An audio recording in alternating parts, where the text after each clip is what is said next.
Hey everyone, I sincerely appreciate your support. If you enjoy my audiobooks, I would be truly grateful if you could subscribe to the channel. And if you'd like to support even further, you're welcome to become a Patreon member, where you can access audiobooks of novels as long as they are freely available on the internet. Your kindness and support mean so much. Thank you. Heavenly fragrances grew larger with each passing day. The name itself became familiar in the city's middle-class households. The rapid development within such a short time was unusual, but Chen Ren had expected this would happen. What had started as whispers of an exotic yet affordable perfume soon became an uproar. Each happy customer seemed to pull another into its fold, and soon, Heavenly Fragrances was on every discerning lady's lips. Quite literally, a scent too captivating to ignore. The social circles of the middle-class women, notorious for their close-knit networks and strong influence, became a web for the perfume's fame to flourish. Something common with these sorts of circles was that they wouldn't hype up just any product, and when they did, it became the talk of their gatherings, regaling each other with stories of compliments they received and the sense of sophistication the perfume imparted. The fragrance was no longer just a simple luxury. It was now a trend that every middle-class woman should have. So eager not to fall behind, more women found themselves splurging on the fragrant indulgence. Some spent more than they could comfortably afford, all for the allure of being part of this new trend. A single bottle of Heavenly Fragrances had quickly become more than just a scent. It was a statement, a piece of prestige, and every woman who wore it felt just a little bit more enchanted. A chain reaction had begun, and every purchase, every conversation rippled outward, drawing in more and more. But Chen Ren didn't sit back and let word of mouth do all the work. He actively drove the demand, laying down the foundation for Heavenly Fragrances' growing fame. The initial wave of interest had come from his strategic pamphlets and the tea house promotion, where his marketing through his stories had paved the way. Mei Lin's small crew had been hired to distribute the pamphlets around the city, especially near the residential streets where most of the middle class lived. Yet he knew that to sustain momentum, he would need more than just initial curiosity. The tea shop promotion had a limited reach, with mostly upper-class ladies visiting regularly. And while they had shown some interest, the perfumes had yet to gain a strong foothold in elite circles. This left Chen Ren considering his next steps. If the tea house had helped plant the seeds, then he would need other community hubs to see his idea fully bloom. So, he decided to take his marketing efforts further, focusing on areas where groups of women gathered together regularly. Standing outside a small seamstress's shop, Chen Ren crossed his arms and observed the scene inside. Through the open doors, he could see women gathered in clusters, their chatter filling the air as they waited for their clothes to be mended. An elderly seamstress sat in the center, her hands deftly weaving stitches into a worn robe. Yet, for once, the women's eyes were not on the seamstress's skillful hands. Instead, they were all focused on Tang Xiulan, who stood confidently in the middle of the room, her calm presence commanding their attention. She stood straight, her hands moving in air every time she spoke, but her movements were graceful, well-rehearsed, if anything. From his position, Chen Ren couldn't make out every word, but he could see the spell she was weaving on her audience. Tang Xiulan held one of Heavenly Fragrances' bottles in her hand, her fingers gliding gracefully over its simple yet elegant design. Her smile was warm and inviting as she tilted the bottle, and one of the ladies gasped softly, eyes widening with interest. The ladies murmured excitedly among themselves, nudging one another with anticipation as they watched Tang Xiulan. Chen Ren could see how carefully she controlled the moment, waiting until the woman's attention was thoroughly piqued before explaining the scent. Her natural charm was working wonders, and from the way the ladies hung on her every word, he could already imagine half of them purchasing a bottle by the end of the afternoon. Chen Ren's lips curved into a satisfied smile. He folded his arms and let out a low chuckle to himself. Heavenly Fragrances might have started as an experiment, but it was quickly turning into his strongest asset. He watched patiently as Tang Xiaolan charmed the small crowd in the shop, her words soft and compelling as she shared the tales behind Heavenly Fragrance's latest scent. He noticed that even from a distance, a faint but captivating aroma surrounded her, lingering in the air and adding an effortless allure to her presence. In the end, she took out one of their newer scents, Swan's Velvet. The wooden bottle was filled with a scent that would make anyone take a second look at the wearer, sweet, floral, and enchanting. She muttered something and twisted the bottle for the ladies to see. Then she extended it to arm's length and sprinkled once, twice, and thrice. The ladies around her gasped and clutched each other, some even closing their eyes and inhaling deeply. The exaggerated reaction made Chen Ren smile. The newest perfume always had that effect on them, no matter where they went. He turned around from looking inside the shop and waited for Tang Xiaolan to come out. Soon, the floral scent filled his nostrils and looked back to see her petite figure. "How did that go?" Chen Ren asked. She immediately wiped a bit of sweat from her forehead, exhaling a small sigh as she looked up at Chen Ren. "Young master, please tell me that was the last shop. I think I've talked about perfumes enough for an entire month. I'm exhausted." Chen Ren smiled, nodding approvingly. "You did an amazing job, Xiaolan. And yes, that was the last one for today. I believe that should be more than enough to keep the word spreading for now." His gaze shifted back toward the women now buzzing amongst themselves. "The way they were looking at you, I could practically see the envy in their eyes. It's clear they noticed how nice you smelled." "Oh," she chuckled and nodded. "They were. And when I mentioned how things between me and my husband had been going so well since I started using it, they looked like they'd make a beeline to Heavenly Fragrances the second they left here." She gave a small laugh, then sighed. "I suppose I'm getting better at lying, or as you call it, stretching the truth."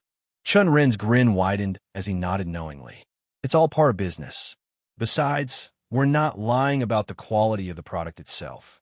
It's just good storytelling." He paused, glancing at the street beyond the shop. "Let's head back. I think you've more than earned a break today." She raised an eyebrow, looking slightly concerned. "What about the stall? I closed it before coming here, but won't we miss the evening wave?" Chen Ren shrugged. "It's just one evening. We'll manage without it. And you've been working hard lately. You should get some rest." Tang Xiaolan seemed to relax a bit. Her usual brisk frontier softened. "Well, thank you, young master. I'll be ready to start again right where I left off tomorrow." She nodded at her own words, and they continued down the bustling street toward the store. As they walked, Chen Ren glanced at her, a slight guilt tightening his chest. Yes, he wanted money. Plenty of it, in fact, but he understood that the true lifeblood of successful business lay in the well-being of its people. The health, both physical and mental, of everyone working alongside him mattered far more than the allure of quick profits. He could see the toll the long hours were taking on Tang Xiaolan. She had been managing the stall on her own far too often, juggling the demands of customers and the intricacies of the business without a moment's rest. Today, allowing her a break felt like a small, yet significant step toward easing his conscience. It was a chance for her to recharge, to step back from the relentless pace they had set, and it felt right. He knew that a content and well-rested employee was far more valuable than a few extra coins in the till. As he watched her wipe the sweat from her brow, he felt a swell of determination. If he was to build something lasting and meaningful, he needed to ensure that the people who helped him achieve that were supported and cared for, not just as workers, but as individuals with their own lives and needs. They continued to walk. Although a silence threatened to come between them, Tang Xiaolan broke it by talking about the recent developments. "You might be reading a stolen copy. Visit Royal Road for the authentic version. The Baihu Trade Association has been awfully quiet for the last 2 days. Do you think they're letting this go?" she said, a touch of concern in her voice. Chen Ren shook his head thoughtfully. "No, I doubt it. They're definitely up to something. We just don't know what yet. They're probably trying to gather information, figuring out if any sect is backing us and getting a feel for our resources. We use such a different method from what they know that it's bound to raise questions. But sooner or later, they'll make their move." She nodded, smiling slightly. "You're good at coming up with possible theories of what might happen." He chuckled. I just try to consider every possible angle. It's a habit I picked up in school. Xiaolon tilted her head curiously. School? Oh well. For a brief moment, Chen Ren hesitated. He spoke too soon. Schools weren't common in this world, and only the wealthier clans or scholar households knew how to read and write, and passed it to their children through private lessons. But the feeling soon turned to a pang of homesickness. Yeah, there was one in the city I was born in, he said vaguely, glancing ahead as the storefront came into view. But anyway, let's see how the store is doing today. Good save. He mentally patted himself in the back and entered Heavenly Fragrances. The shop still had a few customers, checking over the perfumes with the staff, gently explaining everything about them. But rather than them, his eyes focused more on Tang Yuchio at the counter, her brow furrowed in concentration as she spoke with an older man.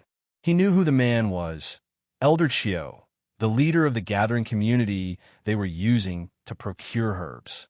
Elder Chio had his arms crossed in front of him as he spoke in a very low tone, his voice just enough for only the pair to hear. His expression matched Tang Yuchio's serious expression, and the two appeared deep in conversation, exchanging words that seemed to weigh heavily between them. Chen Ren's heart sank as he observed the intensity of their discussion. One look at their serious expressions told him everything he needed to know. Something had gone wrong. He turned to Tang Xiaolon. Looks like one of the scenarios I thought of has already come knocking.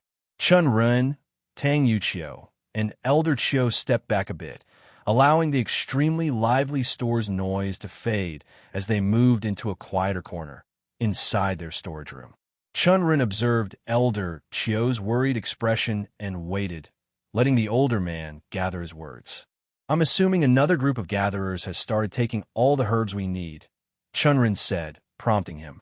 Elder Chio gave a heavy nod, his expression darkening as he leaned closer.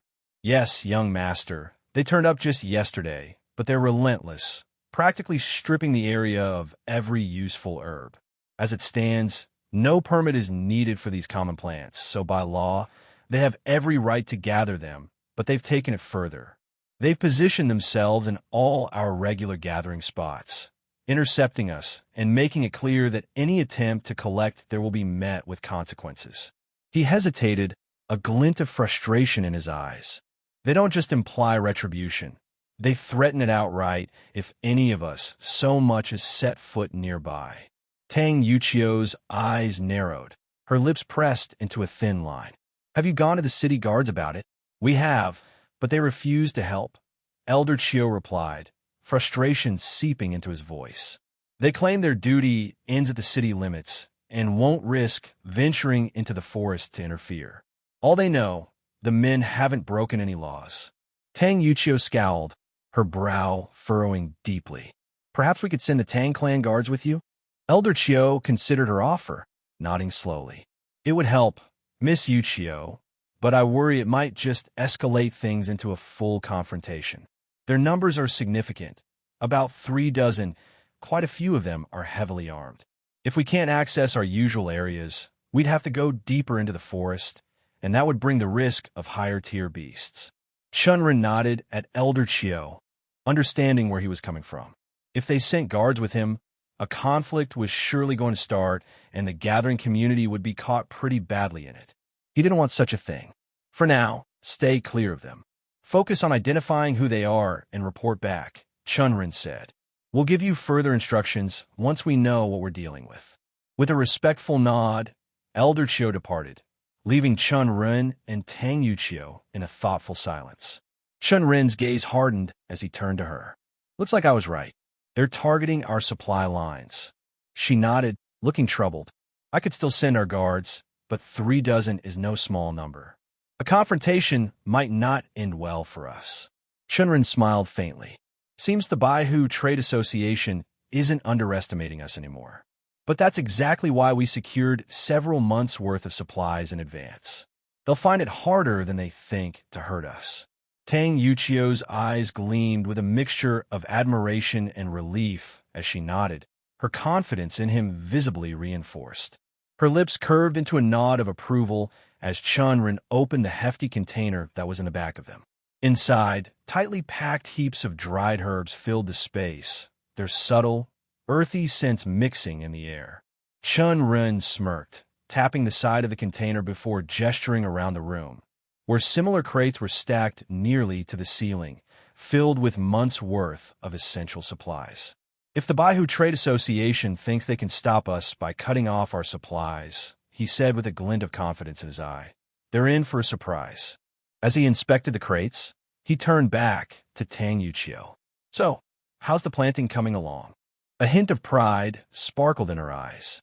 Better than expected, actually. We've successfully planted common herb varieties around our rice fields. They're taking well to the soil, growing strong on the northern side of the city where we've fortified our lands. It's safe for Baihu Trade Association's reach, too. Chen Ren's grin widened, satisfaction blooming across his face. They planned this well. From the start, he'd anticipated the possibility of trouble with supply chains, especially from a competitor as large and well-established as the Baihu Trade Association. It was why he'd pressed Tang Yuqiu to invest in a significant stockpile, securing enough herbs to meet production demands for several months. It had been a large investment, one that had initially seemed excessive, but he'd insisted, confident that preparation would give them an upper hand. And he hadn't just left it at that. There had been a second plan, which was the plantation. By redirecting resources to plant common herbs within the Tang clan's rice farms, they'd established a long-term, self-sustaining source of supply. In a few months, by the time their stored herbs ran low, those plants would be ready for harvest. Their supply would be safe, secure, and best of all, untouchable by their competition. Good work, Yuqiu, he said, his tone approving. Once those herbs are ready, we'll be nearly untouchable. They'll have wasted all their efforts, and we'll still be growing. Chen Ren smirked, a glint of mischief in his eye as he crossed his arms. Let's see how they react once they realize choking our supply chain doesn't even make a dent. In a spacious room, Bai Shun sat in a high-backed chair, surrounded by crates stacked with bundles of fresh herbs. Their earthy and potent scents filled the air, mingling into a thick, pungent aroma that only deepened his irritation. He rubbed his forehead, his fingers pressing hard against his temple as if willing his thoughts to untangle. Instead, the smell seemed to cling to him, amplifying the tense atmosphere in the room. His narrowed gaze shifted to the staff member standing stiffly before him, the man visibly uneasy under Bai Shun's scrutinizing stare. Shadows from the sparse candlelight cast across the staff member's face, catching the nervous flicker in his eyes as he waited for Bai Shun to speak. Speak now, can you? I don't pay you to stay mute. Bai Shun sighed loudly. Sir, the staff began, his voice filled with uneasiness as he looked at him. Today, around 50 customers bought items from Heavenly Fragrances. It seems that much of the middle class is now aware of them, and there's been a rush as people are eager to get their perfumes. The sales are high, and we're expecting the momentum might slow down and stabilize. But for some reason, their products are practically flying off the shelves. Bai Shun clenched his fists on the armrest, a dark look settling over his face. A week has passed since we took over their supply chain, stopping the gatherers from accessing the herbs they need. How are they still producing so much? He paused, his frustration evident as he mulled over the problem. Did they start out with a year's stockpile? The staff's face remained neutral, but the tension was clear as he continued. We haven't been able to confirm that, sir. So far, any attempts to find out have led us nowhere. Of course, it hasn't. His jaw clenched at the outcome of his plan. What about their employees? Have you had any success convincing someone to switch sides? The staff looked hesitant, but he cleared his throat and said, We've reached out to 3 of them so far, but none have shown any willingness to switch loyalties or reveal the formula, no matter how much we offer. It seems all of them are long-standing Tang family employees, and they're well compensated. Even when we attempted additional encouragement, they refused to say a word. Bai Shun's frown deepened, his irritation growing. They were that loyal? The staff hesitated, then nodded. We suspect they've been bound by Qio, sir. Breaking that oath would have severe repercussions, possibly even death. They're steadfast in their silence. For a moment, Bai Shun's fingers drummed against the wooden armrest, the taps echoing in the quiet room. Bai Shun's eyes narrowed, his lips pulling into a sneer. Then offer them a price worth forfeiting their lives for. We need that formula, he hissed, fingers tapping irritably against the arm of his chair. Heavenly Fragrances is eating into the middle-class market share that we were never able to tap before, and that needs to stop. The staff member, who had already been shifting uncomfortably, looked down, exhaling quietly before speaking. It's no longer possible, sir, he admitted cautiously. After the threats we issued, they're practically impossible to approach. They have guards hanging around them now. Bai Shan's irritation boiled over. Useless, all of you. In a swift motion, he grabbed a handful of herbs from a nearby crate and hurled them toward the staff member. Leaves and stems scattered through the air, and the man barely managed to dodge, stumbling back against the crates lining the wall. Every move I make is thwarted. Everything is falling apart. I can't work like this. The staff quickly collected himself, swallowing as he ventured. Young Master Shun. It's known that the cultivator Chen Ren carries quite a few debts. Perhaps we could acquire them and gain leverage over the business through that. Bai Shan's cold gaze flicked to the staff, who flinched slightly under the intensity of it. You think I haven't considered that? His voice was icy. I already reached out to every creditor holding Chen Ren's debts. But those cowards refused, saying they didn't want to involve themselves. And I have no doubt it's that old fox Tang Jihao pulling the strings behind the scenes, making sure no one dares cross his daughter's business. Then, what now, sir? The staff asked, eyes downcast. Bai Shan rose to his feet in slow motion, adjusting his sleeves. He pursed his lips and stood taller. Since I can't sever their supply line or buy out their employees, and leverage from debts is beyond reach, I'll resort to the one thing that can silence any opposition. His gaze hardened, a dark light glinting in his eyes as he spoke with deadly finality. Absolute might. Despite the relentless sabotage of their supply lines by the Bai Hu Trade Association, Heavenly Fragrances grew stronger with each passing day. It was as though the heavens themselves had taken a liking to Chen Ren in this world. As the time went on, he felt more relaxed. Unlike the initial days where his eyes always scanned for threats, now he felt at ease. Obviously, he wasn't foolish enough to think that Bai Hu Trades wouldn't try something new, but something had shifted. A quiet confidence had settled into his bones. His second business, the one that had started out as little more than a daring gamble, was thriving, and Chen Ren could no longer ignore the fact that it was moving on its own, gaining momentum as if the tides themselves had shifted in his favor. And that was worthy of a celebration on its own. Deep down, he knew it was all due to the hard work and careful planning that had been put into work, which would result in getting back his medallion sooner. It was no longer a pressing worry. The debts, too, that had once seemed like a huge mountain before him, were beginning to shrink in size. The surge of success also carried a surge of energy within him. As his businesses flourished, so, too, did his cultivation. The energy in his dantian flowed like a river in flood, ready to burst forth and carry him to the next star.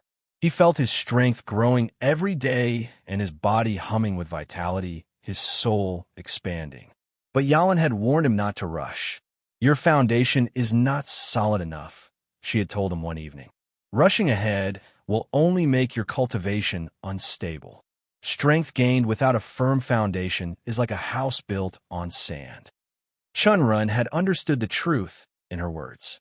He knew that if he advanced too quickly, the power he gained would slip through his fingers like water. So, he had agreed to wait. His dantian swelled with energy every day, but he focused instead on his basic techniques, his footwork, his breath control, and his internal strength.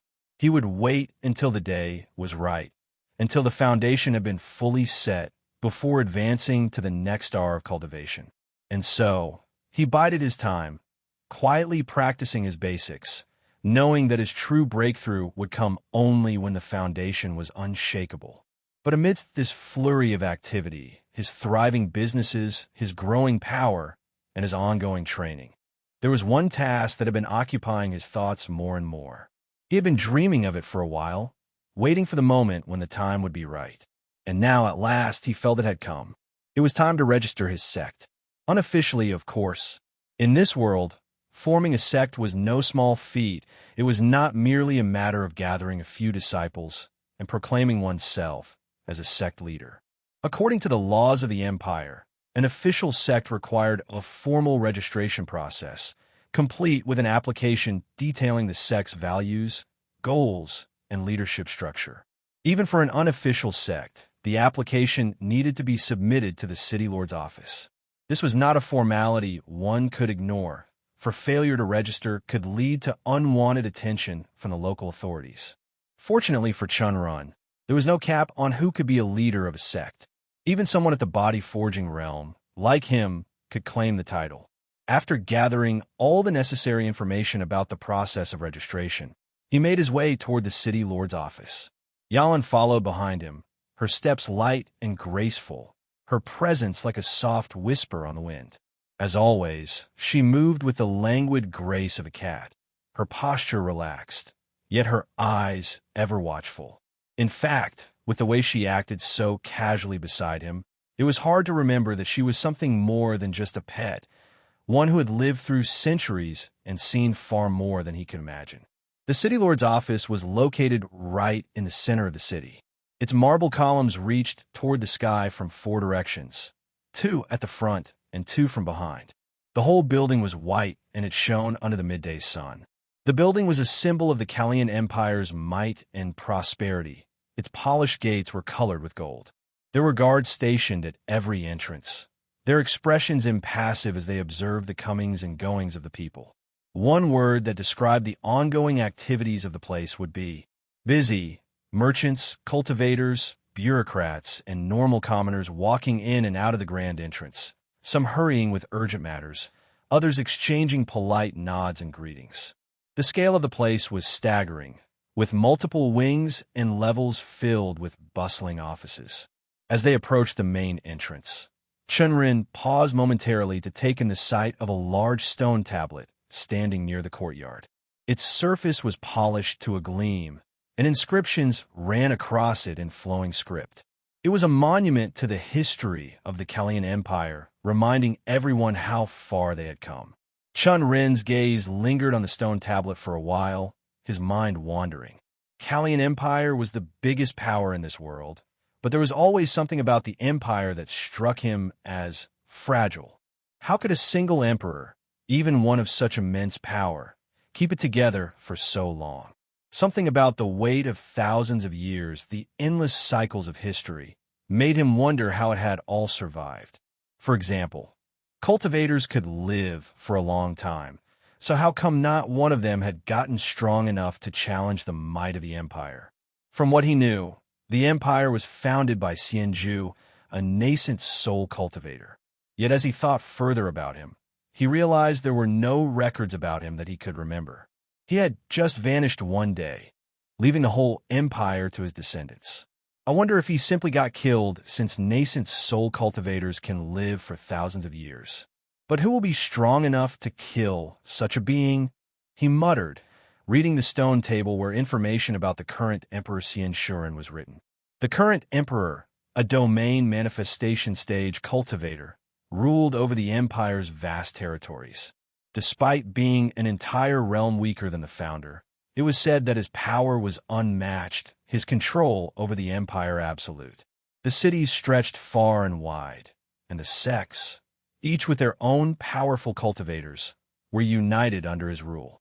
It all sounded like the height of stability. Yet, there was a gnawing feeling in Chen Ren's chest, a question that remained unanswered. How had the empire lasted for so long? His musing was interrupted by Yalan's soft voice, cutting through his thoughts like a cool breeze. "Thousands of years is a long time, isn't it?" she said, talking to his mind. "I've wondered about that too. I've heard whispers of rebellions, but they were all swiftly quashed. The royal family is strong, stronger than any of the rebellious factions could ever hope to be. Even the first emperor was like that, unyielding." Chen Ren turned toward her. "You mean the founder Xianzhu? The one who established the Kalian Empire?" Yalan nodded. "Yes, he was already a legend by the time I got my senses. The stories about him, there were mysteries surrounding him, even back then." "What kind of mysteries?" Mostly about the founding of the empire. There are very few records of how it came to be, but there were rumors. Some say the Kalian Empire emerged from the ashes of a cataclysm that destroyed all the other empires and kingdoms. It's said that Xianzhu rose from that destruction like a phoenix, uniting the fractured lands and forging the empire while making the weakened sects as subordinates. But these are just rumors, and I doubt anyone will ever uncover the full truth unless they become royalty themselves. Chen Ren's brow furrowed. The idea of an empire rising from such devastation fascinated him, but also struck him as tragic, an entire world consumed by a cataclysm, only for a new order to rise from its ruins. It made him wonder if there was something more to the empire's stability than met the eye. Yalan, however, was quick to dismiss it with a lazy stretch, her tail flicking behind her. Either way, these things aren't important for you to learn about right now. There's nothing you can do with that knowledge anyway. You're more concerned with your own rise, aren't you? Let's go inside. Chen Ren smiled, amused by her practicality. You're right, I suppose. Let's take care of what matters first. With a final glance at the tablet, Chen Ren turned and stepped through the gilded gates of the city lord's office. He approached the receptionist's desk, where a young woman sat with an air of practiced indifference, her quill moving swiftly over a ledger. Her eyes were narrowed at whatever she was writing on. I'm here to register my sect as an unofficial one, he said steadily. She looked up at him for a moment, her eyes moving over him as if appraising his status, then nodded. Go up to the second floor, room 215. You'll find an official there who can assist you. Thank you, he said, giving her a polite nod before turning to ascend the staircase. Yalan, following behind him like a shadow, swooshed her tail in a languid motion, seemingly uninterested in the busy surroundings. The second floor was quieter, the grand echo of the lobby muted by thick carpets and polished wood. The hallway stretched out before him, lined with closed doors and the occasional guard or assistant passing by. At the end of the hall, room 215 had a simple plaque affixed to the door. Chen Ren approached, gently pushing it open. Inside, it was a normal office, a little less ornate than the grandiose structure of the building might suggest, but still neat and professional. The room was well lit, with a large table at the far side, piles of scrolls and papers scattered neatly in organized disarray. Behind one of the nearby desks sat an official, a man in his late 30s, with black robes adorned with the insignia of the city lord's office. He was bent over a piece of parchment, scribbling something with a quill, completely absorbed in his work.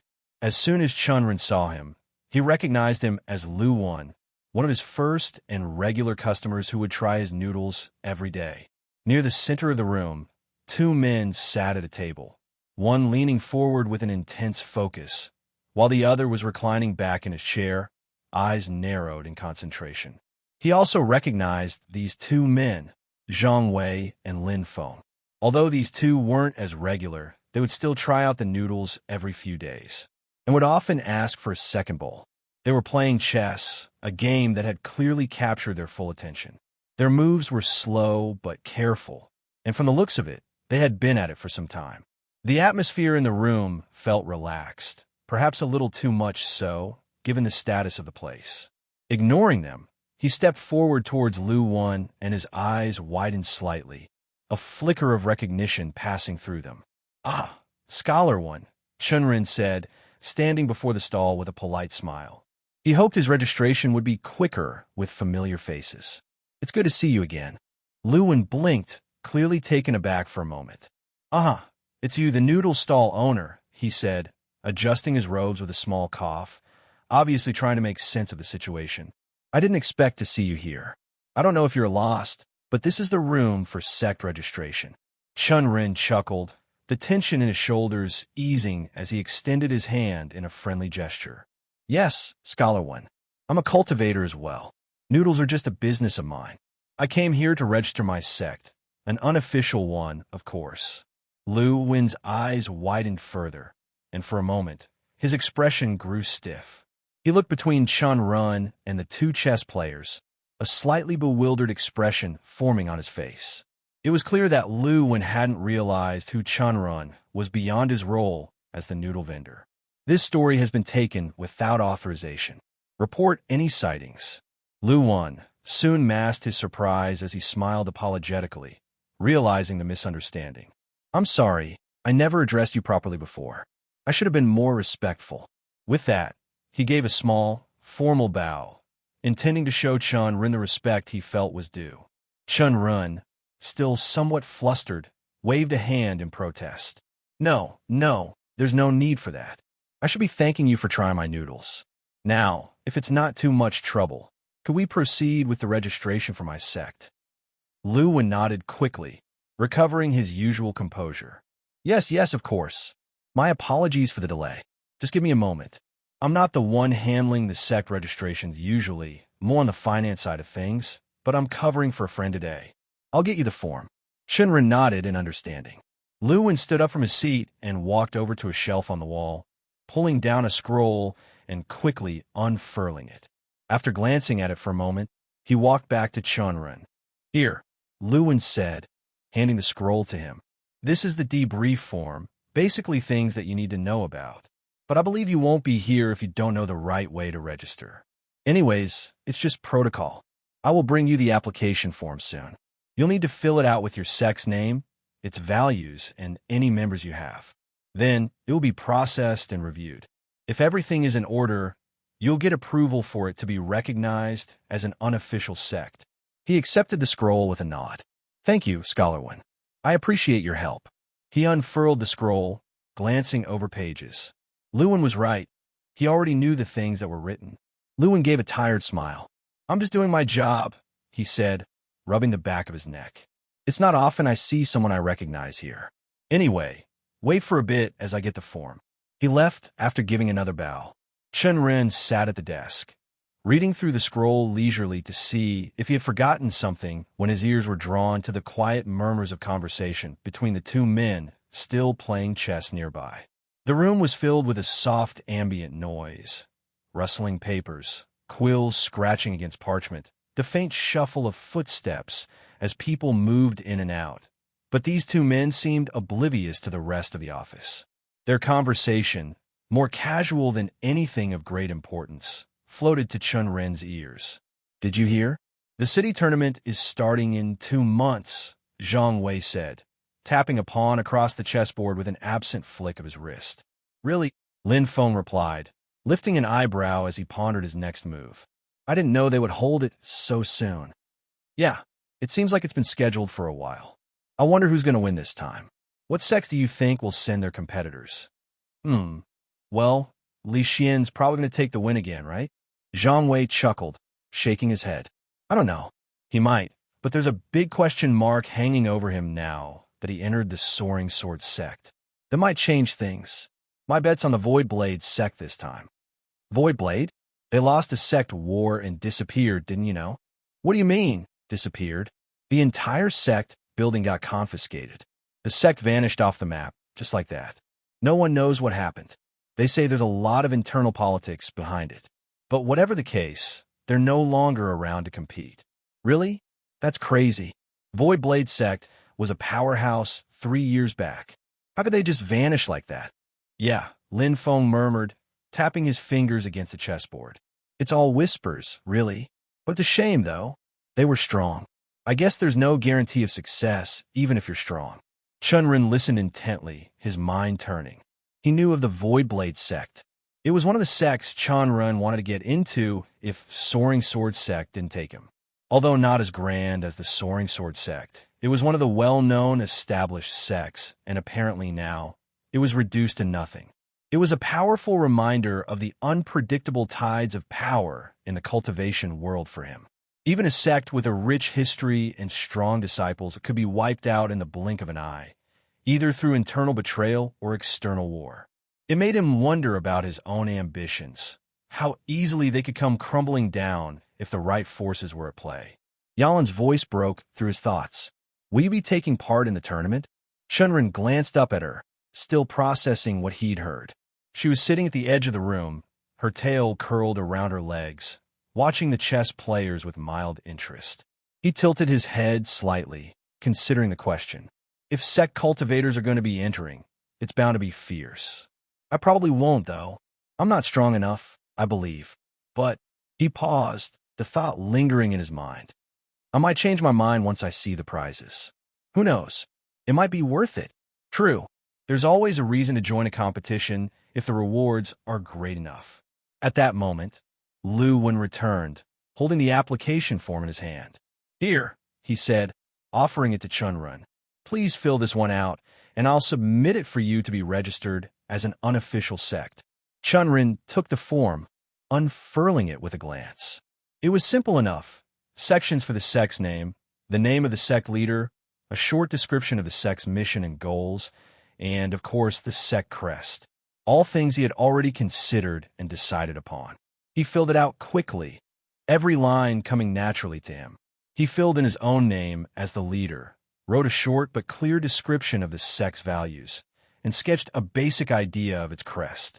Once completed, he handed the form back to Lu Wen, who looked it over with a quick scan. Divine Coin Sect, Lu Wen said with a raised eyebrow. The sect focused on business and cultivation. Huh? Never saw that before. Chen Ren stood silent, simply nodding. Lu Wen continued. That's a unique idea. I haven't heard of many sects that take that approach. He paused for a moment, as if contemplating it further, then set the form aside. All right, I'll submit this to the City Lord's office for processing. You should receive a confirmation soon enough. Thank you, Scholar One, Chen Ren said, his gratitude sincere. I appreciate your help. Chen Ren stood at the front of his new stall that Tang Jihao had helped build, eyes scanning the area, a sense of pride swelling in his chest. The stall was modest but well built, the hard work of helping Tang Yuqiu paying off in every detail. He hadn't manually set up everything, but the entire design was his work. It was made up of wood, the exterior painted in a simple but elegant shade of green that matched the natural surroundings. A counter was set up in the front, where customers could easily approach to make their purchases. A few seats were placed around the stall, offering a place for those who wanted to sit and enjoy their noodles or just take a break from the busy street. At the back of the stall, a small, cozy corner had been set up for Tang Shilon. She would be working here, with a seat which she didn't have before so she could rest whenever she could. But it wasn't just the exterior that caught his attention. No, his gaze moved upward, where the sect crest had been proudly placed on a sign above the stall. The crest was simple yet meaningful, an image of a golden dragon on a coin surrounded by swirling energies, symbolizing both wealth and cultivation, the merging of the material and spiritual. Chen Ren smiled softly as he took in the sight. Surely I came a long way from that small noodle stall, but still so far to go. The Divine Coin Sect's noodle stall was busy with customers, some returning for their daily fix of noodles, others drawn in by the enticing smell of freshly cooked food. The steady flow of people had turned the corner of the street into a small gathering, with lines of customers waiting to be served. Chen Ren leaned against the side of the stall, his arms folded, observing the scene. Tang Shilon moved as usual, taking orders, preparing dishes, and managing the growing crowd. She was gentle yet precise with her movements, a smile never leaving her face as she greeted each customer. The scent of boiling broth and fried ingredients filled the air.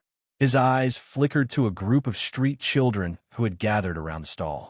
They were quick, their nimble hands darting in and out as they helped Shilon manage the orders, running small errands, delivering food, and helping with whatever they could. Chen Ren had known they had been helping out ever since the noodle stall had begun growing in popularity, but seeing them now, as an integral part of the stall's operation, made him feel a mix of pride and concern. He approached Tang Shilon, watching the group for a moment before turning his gaze to the bustling crowd. It looks like business has really boomed, he said, feeling satisfaction. Shilon glanced up at him, her smile warm. We've got a lot of repeat customers now. The noodles are light and easy to eat, and they crave it every day. Chen Ren nodded thoughtfully. I believe we could start thinking about expansion once I figure out the sauce. It's the key to making us stand out even more. Expansion? Shilon asked. Yeah, Chen Ren continued, his mind already turning to future plans. I want to open more stalls, hire employees, and let them handle the operations. That way, I can focus on other things and let the business grow by itself. Xiaolong was about to respond, but just then, the leader of the street children, Mei Lin, called out to her, asking for help. "Young master, we can talk about it later," she said. "There's something I need to take care of. But before I go, could you give those noodles to those people over there?" She pointed down the street, toward a small corner where a cluster of figures sat hunched over. Chen Ren's gaze followed her finger, and he froze. The group of people were sitting at the edge of the street, dressed in ragged clothes, with dirt smudged across their faces. Their eyes were filled with hopelessness as they watched the crowd move. Some of them had their legs crossed awkwardly, while others seemed to be hunched over as if carrying invisible burdens. They didn't seem like ordinary customers. No, these were beggars. Their posture and appearance easily gave them away. "You're feeding them?" Chen Ren asked, his brows furrowing as he glanced back at Xiaolong. Xiaolong nodded, her expression soft. "I felt for them, so I started giving them noodles every day. They've started gathering around now." She paused, and her gaze softened further. "All of them have physical deficiencies, and they don't have the money for treatment. I feel bad." Chen Ren watched her for a moment, his mind turning over her words. He wasn't a man to turn his back on the poor, but there was always a limit. "I see," he said slowly. "I don't mind feeding them, but just make sure we don't get more of them. I'm not running a charity here," he wanted to say, but he knew better. She was empathetic, and he understood that. Xiaolong nodded in agreement, her expression thoughtful. "Of course, young master." As she turned to attend to the children, Chen Ren picked up the batch of noodles she had set aside, still mulling over the situation. It wasn't that he didn't care, but there were always consequences. More beggars would mean more mouths to feed, and soon he would have a crowd of freeloaders on his hands. It wasn't his job to take care of the city's problems. It was the authorities' responsibility to manage the streets. Still, he couldn't bring himself to refuse to give noodles. The group of beggars had been lingering around for some time, and some of them had even started approaching the stall looking for food. With a sigh, he made his way toward the corner. The beggars were quiet, huddled together on the dirt-covered ground in an uneasy stillness. Their faces were gaunt, their bodies thin, and their clothes were threadbare. Some of them didn't even have shoes. Chen Ren approached, and as he did, the beggars slowly turned their heads towards him. Their eyes were hollow, filled with a deep sadness. One by one, they murmured their gratitude. "Thank you for your generosity, young master," they said in unison, their voices faint but clear. Chen Ren nodded stiffly as he handed out the noodles, each one muttering their thanks as they received their portions. But then, as he came to the last person in line, something caught his eye. A figure was sitting at the far end of the group, alone, their head lowered. At first glance, there was nothing unusual about them, except that they didn't seem to belong with the others. The person had long, disheveled hair that fell like a veil over the face. Their posture was different, stronger, more upright, but their head was lowered, hiding their features. He couldn't see any physical deficiency and couldn't even tell if it was a man or a woman. Chen Ren hesitated for a moment before crouching down, offering the noodles with a soft voice. "Here, eat. You look like you haven't eaten much in days." The person slowly lifted their head, and as they did, Chen Ren saw their face for the first time. A woman. Her features were sharp, delicate even, but there was something unsettling about her. Her cheeks were sunken, her skin pale and stretched thin over her bones. But it was her eyes that struck him. Violet eyes, piercing, full of something he couldn't quite place. They glinted with an intensity that made him uneasy. "Why are you feeding me?" she asked, her voice low, almost defiant. Chen Ren didn't quite know how to respond. "You look hungry," he said lamely. The woman stared at him for a long moment, her gaze unwavering. "What do you want in return?" He fumbled for an answer, feeling out of his depth. "Nothing."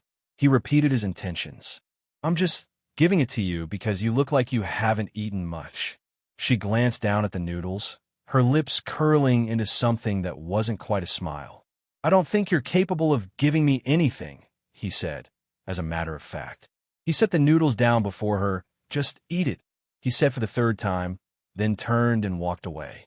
He couldn't shake the feeling that something was off about that encounter.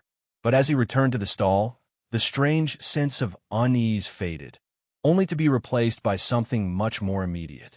A large group of men, all dressed in black, were slowly making their way toward the stall.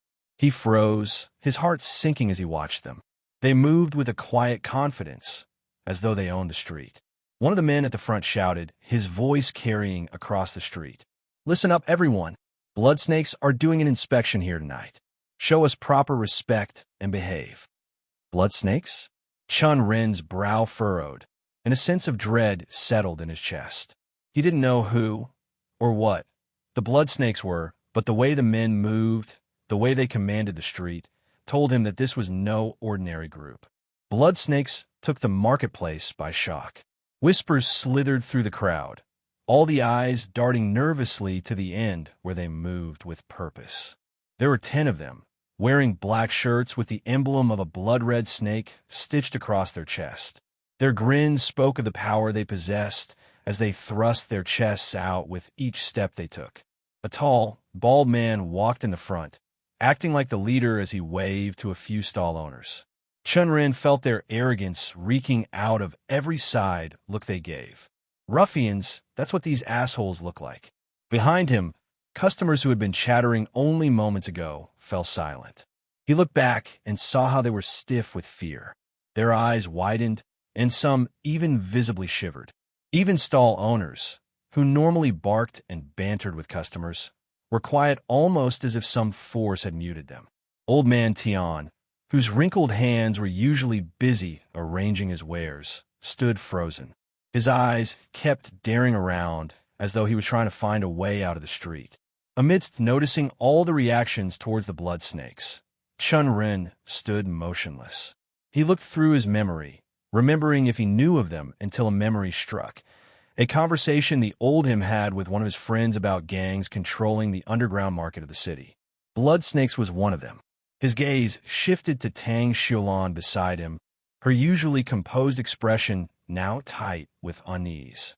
"Are they the gang that controls this side of the city?" he murmured, keeping his voice low as he watched their predatory movements. She nodded, a shadow passing over her face. "Yes, they're called the Blood Snakes, one of the 3 major factions that run the city's underbelly. They have a strong grip on the underground potion market and are known for being ruthless. Crossing them is asking for trouble." Her eyes narrowed, scanning the scene as the gang members paused at various stalls, sending the merchants into a flurry of fearful compliance. "But I can't figure out why they're here today." Chen Ren's brows knitted together, his eyes following the tense glances exchanged between the stall owners and the gang.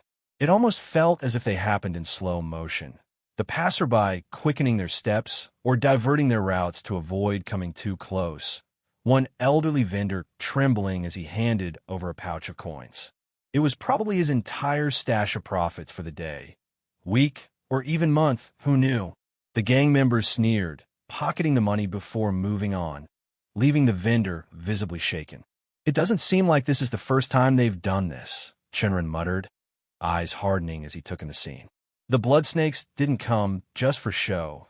They came to collect, intimidate, and remind everyone of their power. Their actions sent a pulse of anger through him. Whatever their purpose today, it wasn't for good. If anything, Chen Ren wanted to know why they had shown themselves suddenly when he hadn't seen any of them in the past month. As the first of the gang members reached their vicinity, the smile on his face widened, revealing teeth that gleamed unnaturally white. The man's eyes glistened with a predatory look as he surveyed the scene, taking in the array of stalls and the frozen stares that greeted him. Power, palpable and oppressive, settled over the marketplace like an unseen hand. And in that suffocating silence, Chen Ren stood unmoving. The ruffians strolled from stall to stall, their heavy boots hitting the cobblestones with a rhythmic thud that seemed to echo through the street. They paused at each, their voices low but edged with menace. A murmur of protest would rise out of the merchants, but was always swallowed quickly by the sound of coin purses being emptied. The day's earnings slipped from trembling hands into greedy palms, and the laughter that followed was cold and victorious, as though they'd won something far greater than just coins. He glanced at Old Man Tian's skewer stall as the thugs walked towards it. Chen Ren's muscles tensed. The old vendor, whose graying hair and stooped shoulders betrayed a life lived under the weight of years, was holding himself together with what little dignity remained. His fingers quivered, brushing against the skewers as if he could somehow make them sizzle louder to drown out the scene unfolding in front of him. The ruffians were coming closer now. They moved with a purpose, like wolves circling their prey. The bald thug leading them was a mountain of muscle. His tattooed arm flexed as he reached for the collar of Old Man Tian's threadbare tunic, lifting him effortlessly from the ground. The old man gasped, a small, pitiful sound echoing out, his feet dangling inches above the dirt. The others flanked him, laughing at the scene. Chen Ren's gaze narrowed, his heart thudding in his chest. He could see it, the struggle in the old man's eyes, the unwillingness to look up, to face the inevitable. AES. Fear was settling in his bones like a cold fog. The bald thug's voice was dripping with mock familiarity as he spoke. Old man, it's been a while, hasn't it? His grin spread, and his eyes gleamed with a dangerous hunger. His hand traveled from the vendor's collar to the round belly that had grown soft with age, fingers pinching as he laughed. Judging by that round belly of yours, I'd say you've been eating just fine. Old Man Tian's lips quivered as he forced the words out. Just doing decently, my lord. My old bones, they don't move as they used to. The bald man's eyes flicked to the sizzling skewers, their savory scent thick in the air. His sneer softened for a brief moment as he took in the smell. He reached down and snatched one of the skewers from the grill, ignoring the heat, and bit into it with a grunt of approval. The moment of softness vanished, replaced by something far more venomous. Your food might be old like you, but it's still good, he said between chews, his mouth half full, a greasy grin tugging at his lips. Must be raking in a tidy sum. Why don't you share some of that with me? My pockets are feeling rather light these days. Old Man Tian's hands shook so violently that the pouch of coins he held almost slipped from his grip. He fumbled as he tried to offer a few scattered pieces of copper. His fingers trembled, betraying him in front of the thug, who only sneered at the small, pathetic offering. Before the old man could register what was happening, the thug's hand was already around the pouch, snatching it with a swift, greedy swipe. He held it up, eyes twinkling with malicious delight as he gave it a shake. The coins inside clinked together, a sound that seemed to mock Old Man Tian's helplessness. The bald thug's grin twisted, and his voice lowered, dripping with cruelty. Be thankful I'm sparing your miserable life, old man. He spat, his breath hot and rank. Don't cling to that money like your life depends on it. You won't need it in the afterlife, and you're already halfway there. The words hung in the air, bitter and unrelenting. Old Man Tian's shoulders sagged even lower, and Chen Ren could see the moment the last shred of defiance left his body. He watched the ruffian, still grinning as he pocketed the coins, and a fire stirred in his chest, a flame sparked by the injustice of it all. Chen Ren watched the scene with a frown, his brow furrowed as his senses sharpened. Where did these people come from? Where are the guards? Have they been paid off? His instincts told him that something deeper was at play here. He shifted slightly, searching for Yalin. The cat wasn't on her normal spot on top of the stall, so he looked around for a few seconds before he felt her sitting right behind him. Her amber eyes gleamed with an otherworldly calm. She looked unbothered by the surrounding tension, her tail flicking lazily as she studied the scene with the kind of detached amusement only a spirit beast like her could possess. Before he could say anything, her voice cut through the stillness, her words laced with quiet command. Don't you dare give away your money like a coward. The soft sound of her voice held the weight of a warning, the sharpness of it jarring against the otherwise heavy atmosphere. Chen Ren's lips twitched upward, but only slightly, as he spoke in the silence of his mind. I never said I would. His gaze never left the thugs moving through the crowd. It's just strange. These people, they appear out of nowhere. I've been here long enough to know the ebb and flow of things, and I've never seen anything like this. What do you think? Yalin's tail flicked again as she narrowed her eyes, her attention flicking from one thug to another. A lot of them are just mortals, drunk on power, thinking they can run the place with their numbers. But the bald one, the one leading them, he's at the 5th star of the body, forging realm. Her voice dropped, dripping with disdain. There are 3 more cultivators, each at the 3rd star of the body, forging realm. Cultivators with spirit roots, but they've chosen to become nothing more than thugs, extorting the weak. A disgrace. No better than demonic cultivators. Ensure your favorite authors get the support they deserve. Read this novel on Royal Road. Chen Ren's gaze hardened as he took in the information. He could see the power radiating off the bald thug, and the others, no less dangerous, even if they lacked the same star rank. His mind began to work, considering the implications. It'll be a tough fight, then, he murmured under his breath, already calculating the risks. Yalin's gaze softened, as though she could read his thoughts with ease. You should be able to defeat them if you keep your eyes and ears open, she said, her voice steady with quiet confidence. Your techniques are more refined than theirs. There'll be no match for you if you don't underestimate them. And if things get out of hand, I'll step in. He knew she was right. Chun Clan's techniques were not weak, and although a sect like Soaring Sword Sect might have better techniques, he wouldn't expect that from street thugs, even if they were cultivators. Okay, he said softly, his eyes narrowing as he scanned the market. But I need to know if there's anything more to their extortion racket. If there's a deeper conspiracy, it could change everything. Yalin's ears twitched, her tail flicking once more as she stared at the group with an eerie calm. There always is. People like them don't just appear for nothing. Her voice was laced with a knowing edge. But don't be too hasty. We can get everything out of them once we beat them up. Just stay alert. If you can handle beasts, you can handle thugs. Chen Ren's eyes sharpened, his resolve settling into something unshakable. I'll take care of it. I always do. As he finished the conversation with Yalin, the thugs finished with the other stalls and moved towards him. His customers parted ways for them as 2 men flanked his stall as if standing there to make sure he couldn't run away. Around Chen Ren, the children who had been eagerly helping a few minutes before stilled, their wide eyes darting between the approaching gang and him. Tang Xiulan's posture stiffened, her fingers curling into tight fists. Well, the bald man drawled as he came to a stop in front of Chen Ren's modest stall. His eyes, sharp as knives, took in every detail. If it isn't the delicacy I've been hearing so much about. You invented it, right? I heard you were a small-time cultivator who already gave up on reaching the heavens and is now making perfumes. But hey, at least they're earning you good money. The 2 men behind him snickered, one elbowing the other. A cultivator peddling perfumes. What a joke. One of them jeered, his laughter loud and mocking. Chen Ren's chest tightened, a cold realization seeping into his veins. If he was just suspicious before, the words confirmed the fact that there was something else going on. He wasn't just paranoid.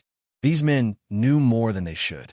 His heart thudded in a steady, ominous beat as he gave a glance at Tang Xiulan. She met his gaze head-on, eyes fierce, smoldering with defiance despite the danger coiled around them. The bald man, a mountain of muscle and menace, raised a hand and snapped his fingers. The sound cut through the market like a blade, silencing his comrades instantly. Let's not make fun of this young man over here. Money is money and everyone wants it, even us cultivators, he said, his voice rough and tainted with malice. He walked around showing off his arrogance and slapped his palm against Old Man Tion's wooden stall, which was right next to Chen Ren's, making the fragile structure shudder under the force. The skewers rattled, one clattering to the ground and rolling to a stop near Chen Ren's feet. But let's not waste time. The bald man's eyes gleamed with an ugly, feral light as they settled on Xiulan. Hand over every coin you've got here, he continued, the edge of a smirk creeping up his scarred face. And the girl comes with me. My bed's been too cold these days. His finger jabbed toward Xiulan, punctuating his words with a twisted promise. The marketplace seemed to collectively inhale, as if the world itself was holding its breath. Tang Xiulan's jaw tightened, and she met his leering gaze with eyes that could slice through iron. The tension between them crackled like a drawn blade. Chen Ren's vision narrowed, the world around him fading as a deep, seething fury took root. His voice, when he spoke, was low and controlled, emphasizing every syllable. He literally spat his words. "Try that, and I promise you won't be able to touch any women going forward." The bald man's eyes widened briefly before his smirk returned, broader and uglier than before. He threw his head back and let out a bark of laughter that bounced off the nearby stalls and echoed into the watching crowd. His lackeys joined in, their laughter a grating chorus that sank claws into Chen Ren's composure. "Oh, is that so?" the thug taunted, spreading his arms wide as he turned to address the cluster of bystanders who stood frozen at the edges of the market, their faces pale and drawn. "Listen up, everyone. This young master here seems quite enamored with his little maid. But look at her." He gestured toward Xiulan. "She's not even that pretty." More laughter followed, harsh and mocking, drilling into Chen Ren's ears. His fingers curled into fists, nails biting into his palms. But the laughter faded as the bald man's smile disappeared, replaced by a look of cold calculation. He leaned in, voice dropping to a near whisper. "How about this? I won't take the girl. Instead, give me your perfume formula. My boss is interested in it, you see. He's quite fond of perfumes." Chen Ren's eyes hardened. "He can come to my shop and try the perfumes. As for the formula, I don't think he can afford it." The bald man's jaw twitched, his smile souring. "My boss doesn't buy what he can take. He prefers acquisitions." Chen Ren didn't flinch, his voice steady as a blade. "Then I have 2 words for him. Fuck off." The moment Chen Ren's defiant words left his lips, the bald man's face darkened. His eyes, now smoldering with rage, narrowed to slits as he drew his fist back, ready to strike. But before the blow could connect, Chen Ren's instincts surged, and with a flicker of his feet, he propelled himself forward, lightning step sparking beneath him. The sudden movement sent a ripple through the onlookers, gasps escaping the mouths of those who dared to watch. The bald man's punch met space, his momentum carrying him forward as he stumbled and spun around, eyes flaring with fury. "You've picked the wrong fight," he roared, veins bulging on his neck. He lowered himself like a charging beast, muscles coiling as he unleashed a battle cry. Raging bull rush. With a force that cracked the stones beneath his feet, he charged, each step shaking the ground. Chen Ren dodged to the side, barely escaping the head-on rush. The wind from the bald man's charge ruffled his robes, and sweat trickled down his brow. He clenched his jaw. This man was faster and stronger, a formidable opponent. But defeat wasn't an option. Before Chen Ren could catch his breath, 2 mortal lackeys rushed at him, fists swinging. He caught one by the wrist, his fingers tightening like iron. The man's eyes widened in shock as a flash of electric blue light crackled from Chen Ren's palm. Thundering fists! The jolt sent the lackey stumbling back, yelping in pain.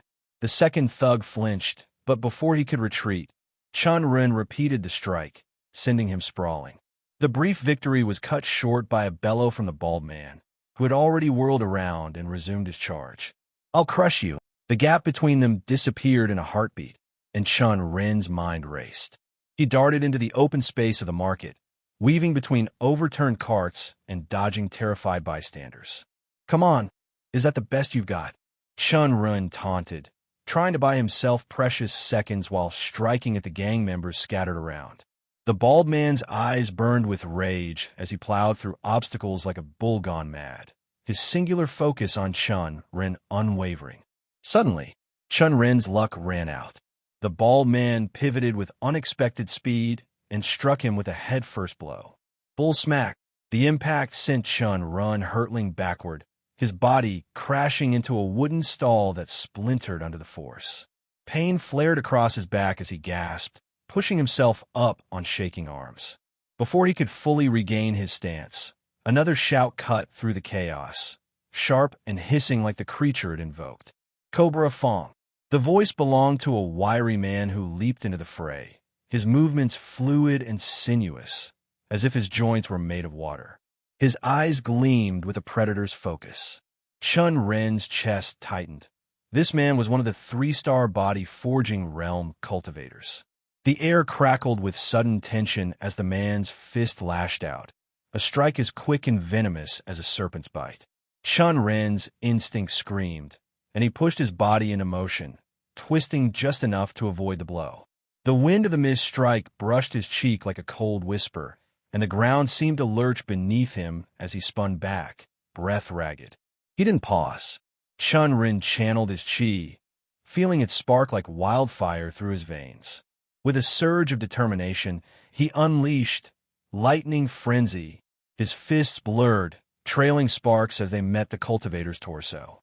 The man's eyes widened in shock as the force crashed into him, sending him sprawling backward into a nearby cart, which exploded into splinters and sent up a plume of dust and shattered wood.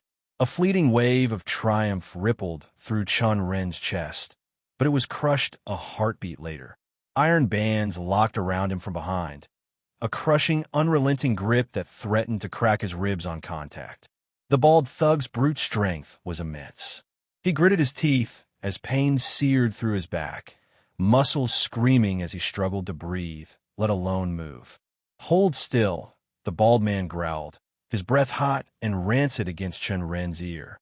"Gee, break his ribs." Another man, scarred and grinning with feral delight, stepped into view. The marketplace seemed to shrink, the noise of the crowd fading to a dull roar as the new threat moved closer.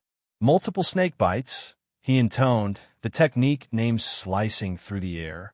Chen Ren's world exploded into a white-hot agony as the blows rained down, reverberating through his bones and forcing the breath from his lungs.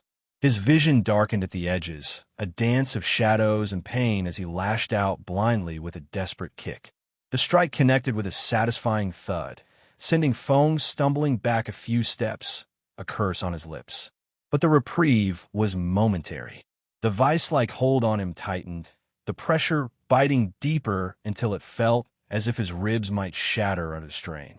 Blood thundered in his ears, drowning out everything but the raw, animalistic drive to survive. His vision wavered, the world around him threatening to blur into nothingness. Should I call out for Yalin? The thought, sharp and urgent, clawed at his mind. Pride, though, rose like a stubborn flame. Yalin had faith that he could handle this. And so did he. With a gasp, he steeled himself, even as a fresh wave of pain lanced through him. Just then, a glint of metal caught his eye, a knife, its edge slicing through the air toward him with deadly intent. Chen Ren caught the piece of sharp metal, striking him through the air. His body reacted faster than his mind, twisting in the air sharply. The knife whistled past him, slicing so close that he could feel its chill brush against his cheeks. But the knife's momentum downgraded and found its mark on the leg of the bald man who had been holding him as if he was clinging to his dear life. A strangled cry erupted from the bald thug's throat. His iron grip fell away as he stumbled back, eyes wide with pain and rage, hands reflexively reaching for the buried blade. Blood dripped down his leg as he staggered, his breath coming in gasps as he clutched at the knife buried deep in his flesh. His expression twisted in agony, but his eyes burned with unrelenting fury, hatred spilling from his every movement. Chen Ren didn't hesitate. His body surged into motion.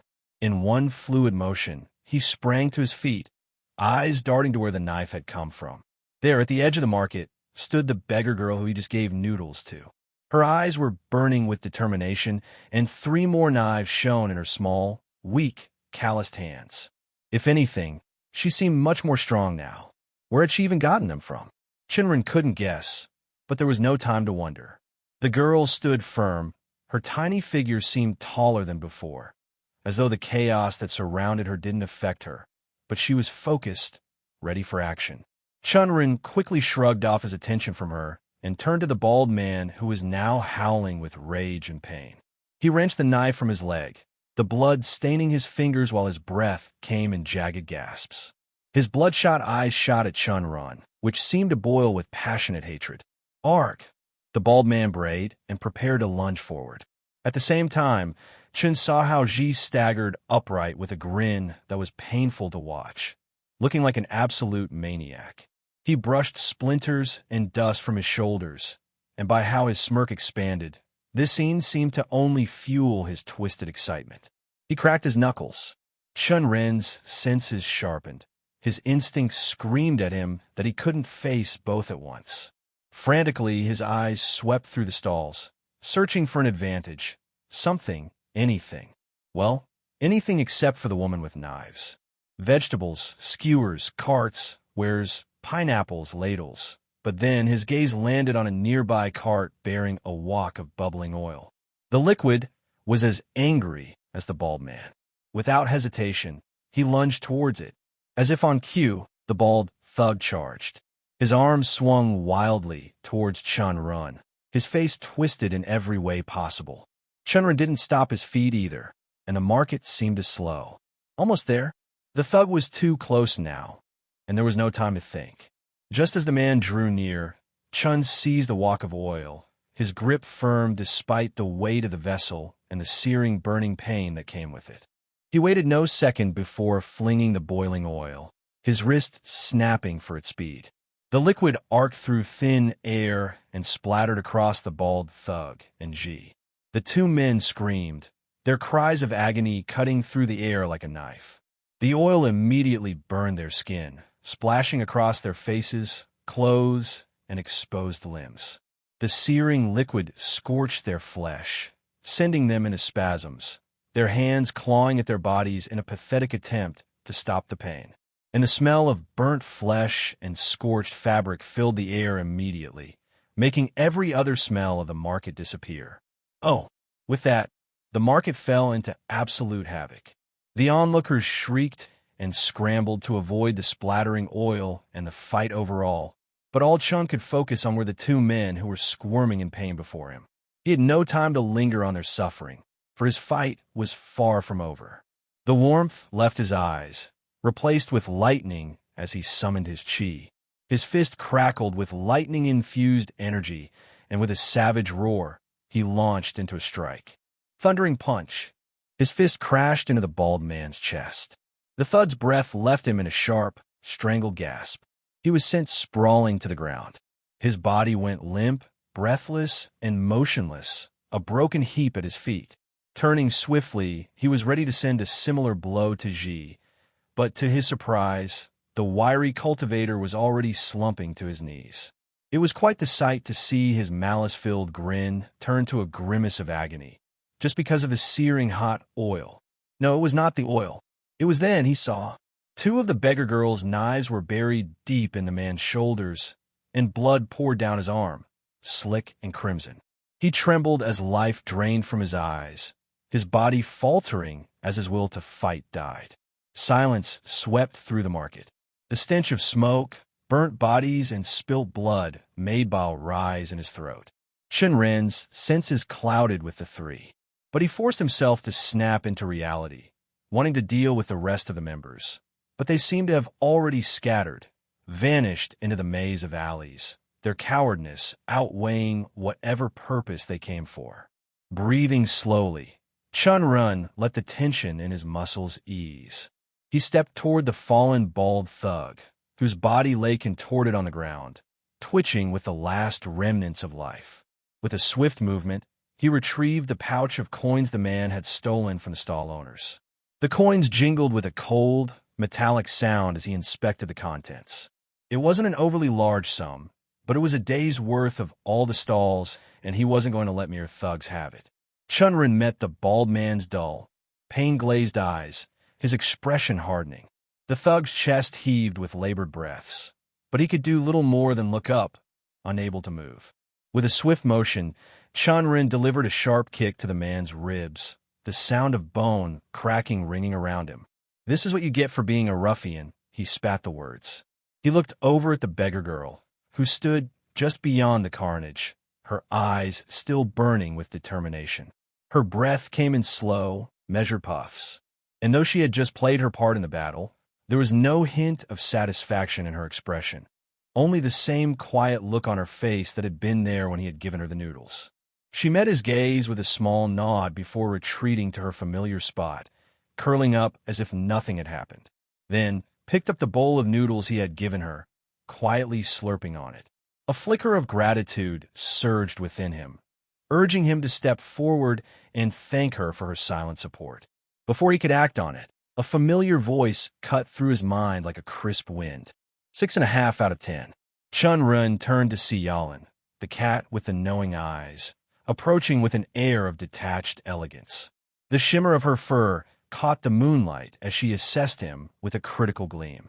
Beside her, a worried Tang Xiaolan rushed forward.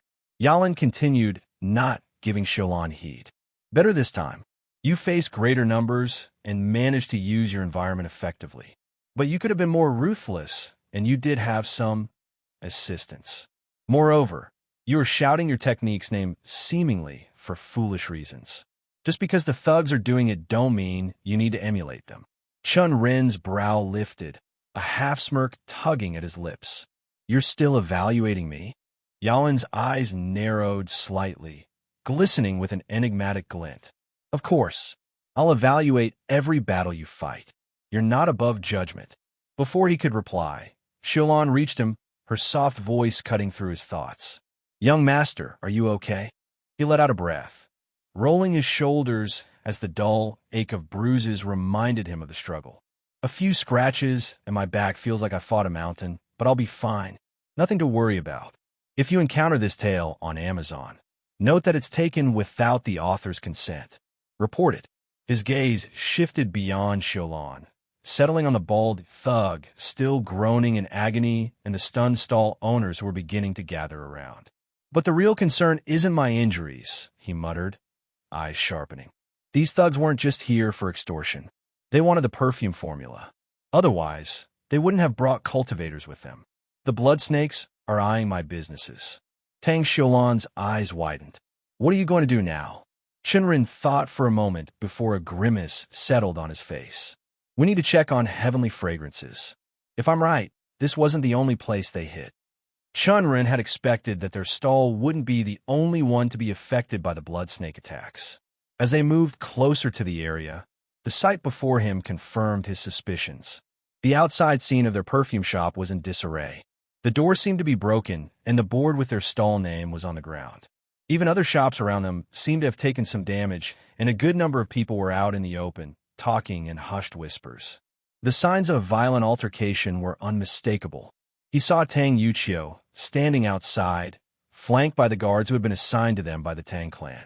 They had anticipated something like an attack, though they could never have predicted that a powerful gang would be involved. The calm resolve on Yuchio's face quickly turned into a tense line when she saw Chen Ren approaching. As he got closer, Chen Ren's gaze swept the area, taking in the damage. His heart sank as he observed. There was blood on the ground, some still fresh, some beginning to dry on the paved streets. The air was thick with a lingering smell of burnt wood, herbs, and the faint metallic stench of blood. A few perfume bottles were spilled out on the streets, evidence of the struggle that had taken place. It was clear the attackers had tried to destroy their stock. Fortunately, only a few of them were scattered. Did blood snakes attack you? Chen Ren called out, his voice low, scanning Tang Yuchio's expression for any signs of distress. Yuchio's gaze met his, hard and focused, and she gave a short nod, her lips pressed into a tight line. Yes, they did. A group of half a dozen people. She hesitated for a moment before continuing. But the guards handled it. They just threatened us and told us to give up the formula or they'd do more. Though, they flung a part of our stocks out on the streets and broke our board. Were you here when it happened? Did they hurt you? Chen Ren asked, looking over her body. Thankfully, she didn't seem to be injured. Yuchio took a breath before explaining. Yes, I was here when they came. And no, the guards protected me. So, I was mostly unharmed and I believe they were trying to go past me to harm our stocks. Although they were from blood snakes, they didn't seem to be trained. The guards handled them easily, but they shouted that they would be back again. They're clearly not finished with us. But how do you know the blood snakes attacked us? Did they? Chen Ren nodded before she could complete her sentence. They came after me too, he said, his voice low, eyes flicking to the unconscious forms of the bald thug and Ji, who were now lying on a cart, being carried by old man Tian's grandson. They sent cultivators. Barely managed to take them down, but I caught these two. He pointed toward the two thugs, both of whom were still breathing, but their injuries would take time to heal. The cart rattled softly as old man Tian's grandson moved them to the side of the street. Yuchio's frown deepened as she processed the information. They sent cultivators? They are clearly not undermining us. Chen Ren sighed. Yeah, and it's clear they were keeping an eye on us. They only sent cultivators to target me knowing I'm one too, and I don't think they are going to just give up. If we sit around doing nothing, they might escalate things. A bigger attack could be coming. Yuchio looked at him, puzzled. But why would they want to escalate things? What do they want from us? Chen Ren's eyes narrowed, putting the pieces together. He had thought about this before he came here. It's the Baihu Trade Association. They can't do anything alone with our supply lines and staff secured, so they got the gang involved. Why they're working together is beyond me, but it's not good for us. Baihu's reach is far, but I never thought they would get someone like blood snakes involved. Yuchio's face flushed with anger as the realization hit her. She took a step forward, her voice rising with frustration. I'll go deal with them myself. They can't just bully the Tang clan like this. Chen Ren stepped in front of her. If you go now, they'll just deny everything, he said, cutting her off. They'll say they don't know anything about it. Without proof, it'll just be another set of accusations with no way to back them up. That's why they didn't send their own men to handle this. They don't want to leave a trail. If you storm in there, they'll lie through their teeth and say they were never involved. Tang Xiulan stepped forward, her expression one of determination mixed with concern. So what do we do now? She asked, glancing between Chen Ren and Yuchio. Should we inform the city guards? Chen Ren shook his head, his eyes scanning the damage once more before returning his gaze to Xiulan. We can, but I don't think anything will come out of it. The blood snakes attacked our shop without any city guard around, and there weren't any stationed down the market street either. He paused for a moment, as if considering the implications of his words. The truth is, they're already bought. Remember, they were easily bribed by the bun shop owner. If such a person can do so, then a gang would have way more power. We can go and complain, but I don't expect them to take any action. It'll just be a formality. Tang Yuchio's face tightened at the suggestion. So, what? We just let them get away with this. We won't even try to get them to listen. I don't doubt that the Tang clan could force them to give us protection, but it won't stop the blood snakes. Gangs like that don't care about any clan. They only respect power, and I was just talking to Xiulan about this. Do you know why the blood snakes can operate in the city without anyone stopping them? Yuchio frowned, crossing her arms over her chest. Why? Chen Ren's voice dropped slightly, his expression grim. Their boss, Yuquang, the leader of the blood snakes, is a Foundation realm cultivator. I asked around before coming here. That statement sent everyone into deep thought. Yuchio couldn't help but pace back and forth in front of Chen Ren. Finally, she stopped and blinked at him, disbelief in her eyes. A Foundation realm cultivator? That's insane. Such a person is powerful enough to become an inner sect disciple in the Soaring Sword sect. Chen Ren nodded. He can defeat someone like me, hundreds of times over, without even breaking a sweat. Not only that, they have dozens of body-forging realm cultivators. That's why the blood snakes can do whatever they want, without fear of reprisal from anyone. No clan, no guard, no one can stand against him without serious consequences. Yuchio looked down, her jaw clenched in thought, and then she looked up, meeting Chen Ren's gaze again. Does the Tang clan have someone like that? He asked. Yuchio shook his head. No, the Tang clan doesn't have anyone on that level. I'm pretty sure my father can hire one, but it's rare to find someone at that level among the rogue cultivators.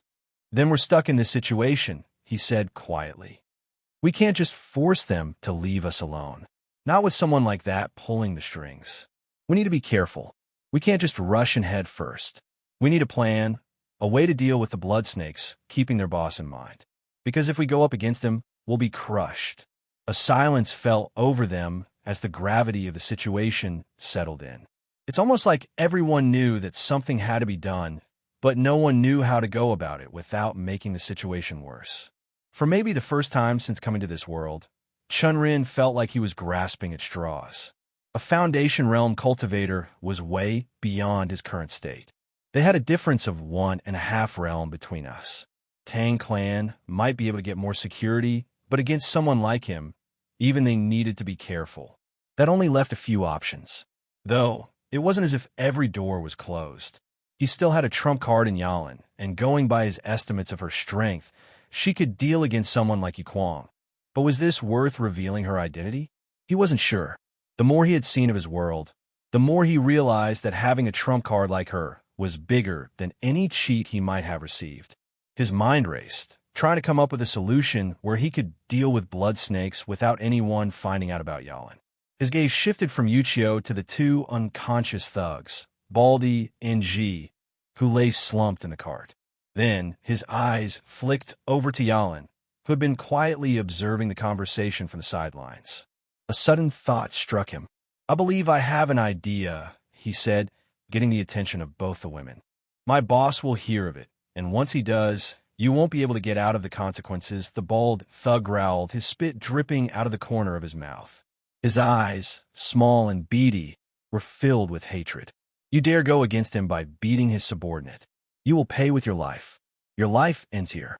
Your whole family will die." A sudden slap cracked through the room like a thunderclap. Chen Ren's hand recoiled from the strike, his dark eyes narrowing as he stared down at his captive.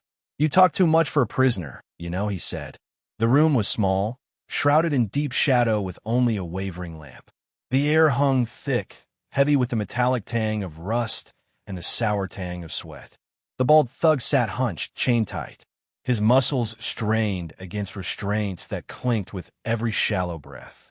Next to him, Ji remained motionless, head lolling, still submerged in unconsciousness, the cold iron sigils along the chains pressing deep against their scorched flesh. Chen Ren's gaze swept over them. He had made no mistakes. These were cultivators, after all. One lapse would cost him dearly, and so the chains had been tighter. They had weighed the option of involving the city guards, but knew their bureaucratic sluggishness and corruption all too well. A report had been made of the attack, but they hadn't mentioned the fact that these two were captured by him. True to form, the guards responded with predictable ineptitude, increasing patrols around Market Street and stationing themselves around the perfume shop at the heart of this tangled plot. But to Chen Ren, it was little more than a sideshow, a pretense to keep up appearances. His plan was already in motion, and the bald thug before him, sneering, broken-lipped, was an important part that would soon make his plans come true. Or so he hoped. Chen Ren squinted as he leaned forward. "Can't you just give me the location of your boss? I just want to meet him. I'm sure he'll be happy to see me. And maybe you could tell me which of the Baihu Association's dogs decided to meddle with my perfume shop." The bald thug's mouth twisted into a sneer. "I will never say any." A sharp slap cut through the dim silence. The thug's head snapped to the side, his words dissolving into a choked grunt. "I will slap you every time you say something I don't want to hear," Chen Ren said, his eyes narrowing at him. The prisoner glared back, eyes brimming with hatred, teeth bared. Chen Ren felt the tension between them growing with every second. Without warning, he slapped the latter again, the suddenness jolting the thug out of his snarl. "Why did you slap me again?" the thug spat. "I didn't like your face," Chen Ren replied, deadpan, before his lips twitched in the ghost of a smirk. And so it went. Each question was met with silence or rebellion, each resistance with another slap. The oil lamp sputtered as Chen Ren's hand met the thug's bruised cheek over and over. Time crept by, and the minutes turned into half an hour. The thug's face, once ruddy, became swollen and mottled with angry welts. It was almost funny. The temptation to shatter the thug's annoying arrogance with a show of true power begged him, but he held back. If he was about to let his inner demon win, this scumbag wouldn't survive. Not in this state. He needed him alive for now. "You're really loyal." Chen Ren's eyes narrowed as he studied the man's face. A small smile crept to his face. "At least your boss knows how to pick up his lackeys." The bald man spat on the ground. His spit was mixed with blood. His eyes came up to face Chen Ren, the outer corner of his lips curling. "Fuck you." Chen Ren's smile never wavered. I don't fuck with men, and seeing your ugly face, I doubt even woman would, he said, turning towards the door. Either way, enjoy your time here in the darkness. I will come to meet you two later, and maybe then you will be in the mood to speak. Moving past the two thugs, he closed the heavy door with a loud thud, the sound of a final farewell to the captives. He gave the building one last look before he turned, taking a few steps away.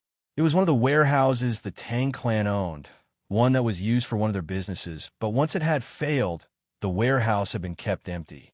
He walked for a minute away from the warehouse and entered an alley, only stopping when a sudden voice pierced the stillness. Did he say anything? It was Yalan. She spoke aloud since it was just the two of them. Chen Ren didn't answer right away. His gaze drifted toward the shadows where she stood, her feline eyes glowing faintly in the dark. Her live form barely made a sound as she moved closer. No, he's pretty tenacious, Chen Ren finally replied. Yalan's tail flicked in the air, her whiskers twitching. Maybe it's a Chioth. I wouldn't be surprised if it were. Chen Ren hummed at that. Maybe, but we'll get our answers soon enough. He frowned. Suddenly, his mind started rethinking everything. For what reason? He didn't know. You're sure we'll work, right? He asked. I have no reason to lie to you, she said while licking her paws. Your plan has a lot of variables, but it should work if you can lie as well as you do every time.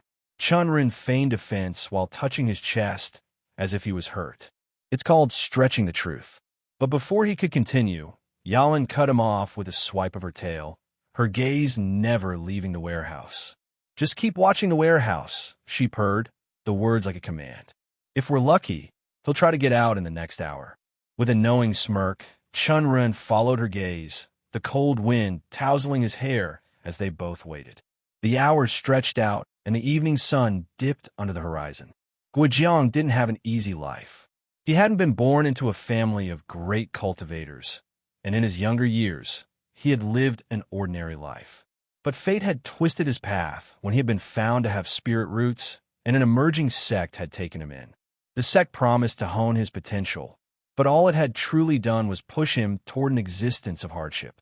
Rather than rising through the ranks and becoming immortal, Guojiang's talent proved to be insufficient. This narrative has been unlawfully taken from Royal Road. If you see it on Amazon, please report it. His cultivation stagnated, and he found himself trapped in a cycle of disappointment. Determined not to be ordinary, he had sought out obscure techniques and forbidden manuals, hoping that they would give him the edge he needed. But those techniques came at cost. His hair had fallen out in clumps, leaving him bald. The teasing started soon after. Baldy, they called him, and the name stuck, a constant reminder of his failure. He despised it with every fiber of his being, but it also stoked the fires of his fury. One fateful day, after years of torment, he had killed a fellow disciple who dared to mock him. It wasn't long before he was cast out of his sect, an outcast among outcasts. Guojiang had wandered for a time, unsure of where to go. His plan had been to join the Soaring Sword sect, to seek out a place where his talents might finally be nurtured. But that plan fell apart when his path crossed with the blood snakes in Cloud Mist City. It wasn't the righteous path he had once dreamed of. It wasn't the life of a cultivator. But it was something more, a life where strength, ruthlessness, and ambition ruled. A life where he could thrive without the restrictions of sects or laws. Soon, he had joined the Blood Snakes, a notorious gang, and quickly rose through the ranks. His status as a cultivator was a useful tool in gaining power. But with power came enemies, and Guojiang had made his share. Yet every enemy that had crossed him had eventually tasted his wrath. He was a man driven by vengeance and fury, and no one who crossed him ever got away unscathed. And as he sat caged in the empty warehouse, he swore that Chen Ren would have the same fate. Of all the people Guojiang had clashed with, this one had been the worst. Chen Ren had burned him with scorching oil, chained him like an animal, and slapped him repeatedly to the point his face had swollen. The humiliation had been unbearable. The fury that had grown inside him burned hotter than ever, and it seemed like no amount of time could cool it. But he knew he couldn't be hasty. He bided his time long after Chen Ren had left. The young master had made a mistake. He had failed to trap Guijiang in chi chains meant for cultivators. And now he had his chance. He waited in the dim shadows of the warehouse, listening carefully as he counted the minutes that passed. Chen Ren had moved away, likely thinking that he had left him to rot. But Guijiang was no fool. His time would come. He could feel the pulse of his own qi, still steady despite the weariness of his body. His wrists ached, and his limbs felt like they might give out, but his determination was stronger. With a swift motion, he focused his energy on his wrists and broke the chains that bound him. The chains fell with a sharp clang to the floor, their hollow echo ringing through the silence. Pain shot through him as he slowly stood, but he didn't falter. He gritted his teeth and moved forward, the world spinning slightly around him. The rage coursed through his veins, and his mind was set. He would have his revenge on Chen Ren, and when he escaped this place, he would make sure that the young master would regret ever crossing him. In the depths of the darkness, he made up his mind. The game was far from over, and Chen Ren made a dangerous enemy. I will make sure to show him that. He spat the blood in his mouth on the floor. Guojiang's eyes then went to Ji, still unconscious and sprawled on the cold, stone floor. He had nothing against the man, but he had no use of him right now. Perhaps later, he would come back to rescue him. Guojiang's focus shifted quickly as he leaned against a stack of crates, peering cautiously through a crack in the window. The street outside was empty for the moment. No one in sight. His breath caught in his chest for a brief moment before he used crates to propel himself up before opening the window hole. He took another look outside and then slipped out, moving swiftly but carefully, his steps silent against the ground. He kept his senses sharp as he moved through the alleyways, keeping to the shadows, his body still aching from the earlier treatment. The faint twitch of his muscles throbbed within him, keeping him on his feet, though every movement felt like a weight he was pushing against. But there was no time for weakness. He had a plan, and his goal was clear: revenge. As he neared the crowded street, Guijiang blended into the chaos. The noise of vendors hawking their wares, the raucous laughter of drunks, and the chatter of people moving about all enveloped him. He was no longer just a bald man on the run. He was part of the pulse of the city, a shadow among many. His presence melted into the crowd, though his pace was the same. His eyes flicked left and right, knowing he should always be on alert. After weaving through several winding streets, he reached the slums of the city, a place no one dared tread unless they had business there. Its alleys were mostly empty, and a few passerby only gave him a glance before continuing on their way. After a few minutes, he reached the middle of the slums and approached a restaurant, its sign barely hanging above the entrance. 2 guards stood in front of it, their bored expressions turning to suspicion as they eyed him. "Beggars aren't allowed here," one of the guards said dismissively. Guojiang's lips curled into a dark smile, his eyes glinting with malice. "Stupid bastards," he spat. "I'm Guojiang. Now let me in." He paused and spat on the floor. "If you don't want to die quickly, you'd better let me meet the boss." The guards froze at the mention of his name, their eyes widening with recognition. They both paled, realizing just who they were dealing with. Sorry, we didn't recognize you," one of them stammered, stepping aside. Guojiang gave them no more attention than they deserved, striding past them without a second glance. He muttered under his breath, the rage bubbling up inside him again. "Chen Ren, once I get better, I'm going to kill you for this humiliation." He walked through the door, the calm interior of the restaurant offering little warmth. But he didn't care. He was already planning his next move. What Guijiang didn't realize, though, was that a pair of eyes had never stopped watching him. He'd been so focused on his escape, so consumed by his thirst for revenge, that he hadn't noticed the shadow slipping in behind him, trailing his every move. The door closed behind him. Tang Yuchio glanced at Chen Ren, her brow furrowed in concern. "Do you really think it would work? Just you going and having a talk with him?" she asked. Chen Ren met her gaze, knowing she was worried about what was about to happen. "Well, we would also be creating a scene, making sure they take me seriously," he replied as a matter of fact. But from what I know, there are very few cultivators in there, other than Yu Kwang. The others, I can handle. He turned his attention briefly toward the restaurant building where Yalan had trailed Guijiang, the faint glint of the cat's form vanishing into the shadows outside. His eyes flicked back to the concerned faces of Yuchio and Xiaolan, the former's brows knit in worry. Chen Ren hadn't shared the full scope of his plan with them. Yalan was hidden from their sight for a reason.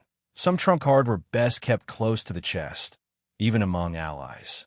It wasn't that he didn't trust them, but certain moves required discretion.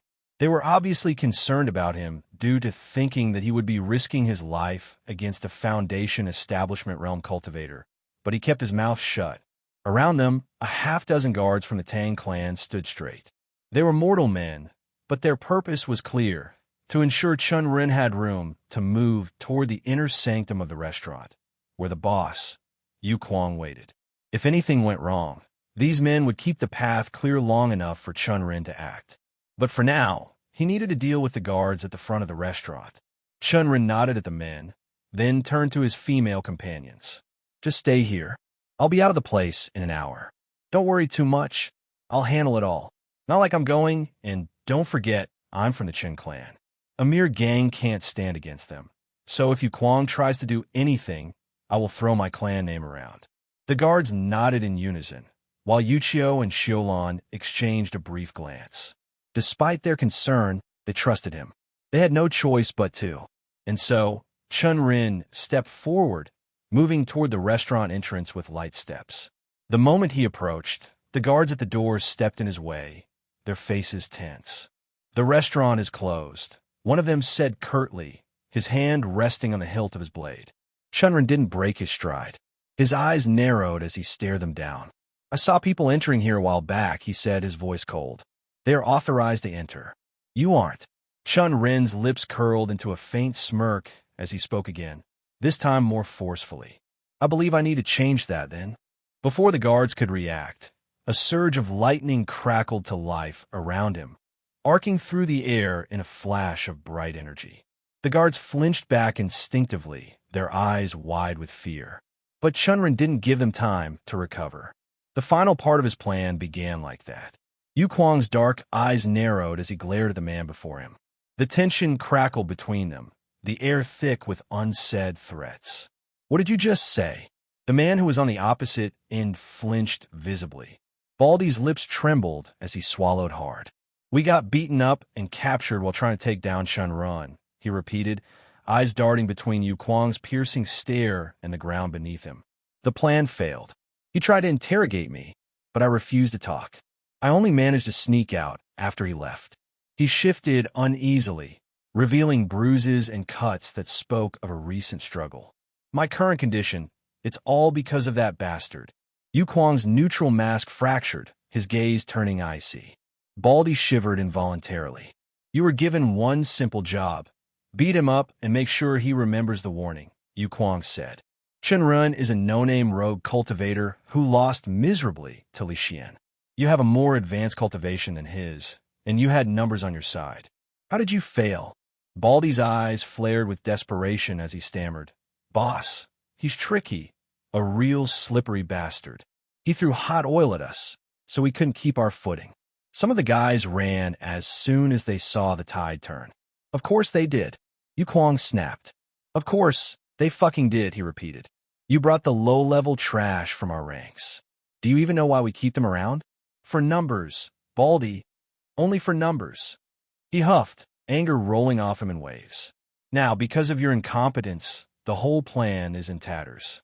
Chen Ren and that Tang clan girl should have been terrified of us, ready to bend to our will so we could take their precious perfume formula. Baldy lowered his head, his face going pale. Yu Kwang's fist clenched, veins straining against his skin. But now, because of your stupid ass, it's all down the drain. What exactly do you expect me to do now? Baldy's mouth opened, but no sound came out. The only answer was the suffocating silence that filled the room. He opened his mouth twice more before his voice finally cracked as he stammered, eyes darting nervously to the floor. Boss, just one more chance. I'll heal up and handle it myself. Smash his stall, wreck that perfume shop. Yu Kwang's expression hardened, the room seeming to chill under his glare. The silence stretched, suffocating, before he spoke, emphasizing every word as if even the idea was a joke. Trust you? They'll be watching now. You think they'd fall for the same trick twice? Their morale will be high, and the guards won't look away as easily. Even that old, sickly bastard Tang Jihao will be aware now, and he's far worse to deal with due to his connections with the city lord. He exhaled sharply, muscles taut as he flexed his fists. No, if anyone's going to crush that upstart, it'll be me. Before the threat could linger, a sharp knock shattered the tense silence. The door creaked open, and a blood snake member burst in, his face pale and eyes wild. His hair was all over the place, as if he had raked through it over and over. Signs of distress. Before Yu Kuang could conclude, the man spoke. Boss, we've got trouble. There's a group storming the building, took out the men on the ground floor, and are coming up fast. Yu Kuang's eyes widened, his jaw tightening. Who? His voice was a dangerous growl. Is it those earthen toad bastards again? The man shook his head, sweat glistening on his brow. No, boss. It's not a gang. The man calls himself Chen Ren. He's here, demanding to talk, and he's taken down everyone in his way. He's a cultivator. Yu Kuang glared at Baldy, whose face had turned ashen, the blood draining away as if he'd seen a ghost. Since arriving in this world, Chen Ren had seen many changes in himself. His muscles stronger, his reflexes quicker, and an energy inside him that made him feel alive in a way he never had before. But out of all these changes, what he liked most was how powerful he felt compared to an ordinary man. A fist whistled past his ear, the rush of air sharp and close enough to stir the loose strands of his hair, but Chen Ren was already moving. He ducked low, muscles coiling like springs ready to snap, and drove his foot into the attacker's chest with a force that made bones creak. The Bloodsnake's thug was thrown back, gasping as he crashed into the wall and slumped. Before the man even hit the ground, Chen Ren twisted sharply, pivoting off his back foot and slamming his elbow into another opponent's jaw with a crack. Sparks of lightning crackled between his clenched fists, the sharp, unpleasant bloody scent of ozone filling the narrow stairwell. The men around him halted, their eyes wide and darting, a flicker of doubt in their expressions as they took in electric energy that now danced across his knuckles. Now! The single word ripped through the clamor, sharp and commanding. Chen Ren's voice sliced through the chaos like a blade, snapping the Tang clan guards into motion. Their eyes, wide with tension moments before, now hardened. Staves whipped through the air, striking with thuds that resonated against flesh and bone. Short blades flashed, catching the dim light as they struck precisely, forcing the Bloodsnake's men to retreat or double over with stunned grunts. The thugs who moments ago wore smirks of confidence now stumbled back, eyes darting between Chen Ren and the advancing line of Tang clan guards. Panic rippled through them, their once brazen attacks now faltering as they hesitated at the sight of the cultivator's aura, crackling with restrained power. Chen Ren's body was a blur as he wove through the fray. A pivot here, a sidestep there. Each shift put him in the perfect position to disrupt an enemy's balance or open a path for the advancing guards. He gripped an attacker by the wrist, twisting until a sharp yelp escaped the man's lips and shoved him into another oncoming foe. The two stumbled back, colliding against a rough stone wall with a thud that jarred their weapons loose. A gap widened in the chaotic press of bodies, and Chen Ren seized it. He hadn't anticipated so many of them packed into one place. The stairwell was narrow, cramped, and filled with shouts and the thud of bodies hitting stone. But with his lightning arts crackling around him, the Bloodsnake men were hesitant, their attacks sloppy and unfocused. Chen Ren took full advantage, gripping the rail and swinging himself upward, kicking one thug into the wall where he slumped, dazed. More men barreled down the steps, their momentum used against them as Chen Ren sidestepped again, letting them crash into one another. Ha! A sweep of his leg tripped another, who tumbled down with a yelp. The clang of weapons dropping echoed through the stairwell, but Chen Ren didn't pause. The climb was relentless. Every step was filled with flashes of lightning and gasps of shock. Chen Ren's heart pounded in his chest, not from exhaustion but exhilaration, the rush of battle reminding him of just how different, how superior his body had become. One more kick, one more punch, and the path upward was finally clear. He pressed onward, muscles tensed as he climbed the narrow staircase toward the first floor. He found it mostly empty, only the occasional groan of the fallen echoing behind him. The sounds of skirmishes below reassured him that the Tang clan guards were holding their own. Without pausing, he set his sights on the second floor. The air shifted as he reached the landing, heavier with tension. 3 men stood waiting, eyes narrowed, bodies coiled like springs. Their auras thrummed with energy, and the fierce glint in their eyes revealed their status as cultivators. The tale has been taken without authorization. If you see it on Amazon, report the incident. Before Chen Ren could make a move, Yalin's voice hummed in his mind. They're in the body-forging realm, she warned. 2 are at the first star, the other 1 at the second. You can handle them. Chen Ren's lips tightened into a thin smile. Understood.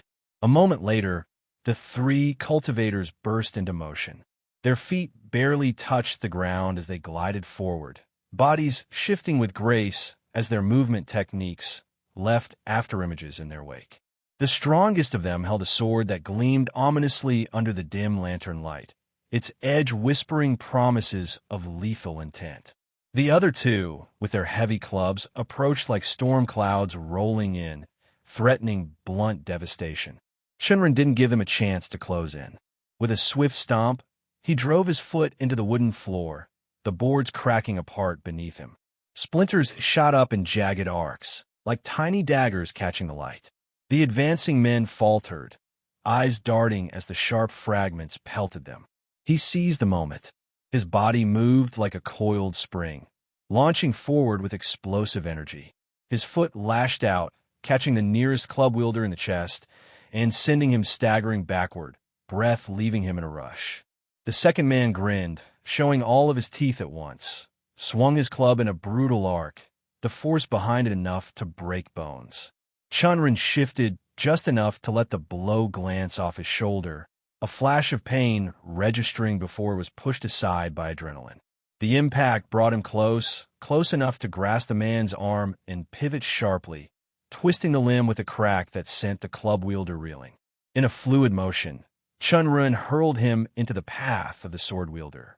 The sharp clash of bodies echoed in the confined space, the swordman's eyes widening as he struggled to avoid impaling his comrade.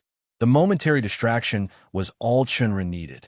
His fingers crackled with energy, the air around him heavy with the scent of blood.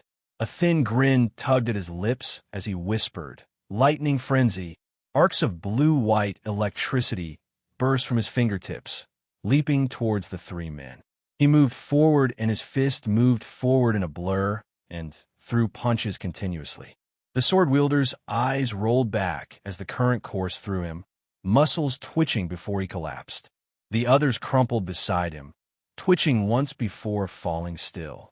Silence descended, broken only by the creak of damaged floorboards and the muffled shouts from battle below.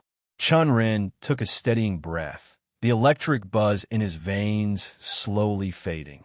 He stepped over the fallen, boots whispering against the wood as he moved to the staircase leading up. Yalin's voice murmured in his mind, this time lower, edged with unease. I feel a stronger aura from the next floor. Yu Kuang is there. Chen Ren nodded, briefly halting and taking out a pendant from his pocket. Its surface glowed faintly as he put it on. He took a moment to catch Yalin's spirit energy, swirling with intent as she walked past him with a lazy flicker of her tail. Are you ready? He whispered. A soft chuckle resonated within him as she replied nonchalantly. I'm always ready, Yalin replied. Just make sure you can hold up the act. Chen Ren's lips twitched into a smirk. I'll be damned if I can't. Chen Ren didn't encounter any more men on the 3rd floor, allowing him a swift entry. He guessed most of them had run downstairs to confront the commotion, leaving it unguarded.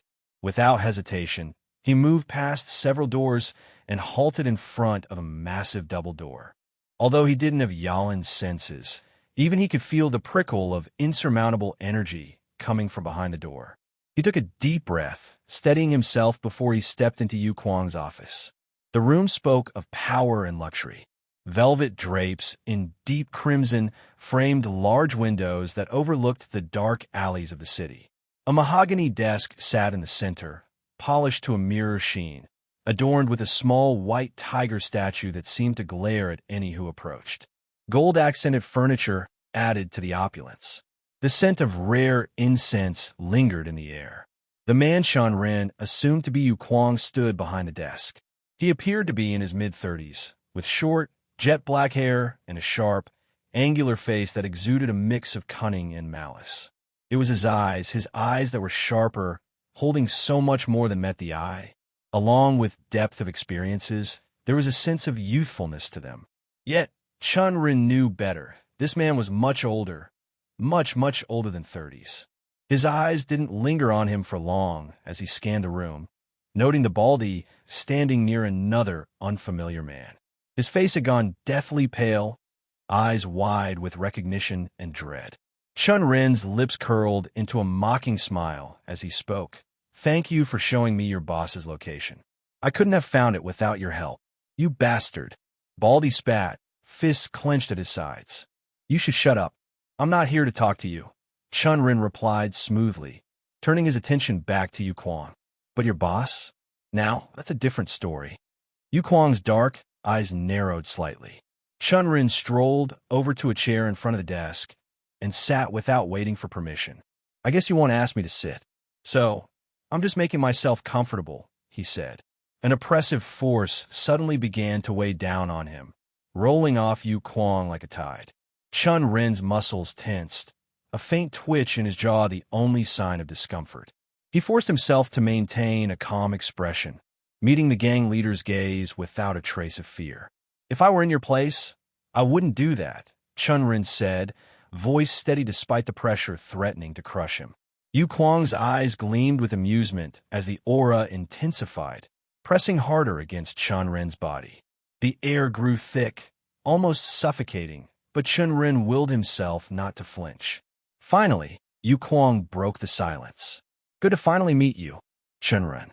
I was thinking about how to deal with you, but I wouldn't have guessed you were foolish enough to come here on your own. Now, let me propose a deal I often extend to those in your position." His lips curled into a cold smile. 5,000 silver won, your perfume formula, and crippling your cultivation. In exchange, I'll let you live. Isn't that generous? Chen Ren's smile widened as Baldy's lips twitched into a forced grin, but he ignored him, eyes fixed on Yu Kuang. "Sounds like a terrible deal to me," Chen Ren said calmly. "Let me propose one to you instead. I will spare your life if you write down who exactly asked you to destroy my businesses and steal my formula. I won't even go as far as to cripple your cultivation. Just give me the name." As soon as he completed his sentence, the air in the room thickened and the oppressive aura bore down on Chen Ren once again. His muscles tensed, and he gritted his teeth, feeling every ounce of pressure pushing him down. He did his best to not show it. Yu Kuang's smirk grew into a cold smile. "So much boldness, yet so little strength," Yu Kuang mocked. "What gives you the confidence to stand against me when you know I could crush you with a single blow?" Chen Ren managed a strained smile, defiance flickering in his eyes. "Good question," he said, taking a deep breath. "Why do you think I have the confidence to barge in here and face you when we have realms between us? I believe you know the answer. Why don't you say it?" Yu Kuang's brow furrowed as suspicion clouded his features. "I've heard of your clan, but they haven't paid your debts. They won't come to your rescue." "It's not that," Chen Ren replied while reaching into his robes. With a deliberate motion, he pulled out a small coin, its surface gleaming with a dragon emblem intricately engraved on the top. He placed it on the table, and the sharp clink of the metal echoed in the stillness, cutting through the tension in the room. Yu Kuang's eyes widened, recognition flashing across his features. "A sect crest," he muttered, as if unable to believe what he was seeing. "You're under a sect." Chen Ren gave a simple nod. "Yes, and right now, you're threatening the core disciple of my master." At his words, the air in the room seemed to shift. A subtle glow began to emanate from the pendant hidden beneath his robes, giving off a soft, eerie light. The pressure in the room grew. Without warning, the pressure intensified. An invisible force far stronger than Yu Kuang's aura began to bear down on every person in the room. Baldy's eyes bulged in fear as his knees buckled. His body crumpled to the floor with a heavy thud, his face drained of color, his breath coming in shallow gasps. Yu Kuang wasn't much better off. His own form swayed, his skin growing pale as his strength faltered under the pressure. His legs gave out from beneath him, and he too collapsed to the ground, hands scrambling to hold onto the table for support. His sharp features twisted in horror, the fear now unmistakable in his wide eyes. Chen Ren's smile remained, cool and unshaken as Yu Kuang's aura disappeared. With just one move of his, the balance of power shifted and the tides turned. "So, how do you like my deal now?" Chen Ren asked, liking the panicked gaze in front of him. Yu Kuang's expression was a sight to behold, something Chen Ren could appreciate and wouldn't forget for as long as he lived. The suffocating aura that had once been so thick in the air, almost crushing him under its weight, had dissipated. It wasn't just gone. It was replaced by something far colder, far more menacing, an aura that seemed to bleed directly from the necklace around Chen Ren's neck. The pendant looked small, but it glowed as if there was a power that was trapped in it, pulsing with an energy that seemed to rise and fall like the heartbeat of some ancient beast. The temperature in the air dropped by several degrees, and for a moment, it all felt too still. Yu Kuang's eyes instinctively flicked toward the source of that chilling presence, the glimmer of the necklace catching his gaze. His lips parted, but no words emerged. His mouth opened and closed again as if he were trying to force out some coherent thought, but it was as though the very air had stolen his voice. The confidence that had once been so prominent in his eyes shifted to a stunned bewilderment. Behind him, the Baldy, who had been so brash moments before, was now kneeling, his face drained of color, eyes wide with terror. His hands trembled on the ground as though he was too afraid to rise. The third man was now sprawled unconscious on the ground, his body unable to withstand the pressure of the presence that surged through the air. Chen Ren let the silence linger for a moment longer, allowing them to feel the full weight of the aura that radiated from him. With just one move, he had made a silent declaration that he was in control, and he reveled in the feeling of it. After a long moment, Chen Ren broke the silence. "Now, I believe you understand why I was so confident coming here." Yu Kuang's voice was shaky when he spoke, still struggling to compose himself, his words barely a whisper of their usual certainty. You're a disciple of a Meridian Expansion Realm Master, one who gave you a spirit artifact with their aura locked inside it." Chen Ren's smile widened slightly, but he made no effort to confirm or deny the claim. "She gave me more than that," he said lightly, a playful tone dancing in his words. "But I'm not here to reveal all my secrets, and frankly, I prefer not to use this artifact on you either. You just left me no choice. Now, let's move on to the matter at hand, our deal." He paused, letting his gaze shift to the kneeling Baldy for a second before turning to Yu Kuang, who seemed to be still struggling with the shock. "You know what? I have to say, I respect you a bit. We both are businessmen," he continued, "though your business methods are something I would never replicate. Honestly, I can't bring myself to do it. I can't deny that you've got skill to make such a gang. But even the best make mistakes, and this was a wrong deal. And like any good businessman, I'm sure you'll understand the need to take responsibility for it." The words hung in the air, as if to allow them to sink in fully. The temperature around them felt like it had dropped another degree, though it wasn't from a necklace now, but from the expectation that Chen Ren threw at Yu Kuang. There was no hostility, no more attempts at intimidation. Just the quiet tension of two businessmen, each aware that a line had been crossed. Yu Kuang's expression shifted, his arrogance fractured, but his pride remained.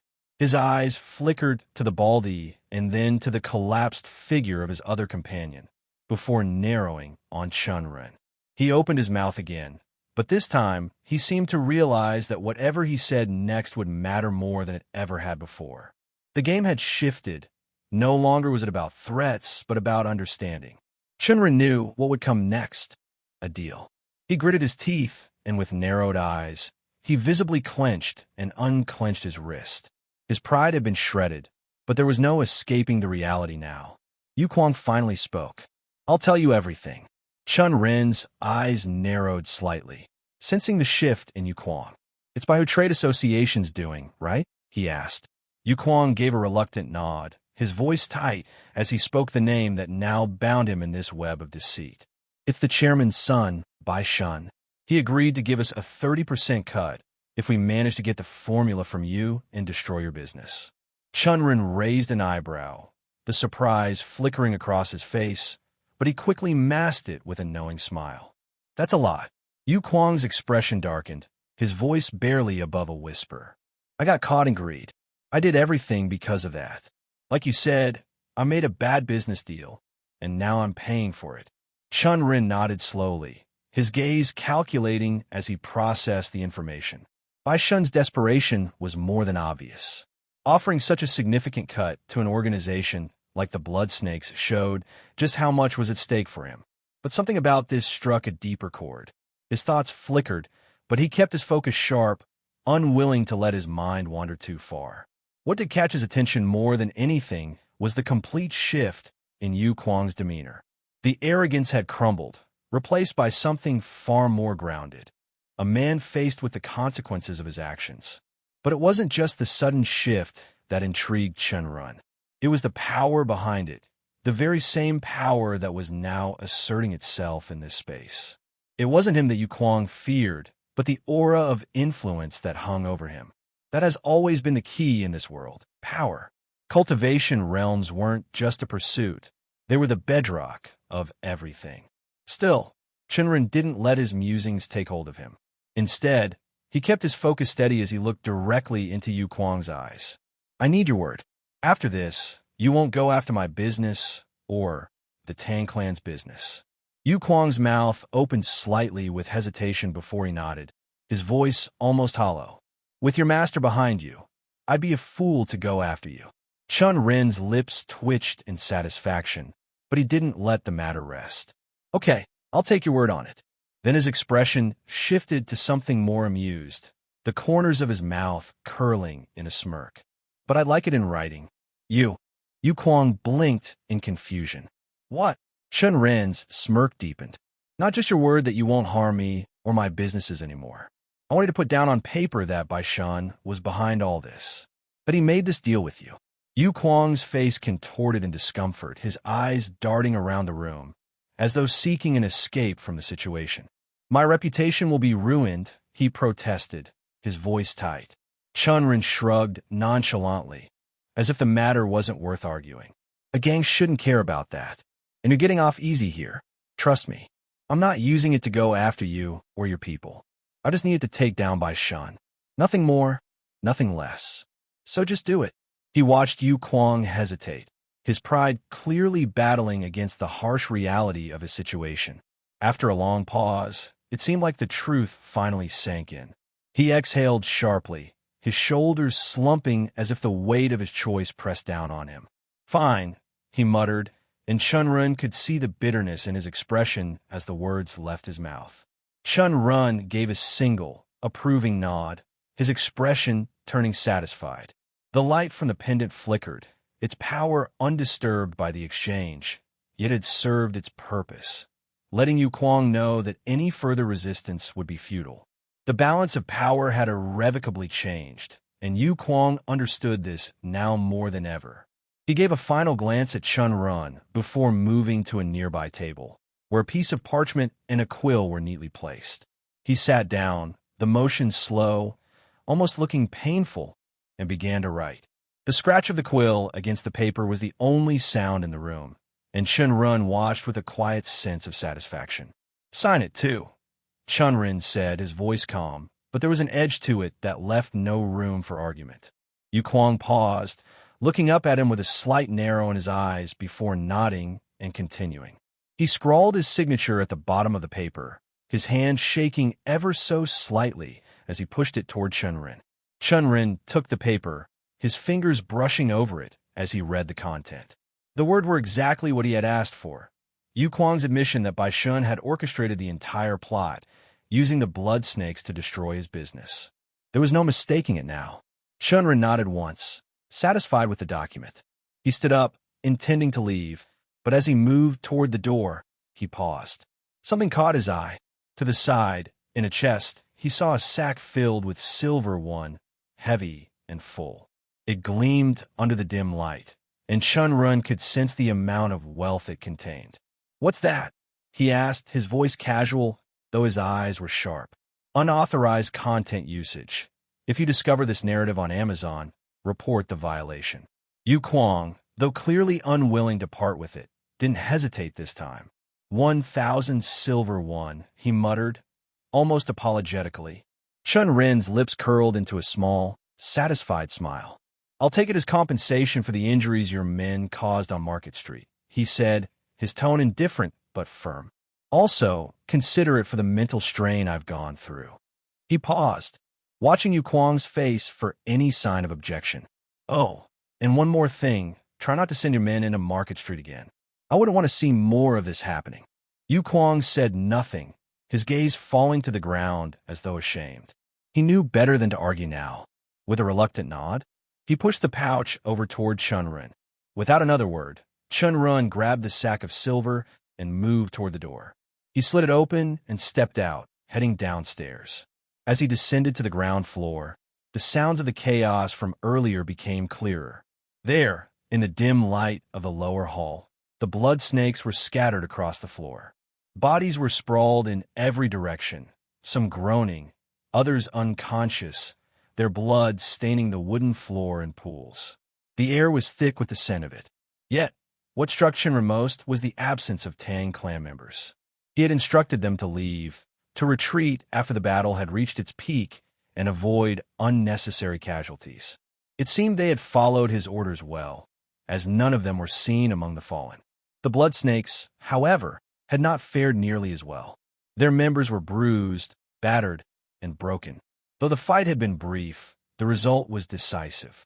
Chen Ren gave a brief glance over his shoulder as he exited the building, his eyes scanning the area one last time to ensure no one was following. The last thing he needed now was a loose end to tie up.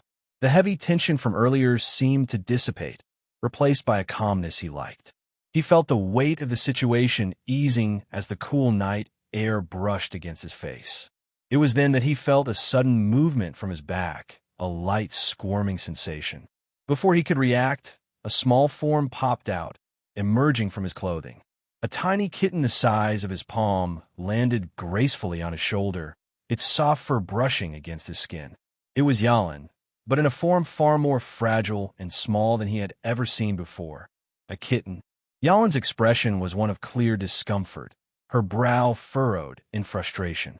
"This form takes too much of my energy," she muttered, her voice sounding almost strained. It was a squeaky, small sound that came from her, especially with trying to oppress that unsightly man. Chen Ren glanced at her, his lips twitching as he resisted the urge to reach out and pet her. It wasn't that he didn't want to. He could feel the urge rising within him. The sight of her, so small and cute, was enough to melt anyone's hard front. But he knew better. This entire plan had succeeded because of Yalan's techniques and the energy she had poured into their success.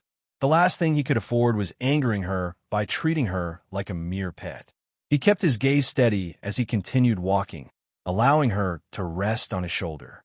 Yalan, for her part, didn't seem to mind the perch, though her feline eyes glinted with annoyance at the situation. Chen Ren spoke softly in his mind, his tone reflective.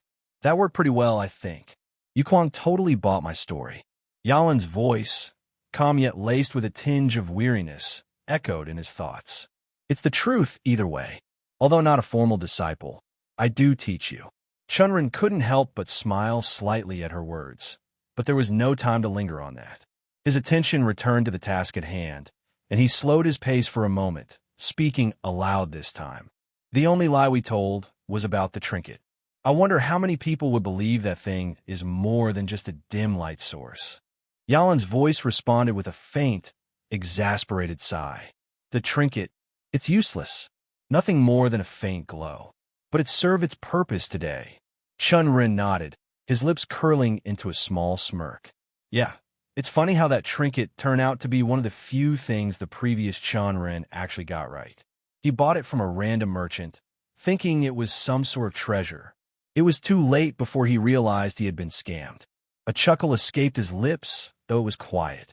I suppose it's coming to our rescue now, in a way. Who would have thought? Yalin didn't respond immediately, perhaps contemplating the odd series of events. After a moment, she purred softly, as though giving him silent approval. It may be useless, but in the right hands, even the most invaluable trinket can have its value. Chen Ren considered that for a moment, letting her words sink in. It was true after all. Sometimes, even the most insignificant things could be useful when used correctly. His thoughts were interrupted as he finally reached the main street, stepping lightly through the dim light cast by lanterns. His mind sharpened as he glanced around, aware that his actions earlier might have left traces. But everything was in place. The plan had gone off without a hitch, and now it was time to take the next step. All right, let's keep moving, he muttered, pushing forward into the night. The game was far from over, but it helped that he let himself enjoy the quiet after a hell lot of chaos and blood. Chen Ren walked through the streets, the cool night air brushing against his face, Yalin still perched on his shoulder. The sound of his footsteps echoed softly in the narrow alley, and his mind was already preparing for the next phase. The plan had gone off without a hitch, but there was more to do, more to achieve. The feeling of victory was fleeting. There was always something else to move towards. As they reached the familiar alley where Tang Xiulan and Yuqiu waited, the two of them immediately relaxed when seeing Chen Ren's face. Their tense postures softened, the worry they had carried on their shoulders melting away in an instant. Yuqiu was the first to speak. How did it go? Chen Ren gave a small, satisfied smile. As good as I could have hoped for. He reached into his cloak, pulling out the signed document. He handed it over to them, watching their expressions as they unfolded it. Their eyes widened, brows furrowing in disbelief. Yuqiu, in particular, seemed ready to burst into flames. Her eyes narrowed, a deep frustration flashing across her face as she muttered, "Bai Shun, that bastard." Chen Ren chuckled softly, but his voice carried a hint of amusement. That sort of language doesn't suit you. Yuqiu shot him a glare, still bristling with anger.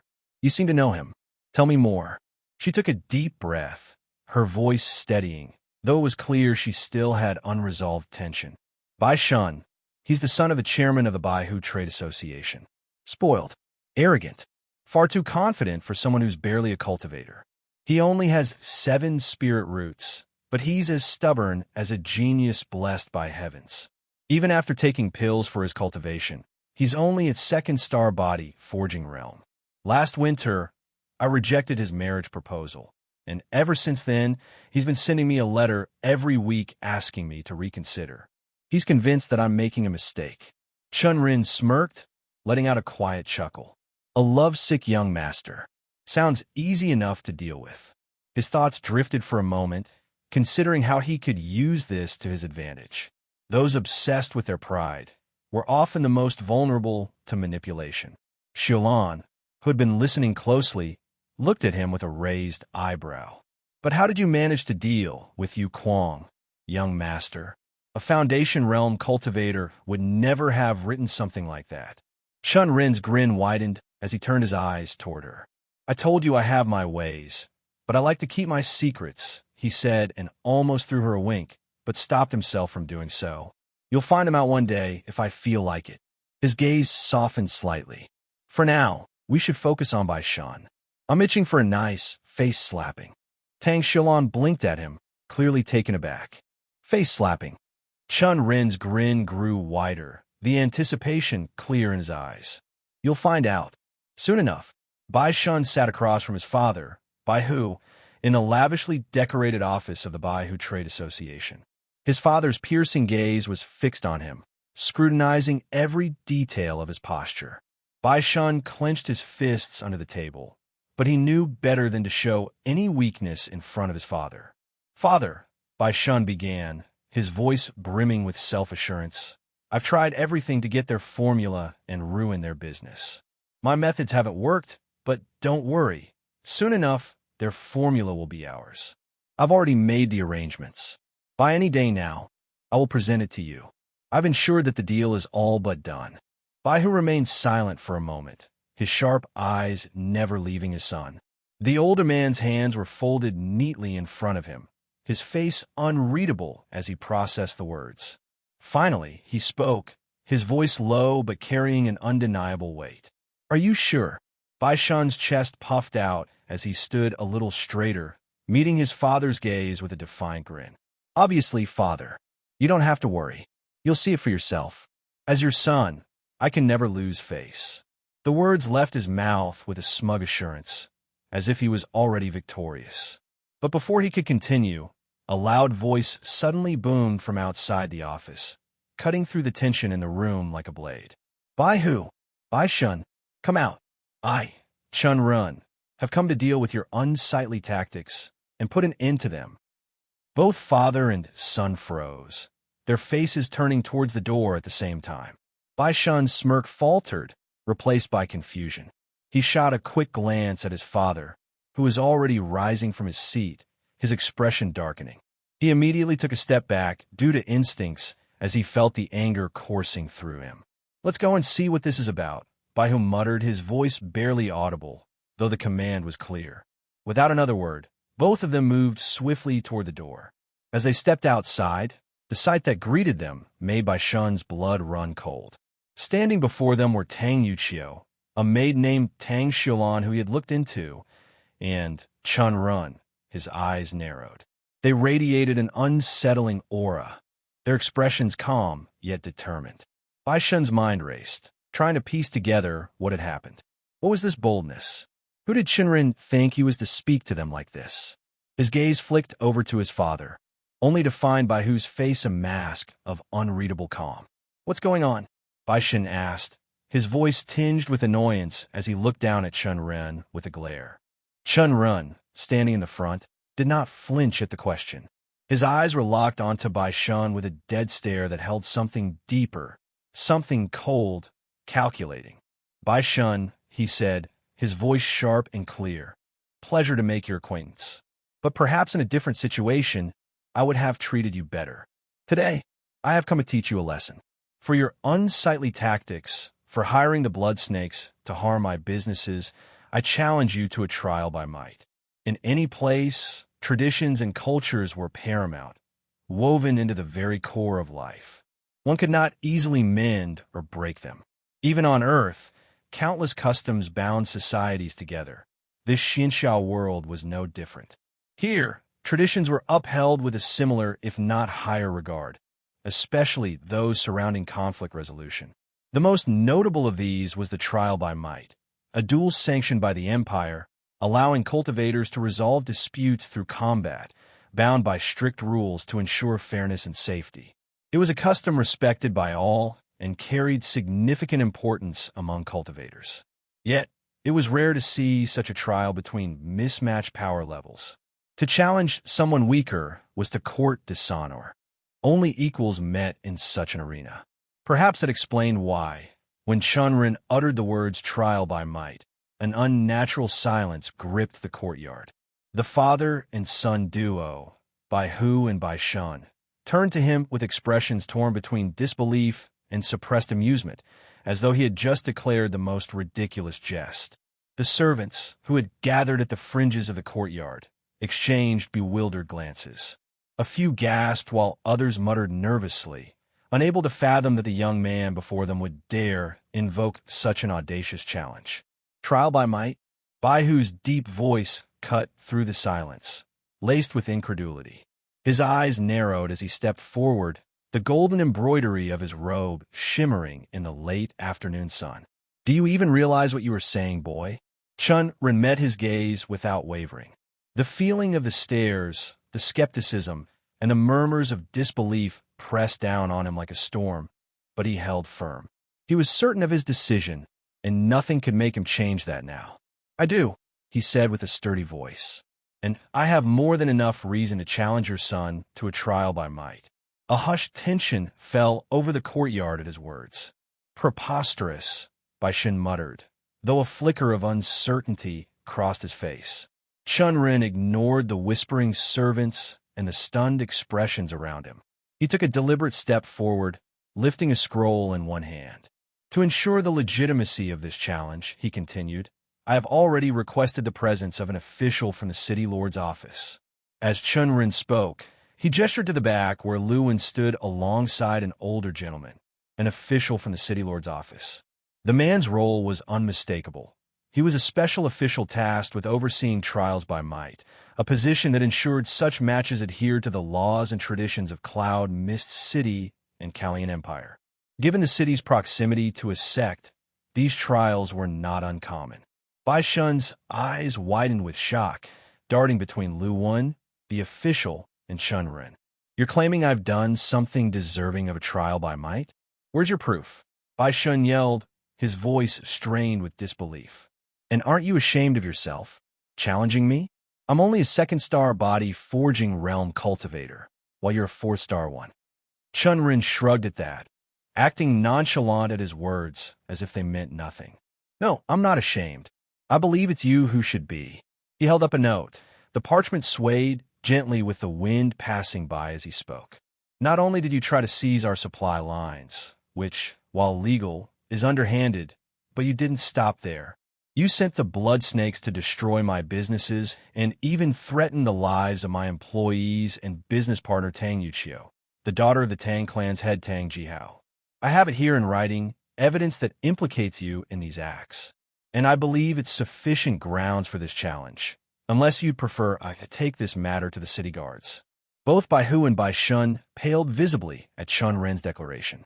Bai Hu's composure cracked as he rushed to descend the stairs, snatching the note from Chen Ren's grasp and scanning its contents with frantic eyes. Chen Ren couldn't help but notice the slight shakiness of the old man's hands. "Don't try to destroy it," Chen Ren warned. "The official has already reviewed it. You'll only make things worse if you do." This is fake," Bai Hu sputtered, though the tremor in his voice betrayed his doubt. "Ask Yu Kuang if you think it's fabricated," Chen Ren retorted. "Your son is well acquainted with him. After all." Bai Hu's gaze shifted to Bai Shun, who stood frozen in place, eyes wide and face ashen as the weight of the accusations crashed down upon him. At that moment, the official stepped forward, his voice cutting through the tension. "Bai Hu, Bai Shun, the letter is authentic. We have Yu Kuang's signature in our records, and it matches those from his time in our custody decades ago, well before he formed his gang. Everything Chen Ren has claimed has been verified. There are indeed enough incidents to justify a trial by might, even with a disparity in star levels. Both are in the same realm, so it stands." Chen Ren's lips curled into a subtle smile. "If you don't want a trial by might, I can take this proof straight to the city guard. I'm sure Tang Jihao will also pursue the matter, considering his daughter's life was nearly threatened." "That's not true," Bai Shun blurted out. "It was never meant to harm Yuqiu." Chen Ren raised an eyebrow. Before he could respond, Tang Yuqiu stepped forward, her eyes fierce. "Oh really? Then what was it? Do you think I'm unaware of how you despise me and wish me gone because I rejected your proposal? And don't you dare call me Yuqiu." Bai Shun's face flushed, and he stammered, "It's not like that. My intentions for you are—" "You could try to persuade her again later," Chen Ren interrupted sharply. He heard some snickers from behind, coming from the crowd who were now gathered around. "Right now, we're discussing the terms of the trial by might." He turned to Bai Hu, who seemed deep in thought as he weighed his options. His eyes scanned the parchment again and again as if he was trying to find something to get out of this mess. But was foolproof. He could do anything but accept Chen Ren's terms. Finally, Bai Hu looked up, his expression guarded. "What do you want in exchange for sparing my son?" Chen Ren's eyes hardened. "I won't kill him. That's not my way. I only want him to fight. The prize will be 5,000 silver won." 5,000. Bai Hu's voice rose, incredulous. "You must be joking." Before he could protest further, Tang Yuqiu stepped in, her voice resolute. Originally, I wanted to claim your businesses, but since Bai Shun doesn't truly own them, that's not possible. If you value his life, put up the 5,000 silver one as the prize. It's simple. If you don't want to lose your money, ensure your son wins. The official cleared his throat, glancing between the parties. Is this acceptable to both sides? The tense air in the courtyard was thick. Chen Ren could feel it, and he was sure the father and son duo too knew what was coming. It was evident by whose clenched jaw and white knuckles betrayed the turmoil swirling in his chest as he turned sharply towards his son, Bai Shun.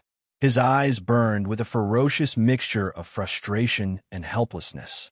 Bai Shun, standing at the edge of the stairs, trembled under his father's glare, his voice a weak whisper. "Father, you're not really going to agree, are you? Do you understand what will happen to me?" Baihu's fists tightened, his face a storm of fury and defeat. "You idiot," he growled, the words dripping with venom. "They have actual proof, Bai Shun. Do you think I could stop this once it reaches the city lord's ears? My reputation will be shattered, no matter what. All of it because of you." He stepped closer, his towering frame casting a long shadow over his son. "I can't afford to make an enemy of the law. Do you understand that?" He paused for a moment and scanned his son's face. "He said he won't kill you, so just get it over with. Stolen novel, please report." His son's expression faltered, and the fear deepened in his eyes. "But what if he cripples me, father?" Bai Shun's voice wavered, as though speaking louder might make the threat more real. Baihu's gaze softened. Before he could reply, Chen Ren spoke up. "I won't kill you, but I will make sure you can't get up from your bed for the next few months." Bai Shun paled, the blood draining from his face. "Please, no. Please, I beg you." His hands shook violently, his knees visibly threatening to give way beneath him. Baihu's patience seemed to have worn thin as he huffed at his son. With a sharp motion, he gestured to the servant standing nearby. "Give me a spear, the best quality one you could find." The servant, without any question or hesitation, hurried off, returning moments later with a gleaming spear, its blade polished and sharp enough to draw blood with the lightest of touches. Bai Shun gasped loudly as his gaze fell upon the weapon, his face turning pale. "Take it," Baihu commanded, pushing the spear into his son's trembling hands. "Get over with." Bai Shun barely held the spear, his fingers seemingly numb with fear. "Get the best healer. We'll need him afterward," Baihu ordered loudly. With that, the trial was set to begin. The crowd around them parted, giving space for the trial to begin. The official, standing tall in the center, raised his hand, announcing the trial by might. "The allegations against Bai Shun will be settled here today.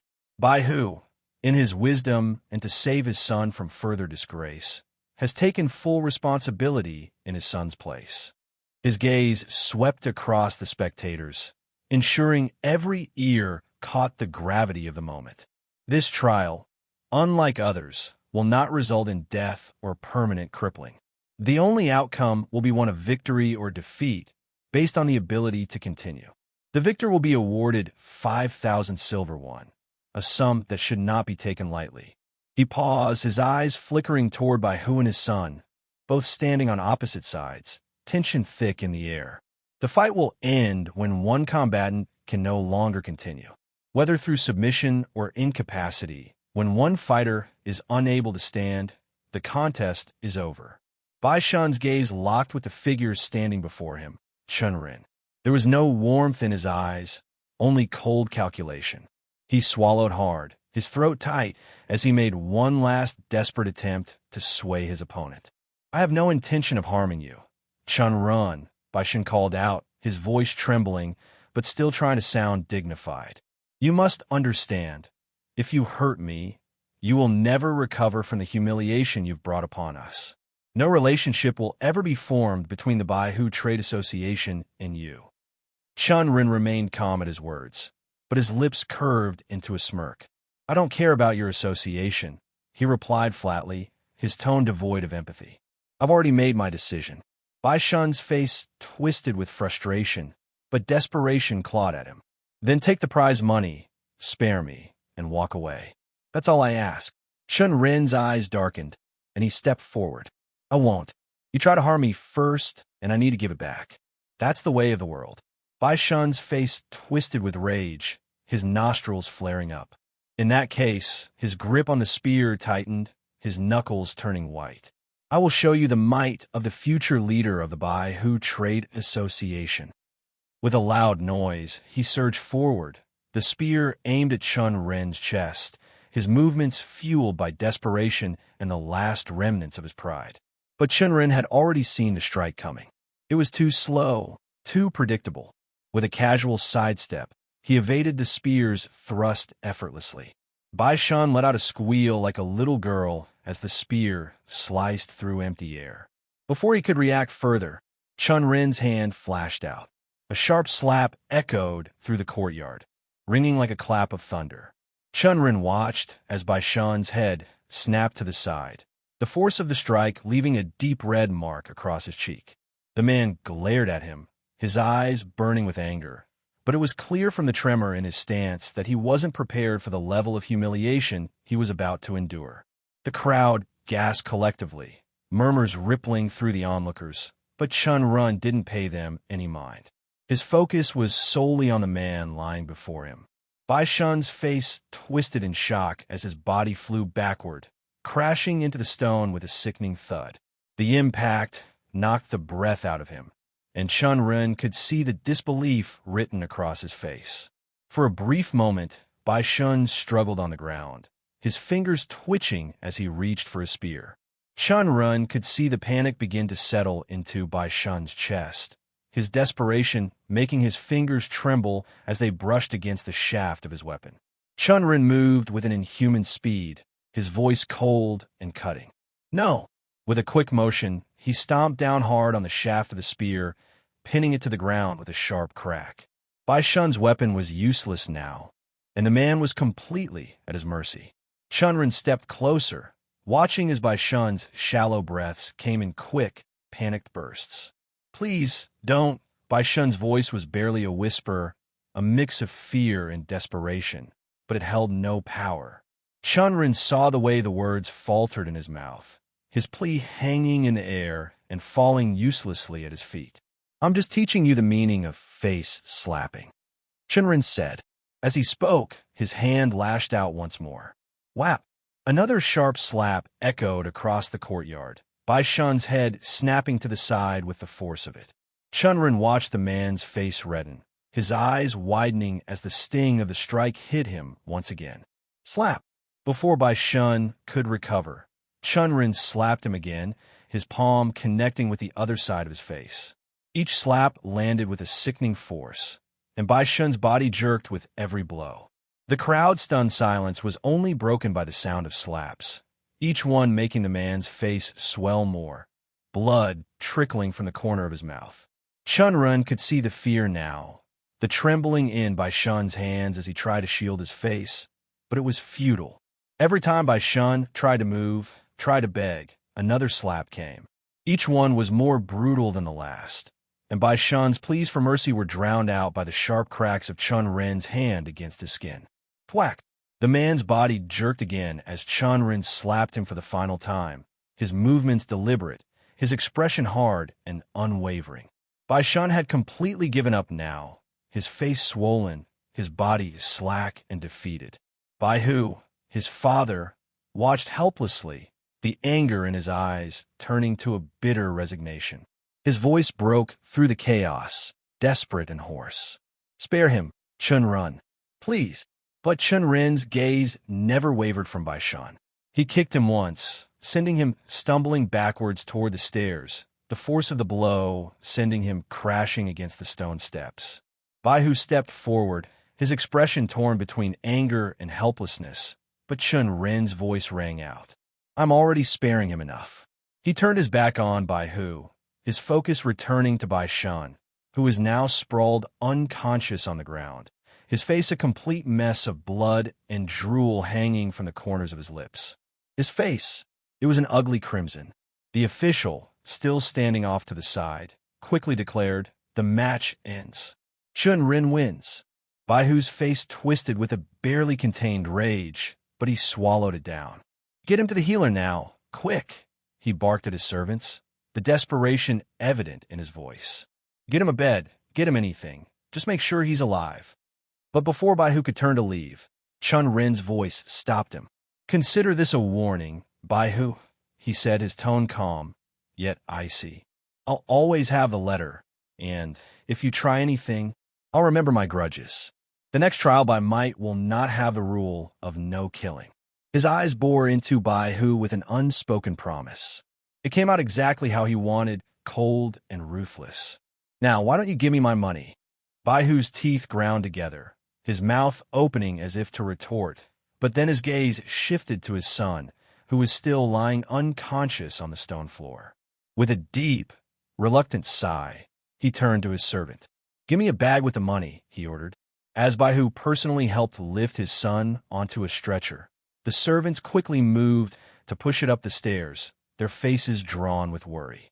Bai Hu sighed defeatedly and walked slowly behind the son, his eyes never leaving the latter's battered form. A few moments later, one of the servants returned, a heavy bag of coins in hand. She handed it over to Chen Ren and bowed subtly before running back. Chen Ren took the bag, his fingers feeling the weight of it, the sound of coins clinking inside, almost mocking Bai Hu's defeat. Good job with that bastard. Tang Yuchio's voice broke through the silence, her footsteps approaching from behind. Chen Ren turned to see her and Xiulan walking toward him, both of them wearing expressions of approval. I doubt Bai Shen will try anything now. Chen Ren's lips curled slightly, the satisfaction of a victory lingering in his eyes. Probably not. His face will take time to recover, and every time he looks in the mirror, he'll remember this. Either way, Bai Hu won't bother us anymore. His gaze drifted toward the retreating figure of Bai Hu, then back at the bag of coins in his hands. A wide smile plastered itself on his face. I thought businesses will help me pay back my debt, but I should have just challenged an idiotic young master. With this, our perfume shop will thrive more and my major worry is gone. I'm debt-free. Chen Ren had known relief before. It was the kind of thing that moved through your very soul, unshackling burdens you didn't realize you carried. He had felt it when he pocketed his first paycheck from a part-time job, a small wad of bills that carried the scent of hard-earned freedom. He had felt it when the girl he had nervously asked to prom said yes.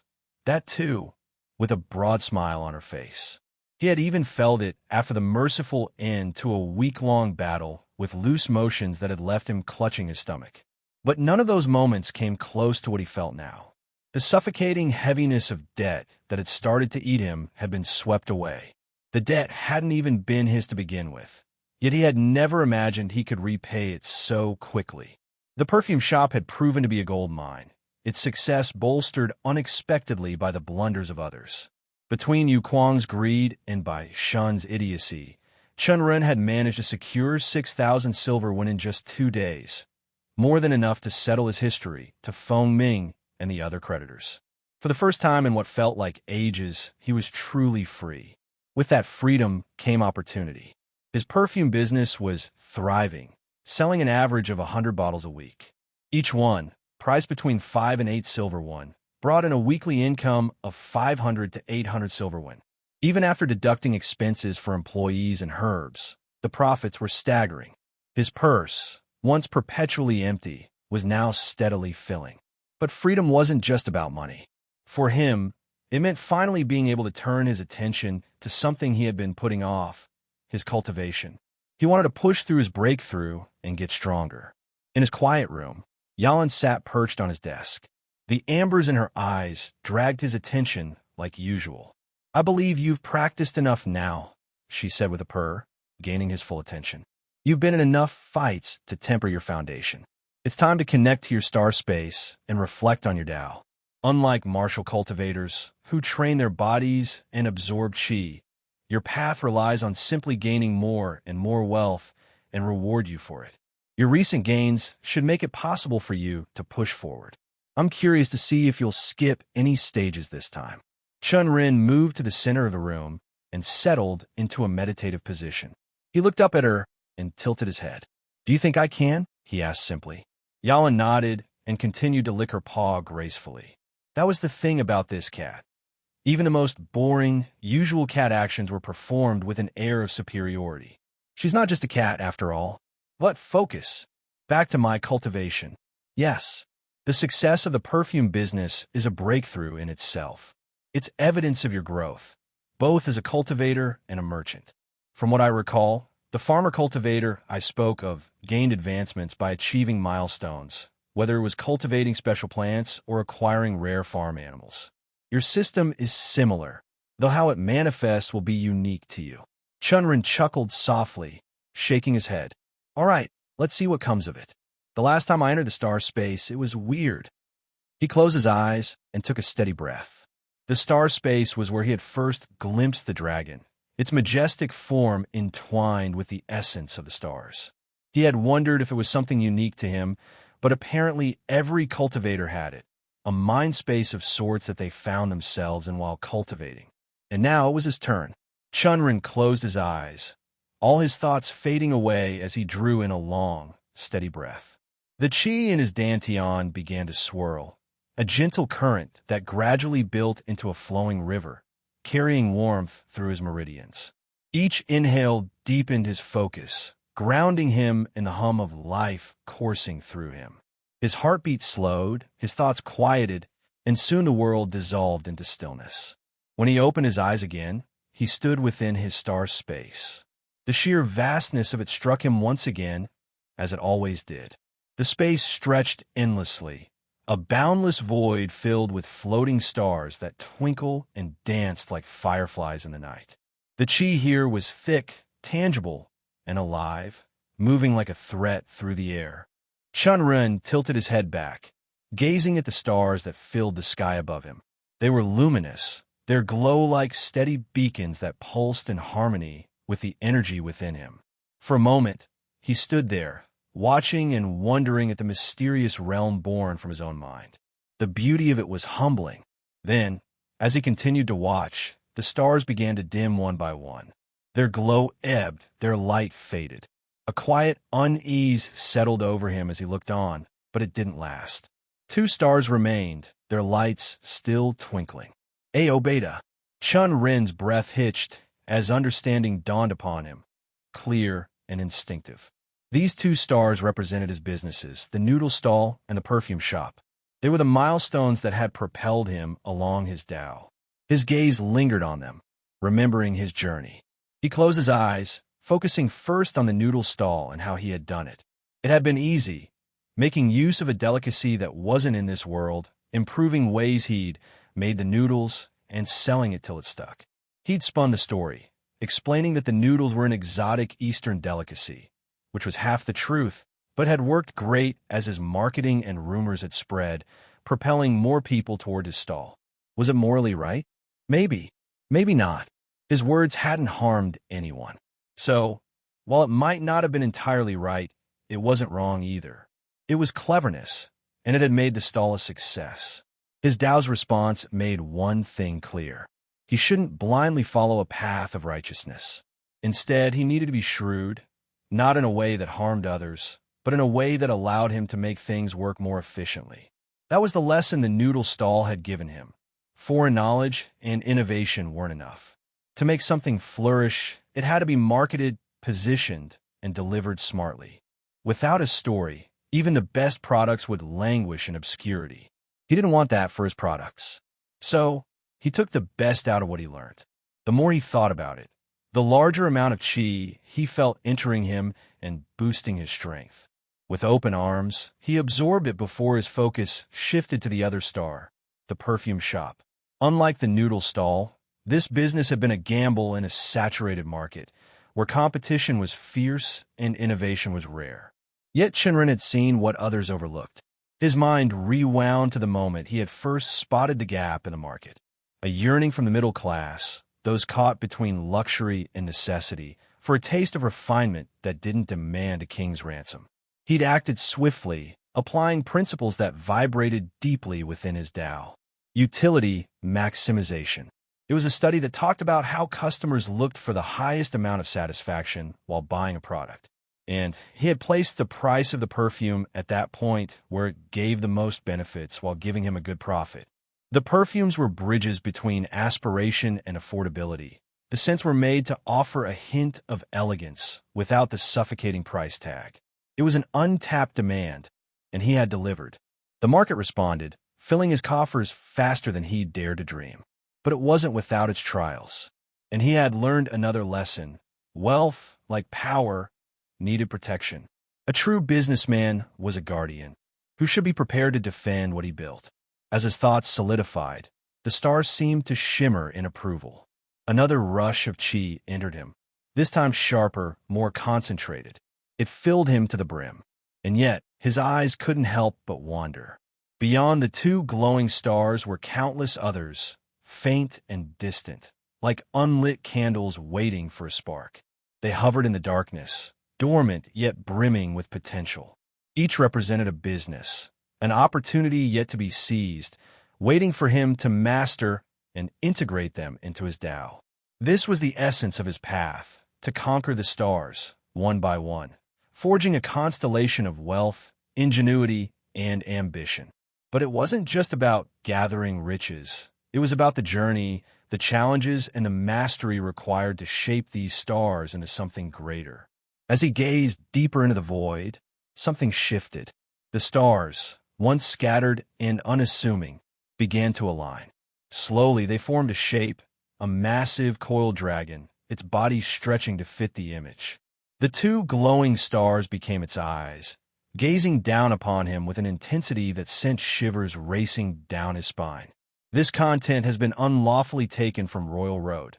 Report any instances of this story if found elsewhere. The pressure that followed was indescribable, not just physical, but pressed against his very soul. Chen Ren's knees buckled, and for a moment he struggled to breathe, yet he couldn't tear his gaze away from the dragon's eyes. They held something. He felt both small and significant, as though his entire existence had been laid bare. Then a voice echoed, not in the air but in his mind. "Child, you are chosen." The words shook his very mind. Chosen? For what? The dragon's gaze bore into him, and for a fleeting moment he thought he saw the stars behind it begin to flicker, their light about to vanish. But before he could comprehend what it meant, the star space began to dissolve. Everything, including the stars, the dragon, and the voice, started getting sucked into a void. Or was the void always there? When Chen Ren opened his eyes, he was back in the quiet of his room, his breaths ragged and his body drenched in sweat.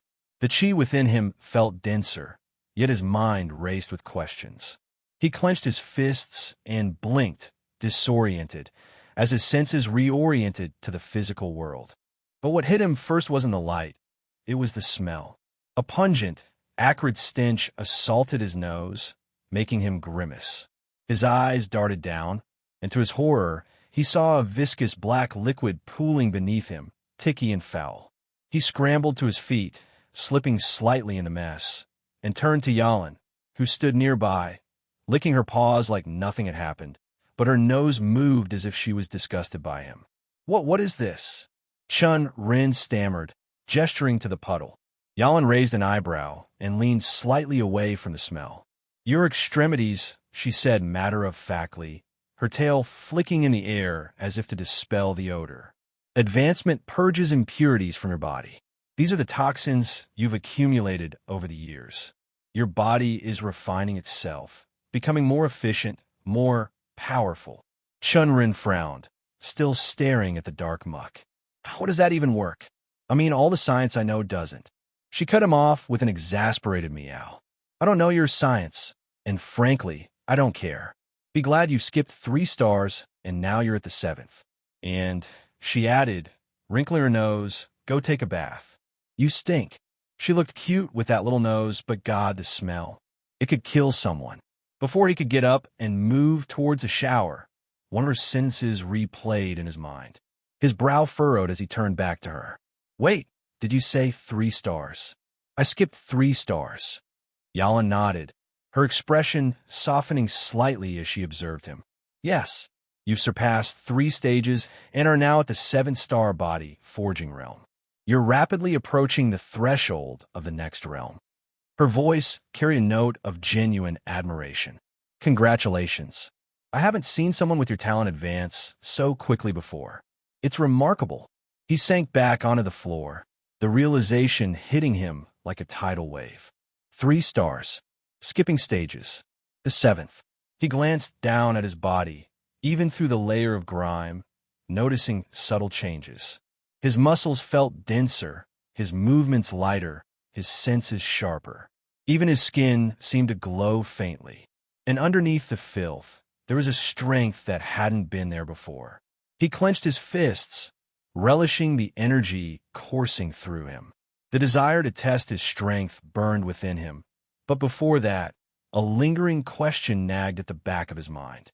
Yalan, he said, looking up at her, after I bathe, I need your opinion on something. What is it? He hesitated, then asked, do people normally see dragons in their star spaces? Her eyes widened, and for a moment, she seemed out of a response. A what? She demanded, leaning closer, but trying not to get herself onto the pool of blackness. A dragon, Chen Ren repeated, watching her reaction closely. I saw one. It spoke to me. Yalan stared at him, her lips parting as if to say something, then closing again. Finally, she muttered, You're serious. As serious as I smell right now, Chen Ren said dryly, gesturing at the puddle beneath him. Yalan didn't say anything for a while, stepping back away from him, but her eyes glued to him. Questions seemed to swirl on her face. Finally, she spoke. Go take a bath. We will talk after.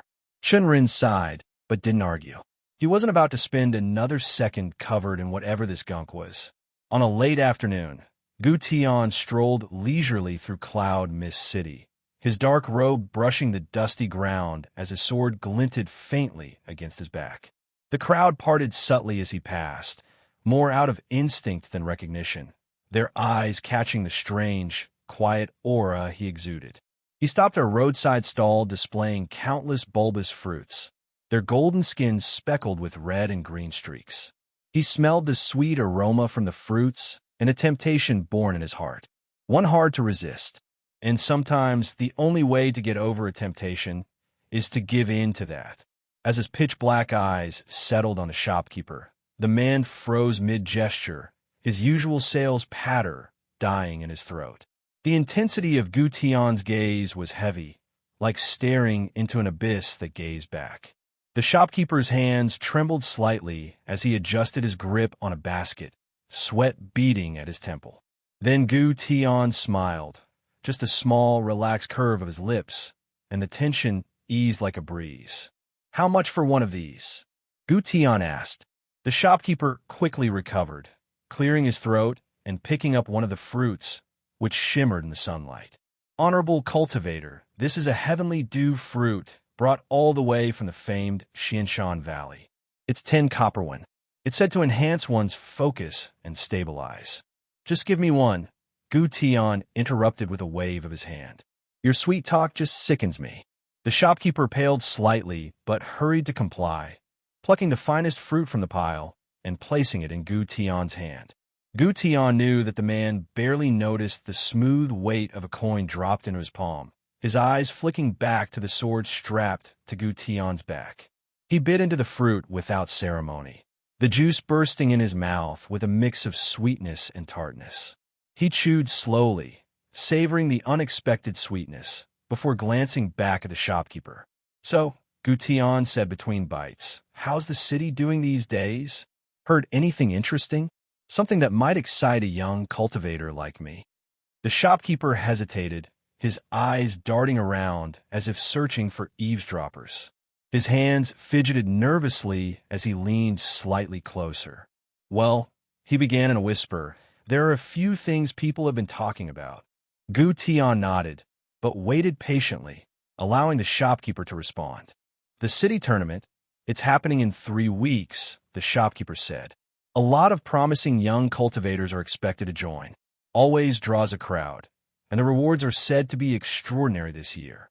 Gu Tian's tone was non-committal, but his chewing slowed slightly as he considered this. And the shopkeeper continued, his voice dropping even lower. There's trouble with the Baihu Association. Apparently, Their young master hired a gang to damage someone's business. But he lost a trial by might after angering the cultivator who owned it. Big scandal, they say. People are still whispering about it. Gu Tian smirked faintly, his dark eyes gleaming with amusement. Always entertaining to see arrogance backfire. The shopkeeper nodded nervously, then hesitated before sharing the last piece of news. And he swallowed hard, his voice barely audible. There's been a killer in the upper city. They're targeting the wealthy, nobles, merchants. 3 victims so far. The city guard's investigating, but no one's been caught yet. People are scared. Gu Tian took another bite of the fruit. The sweetness now tasted sharper, almost metallic. His eyes glinted with interest, the faintest smirk playing on his lips. A serial killer? He asked, taking interest in the last piece of information. The shopkeeper leaned closer, his nose almost touching his. Gu Tian wanted to move, but he held himself back, listening to the man's words. Yes, honorable cultivator. There have been reports of similar types of bodies being found, ripped apart and sucked dry, like something unnatural killed it. They're saying a demonic cultivator is loose in the city. He glanced nervously around. Some even say the city lord is considering delaying the tournament because of it. But he's resisting, doesn't want to show weakness. Gu Tian chuckled softly, the sound more amused than concerned. Certainly interesting times ahead, he said, brushing the shopkeeper's tension aside. His eyes gleamed again as he continued. Tell me about this tournament. Where can I register? The shopkeeper straightened slightly, clearly more comfortable with this topic. You'll need to visit the city lord's office to sign up. It's mostly for body-forging realm cultivators and lower-star chi-gathering realm ones. It's a competition meant for the young. No high-star chi-gathering cultivators join in to avoid losing face. The Soaring Sword sect is sponsoring it, handing out prizes. The city lord's throwing in a big plot of land outside the city, too. There's similar stuff to win, some artifacts, and lots of spirit stones. Gu Tian nodded thoughtfully, flipping the shopkeeper a 1 copper one. Thanks for the information. The shopkeeper bowed his head slightly, relief visible on his face as Gu Tian turned to leave. Strolling down the busy street, Gu Tian bit into the fruit again, the juices running down his hand. He savored the sweetness, his steps light as he reached into his robe and pulled out another fruit, one that hadn't been paid for, but sneaked from the stall. He bit into it without breaking stride, a carefree grin spreading across his face. As he walked, a faint whisper slithered into his ear, cold and sharp. Don't you dare enter the tournament. Gu Tian didn't break his stride, addressing the voice in a low tone. And why not? The whisper turned into a low hiss. There will be many cultivators there. Even the high-level ones will be watching. If we're caught, it won't end well for either of us. Gu Tian chuckled. It doesn't matter. You're here to mask my demonic chi, aren't you? Besides, his eyes flicked up, his voice taking on a playful lilt. Didn't you hear? The Soaring Sword sect and the city lord are offering rewards. It could be that what we're looking for would appear in the tournament. The ghostly voice fell silent, its reluctance hanging in the air. After a moment, it spoke again, resigned. Fine, but if tonight's raid is successful, we leave the city afterward. Agree. Gu Tian's smirk widened. We're raiding another clan tonight, then? The ghost's voice hummed in the thrill. Yes, I overheard a conversation at the inn while you were asleep. There's a clan in the city, the Phone Clan. Their young lord deals in artifacts. We might find what we're looking for there. Gu Tian licked the juice from his lips and then moved to his hands, doing the same motion shamelessly, his excitement barely contained. Sweet. Let's hope that the young lord puts up a decent fight. I could use a warm-up before the tournament. Yalan gazed over Chen Ren, her amber eyes narrowing as she watched him move through the bustling market. Chen Ren walked between the crowd as if he was used to the chaos that it brought, and his steps were mindful to match his calm exterior amidst the noises. A faint smirk tugged at her lips. He didn't belong here, not in this world, not in this life. And yet he carried himself as though he had mastered it. A strange human, she mused, flicking her tail. Even for a man from another world, he was peculiar. Whispers of lost souls, like leaves caught in the wind, had reached her over the centuries. Otherworldly beings stumbling into this realm, often chasing grand dreams of martial supremacy. Most were snuffed out before their stories could be written, their fragile ambitions shattered by the sheer challenge of the path they sought. Yet, Chen Ren had defied expectation. Just days after his arrival, he had tethered himself to a Dao so foreign, so unorthodox, that she, an ancient spirit beast with lifetimes of knowledge, could scarcely comprehend it. It wasn't as if she was used to understanding outsiders, but this one walked a path utterly unlike any she had seen. A Dao rooted in mundane simplicity, yet profound in its execution, one that didn't shimmer with celestial glory. Despite his mediocre spirit roots, laughably weak by the standards of heavenly geniuses, his progress was nothing short of extraordinary. She could only attribute it to his sharp mind and the unusual knowledge of the world he called Earth, a place she could only imagine as chaotic and incomprehensible. Where others spent decades refining techniques and seeking enlightenment, Chen Ren's growth seemed effortless, as if the very heavens dared not obstruct his way. Or perhaps it was because no one else dared to walk the path he had chosen, leaving him unchallenged in a field that defied traditional cultivation. Yalin's whiskers twitched. The surprises never ceased. For all her airs of superiority and her role as his so-called master, she couldn't help but feel like the one being taught. Watching him shape his strange Dao, his every step a quiet revelation, left her questioning centuries of knowledge she'd once thought infallible. But of course, her pride as a celestial cat would never allow her to admit such thoughts, not even to herself. Instead, she lifted her head high, feigning indifference as the human continued forward, his stride strong and unbothered, even though he clearly knew she was watching his every step. She had tried to rationalize her astonishment, pinning it on the circumstances surrounding him. Perhaps it was his otherworldly origins or the unorthodox nature of his Tao. But then he had mentioned a dragon in his star space. A spirit manifestation this early was something entirely unheard of. A part of her, ever wary, wondered if he might have lied. Humans, after all, were prone to embellishments, and she had encountered countless who puffed up their pride with falsehoods. But no, Chen Ren wouldn't do that to her. He had always been honest to her. If he said he had seen the dragon, then it was real. But how? Why Chen Ren? These questions raged in her mind, tightening with every thought. She had heard of cultivators manifesting spiritual projections, their daos taking form in the astral plane. Yet this was a feat reserved for those who had transcended boundaries of the lower realms, their foundations honed over decades, or even centuries. For him to achieve it now, so soon after stepping into cultivation, defied all logic. Her tail twitched as she turned her gaze inward, her eyes gleaming faintly as she peered into the depths of his being. His soul sat steady and unassuming within his dantian, surrounded by spirit roots so pitifully weak that any sect worth its name would have dismissed him without a second glance. And yet, her sharp eyes detected the faint hum of something more. It wasn't that his roots had improved. No, they were as mundane as ever. But his Tao, the path he carved out for himself, seemed to bridge the gap, compensating for what nature had denied him. She flicked her tail in thought, her steps light and unhurried as she walked beside him. The wind danced through her fur, but her mind remained tethered to the mystery that was Chen Ren. Just what had the heavens seen in him to gift him such an absurdly early revelation? Before her thoughts could spiral further, Chen Ren's voice broke the silence. He spoke to her through his mind, knowing that if he spoke alone, he might as well appear as a madman. So what exactly is spirit manifestation? Yalin's ear twitched, her feline features betraying a brief flash of irritation. She had known he would ask.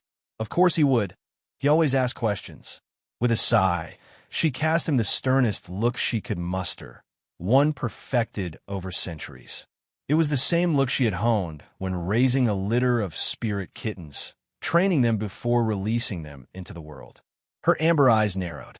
Spirit manifestation. She began in a clipped tone. As its name implies, spirit manifestation is the appearance of a spirit within you. When a cultivator walks their Dao, they occasionally connect to spirits that align with their path. That's why high-realm cultivators often summon spirits when they execute their techniques. But it's rare. Exceptionally rare.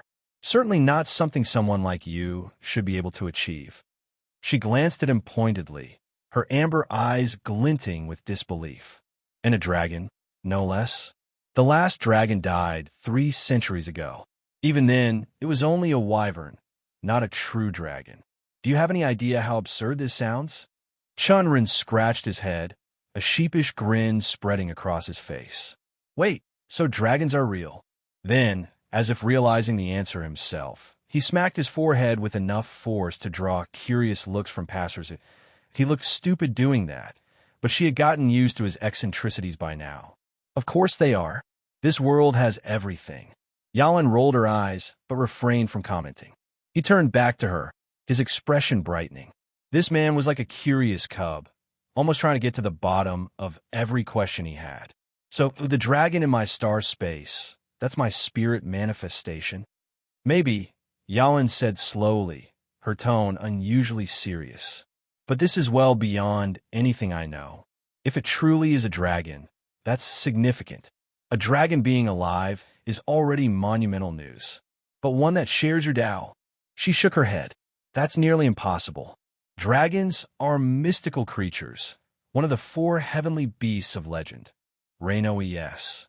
Chen Ren's curiosity only deepened. 4 heavenly beasts? Who are they? Yalan sighed, flicking her ears in irritation, but answered anyway. The white tiger, the black turtle, the crimson phoenix, and of course the golden dragon. They represent the pinnacle of existence, embodying unmatched daos. Her tone softened as she began listing them. The white tiger stands at the peak of the martial Dao, its strength and ferocity unrivaled. The black turtle follows the Dao of healing, embodying resilience and restoration. The crimson phoenix pursues the Dao of creation, revered by alchemists and craftsmen cultivators alike. And the dragon? Chen Ren asked, looking down with widened eyes. This novel is published on a different platform. Support the original author by finding the official source. The dragon, Yalan paused, her gaze drifting as though searching for answers in the distant horizon. It's unknown. Despite being one of the 4 heavenly beasts, its power remains shrouded in mystery. It hasn't revealed itself in centuries, and no records describe its true Tao. It's as if the heavens themselves concealed its path. So, if the Tao of the dragon is lost, could it be that it rules over money? Yalan froze mid-step, her ears flattening as silence wrapped around her. The weight of his words sank in like a stone, sending ripples through her mind. It was ridiculous, impossible, and yet, her silence betrayed her uncertainty. What if he was right? What if this absurd notion was true? If the dragon's Tao truly aligned with wealth, then Chen Ren was no ordinary cultivator. He wasn't just treading an unusual path. He was poised to bring a seismic shift to the world. The thought sent a chill down her spine, one she quickly masked with a flick of her tail. Snapping herself out of her stupor, she quickened her pace. Let's hurry to the tea shop, she said briskly, her tone firm. I saw some books on spirit beasts there. You will get more information on them there. She strode ahead, ears twitching with irritation and focus. Yet, as the wind carried Chen Ren's steady footsteps behind her, she risked a glance over her shoulder. His casual gait and unfazed demeanor only deepened her unease. What destiny awaited a man walking the Tao of money? Chen Ren sat cross-legged in the quiet upper-floor room of the tea house. The scent of freshly brewed tea was in the air, but his focus remained on the stack of books before him. Like Qing he had promised, she'd allowed him access to more of her collection, and he'd already devoured a handful of them over the past few days. But today, his purpose was singular, learning the truths about spirit manifestations and spirit beasts. He turned the worn pages of an old book titled Path of the Bonded Spirit by Grandmaster Su Fun, the faded ink still sharp enough to convey its authority. According to Su Fun, spirit manifestation was one of the most difficult feats a cultivator could achieve, requiring not only a deep understanding of their Dao, but also the extraordinary luck to find a spirit beast that resonated with it. Binding the spirit beast wasn't just a connection. It was a soul pact, forged through the cultivator's star space. Once completed, the bond allowed the cultivator to draw on the spirit beast's power, uniting their fates forever. The book had detailed the process of binding, alongside accounts of cultivators who had succeeded. Chen Ren's eyes lingered on a vivid description of a famous cultivator, Zhang Wu, who had bonded with a mischievous monkey spirit. Through the pact, Zhang gained the ability to create multiple clones of himself, overwhelming opponents with sheer numbers. Another tale recounted the journey of Sato Shi, who formed a pact with a lightning mouse. The bond allowed her to summon devastating thunder strikes in battle.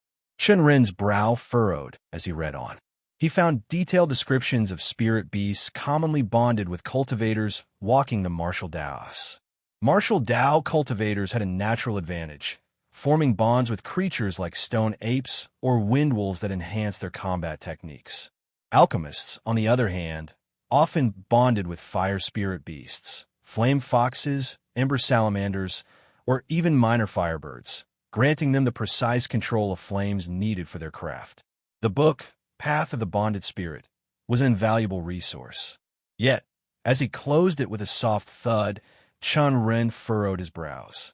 "There's really nothing about dragons in here," he muttered, a tinge of disappointment coloring his voice. From across the room, Yalin, sprawled lazily on her stomach, cracked an eye open and flicked her tail. "Obviously, there won't be," she said in a dry tone, as if mocking Chen Ren's research. "I bet you didn't even find anything on the other 3 heavenly beasts, did you? None of them have bonded with a cultivator in centuries. You won't find that kind of information in any dusty book." Chen Ren let out a frustrated sigh, but leaned back, thoughtful. "At least I learned how bonding works. I could try with the dragon." Yalin lifted her head slightly and let out a chirr before continuing. "But didn't you tell me you're always thrown out of your star space when the dragon shows up?" He nodded. "Yeah, I can barely stay there for a few moments before it forces me out." "Then you're too weak to bond with it," she replied bluntly, stretching her paws out. "It's impossible for someone in the body-forging realm to bond with something like a dragon. Your body will break under the strain of its strength." Chen Ren sighed again, deeper this time. Her words sounded like he wasn't enough to do whatever he needed to do at the moment, and that was frustrating. "That's unfortunate to know." He paused, staring out the window for a moment before his eyes lit up with determination. "But if it's just a matter of strength, doesn't that mean I'll be able to bond with it if I get stronger?" Yalin studied him for a long moment, her gaze unreadable. Finally, she shrugged, a sly grin forming on her lips. "Sure, build more businesses, then." Chen Ren blinked, confused. "What does that have to do with—" "Your Dao," Yalin interrupted, her tail swishing playfully. "The dragon follows your path, right? Get stronger on your path, human. Maybe then you'll have a chance." Chen Ren gave a wry smile, leaning forward to stretch the muscles in his back and neck as he'd been sitting in the same position for too long. "I already feel stretched thin as it is. I need more people in my sect, but it's hard to recruit anyone without an official sect status." Yalin scoffed, flicking her tail in irritation. "Then just get an official one." He sighed, shaking his head. "That's easier said than done. Definitely harder than flicking the tail and asking to get an official sect status. To establish a sect officially, I'd need spirit stones, and you don't understand how much harder those are to get. They're insanely expensive. Sure, I can earn a lot with my businesses and trade mortal currency for them, but the exchange rates? They'll bleed me dry. A single low-grade spirit stone costs 100 silver coins, and that's if you're lucky enough to find someone honest. Higher grades? Don't even get me started." Yalin's eyes narrowed as she stretched her front legs again, feigning a yawn. "Then why not go find them in the wild?" Chen Ren gave her a flat look. "You think I haven't thought about that? I don't have the location of any spirit vein mines. It's not like they just pop up out of nowhere. The famous ones are already under the control of major sects or handled directly by the Empire. No one's leaving those unguarded for me to stumble upon. Yalin's ears twitched as she circled the same spot she had napped in before finally settling down. She glanced up from the floor and gave her tail a single swoosh, signaling her comfort. Chen Ren couldn't help but be amused by this cat. Just look at her. Then go hunt beasts. Trade their cores for spirit stones. Isn't that how cultivators usually make a living? He rubbed the back of his neck, forgetting all about the demeanor of the cat just to focus on her words. That's an option, sure, but it's dangerous. Spirit beasts aren't exactly friendly, and I'm not strong enough to face high-grade ones yet. His gaze shifted to her, a wicked smile stretched across his face. Unless, of course, you'd be willing to lend me your claws? Yalin smirked, her tail curling lazily. Ah, so now you want my help? What happened to your I can handle it myself attitude? Chen Ren sighed dramatically. That was before I realized just how expensive ambition is in this world. Yalin scoffed, flicking her tail dismissively. I'm not your employee, human. I'll help if you're in danger. But if you start relying on me for every little problem, you'll never grow. Do you think I want to follow around a weakling forever? Chen Ren nodded earnestly. Well, you're right. I don't plan to use you. It was a joke. You're already my cheat in this world, besides my Dao, of course. Her ears twitched as she eyed him suspiciously. Cheat? What's that supposed to mean? Chen Ren just chuckled, refusing to answer as he snickered under his breath and moved toward another stack of books. He skimmed through the shelves, his fingers brushing over the spines as he read their titles. The Mystical Art of Spirit Carpentry, Cooking Techniques of the Flame Salamander, How to Properly Groom a Spirit Beast, Volume 2, and he stopped, raising an eyebrow. Who writes 2 volumes on grooming? Yalin snorted from her spot, unimpressed. People with too much time on their hands, clearly. Shaking his head, he kept searching. His gaze wandered past a few more odd titles. The Secret Lives of Spirit Ants and 1001 Ways to Trap a Spirit Chicken, until he froze. His eyes landed on a plain, leather-bound book tucked between more decorative tomes. The faded golden letters on the spine read, Talismans and Their Making. Something about it tugged at him, and he reached for it without a second thought. Jasmine. Ching he inhaled the smell deeply as the porcelain teacup swirled gently in her hand. Her eyes locked in at a cluster of young girls, mortal, rich, giggling, and infuriatingly loud, huddled around a table. Their voices raised after one another as they all debated, with an annoying heat, over that story. The one penned by the odd young cultivator, Chen Ren. Her fingers tapped on the table in a soothing rhythm as her lips curved in a satirical smile. It had been quite some time since the so-called love story was released. She half expected the fascination to die long back, but on the contrary, it had become an obsession. They'd been treating the book akin to a classic folk tale. She sighed at that thought. These girls, they were reimagining, filling the gaps with their own absurd fantasies. Alternating endings, impossible love triangles, and even theories that bordered on the ridiculous. She had talked to Chen Ren about it, and he had simply labeled it as fanfiction and told her to let it grow. According to him, every popular work would have fan renditions, but Qing he had never even heard the term before. Her brows twitched as the 2 youths started raising their voices, trying to assert dominance over their narrative of the protagonist's love was truly required. She sighed, feeling that her patience was wearing thin. Maybe I should have just burned the manuscript, she muttered to herself. Or maybe I shouldn't have ever accepted letting that young cultivator take a look at my collection in exchange for the novel. Because the deal had struck true, the profits continued to flow inside her small tea stall like nothing, and it had been mostly due to the book Liang Shan and Huayan. With that, a chuckle escaped her lips. At least the business has been doing well. As she took another sip of her tea, her mind refocused on Chen Ren. With his sly grin and strange aura, he had been on her mind far more often than she cared to admit. 200 years ago, she might have mistaken this curiosity for a girlish crush, one that ran deep. But now she knew it was something else entirely. He was an enigma, and Qing, he detested enigmas. He was a strange, mysterious cultivator, and those kinds almost brought a new set of problems with them. This morning, he'd entered her shop without so much as a greeting and made a beeline for the first floor, where the books were. And he moved with the authority of a man with a big, fat purpose. But that wasn't the reason why he had been on her mind. It was due to the fact that his aura had changed from a weak 4-star body, forging realm cultivator to a 7-star. She had seen him just 3 days back, and he hadn't looked anywhere near a breakthrough then. Her teacup paused mid-air, her fingers tightening around its rim. One thought swirled in her mind. Is he a demonic cultivator? She said aloud, unable to help herself. And more importantly, even if he was, could she kill him with the spirit cat following behind him? She hadn't reached that conclusion for no reason. Qing, he had seen many strange things in her centuries of life, enough to dismiss the eccentricities of most cultivators, because they were, by nature, an odd breed. Endless pill-popping, retreating into caves for decades at a time, and emerging half-mad and wholly awkward. Alpha Nigerian Naira Beta. But this was something else entirely. No cultivator, no matter how talented or dedicated they were, leapt 3 stars in the body-forging realm within a single day. That was a fact as immutable as the heavens themselves. She had confirmed it with her own senses. He had been a 4-star novice barely a week ago, and now his aura was much more noticeable at the threshold of the 8-star. At first, she thought it could be because of pills. After all, it wasn't unreasonable.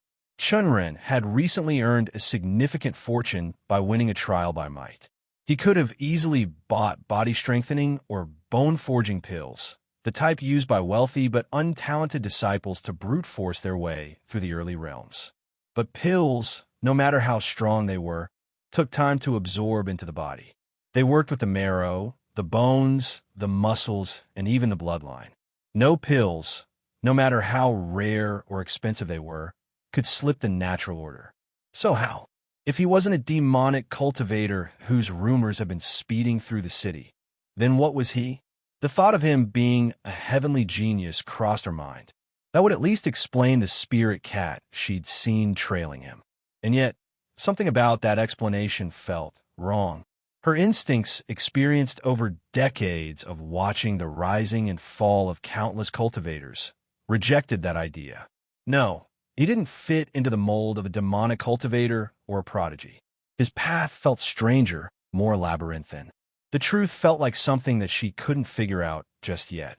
And for the first time in decades, she felt curiosity bubbling inside her, and her mind felt like an itch that she couldn't quite scratch without proper answers. On the other hand, the mystery surrounding the man was intoxicating. She felt almost giddy, wanting to know what he was up to, who he was, and how he did it. A part of her even wanted to march towards him, block his path with a single thought, and demand answers directly.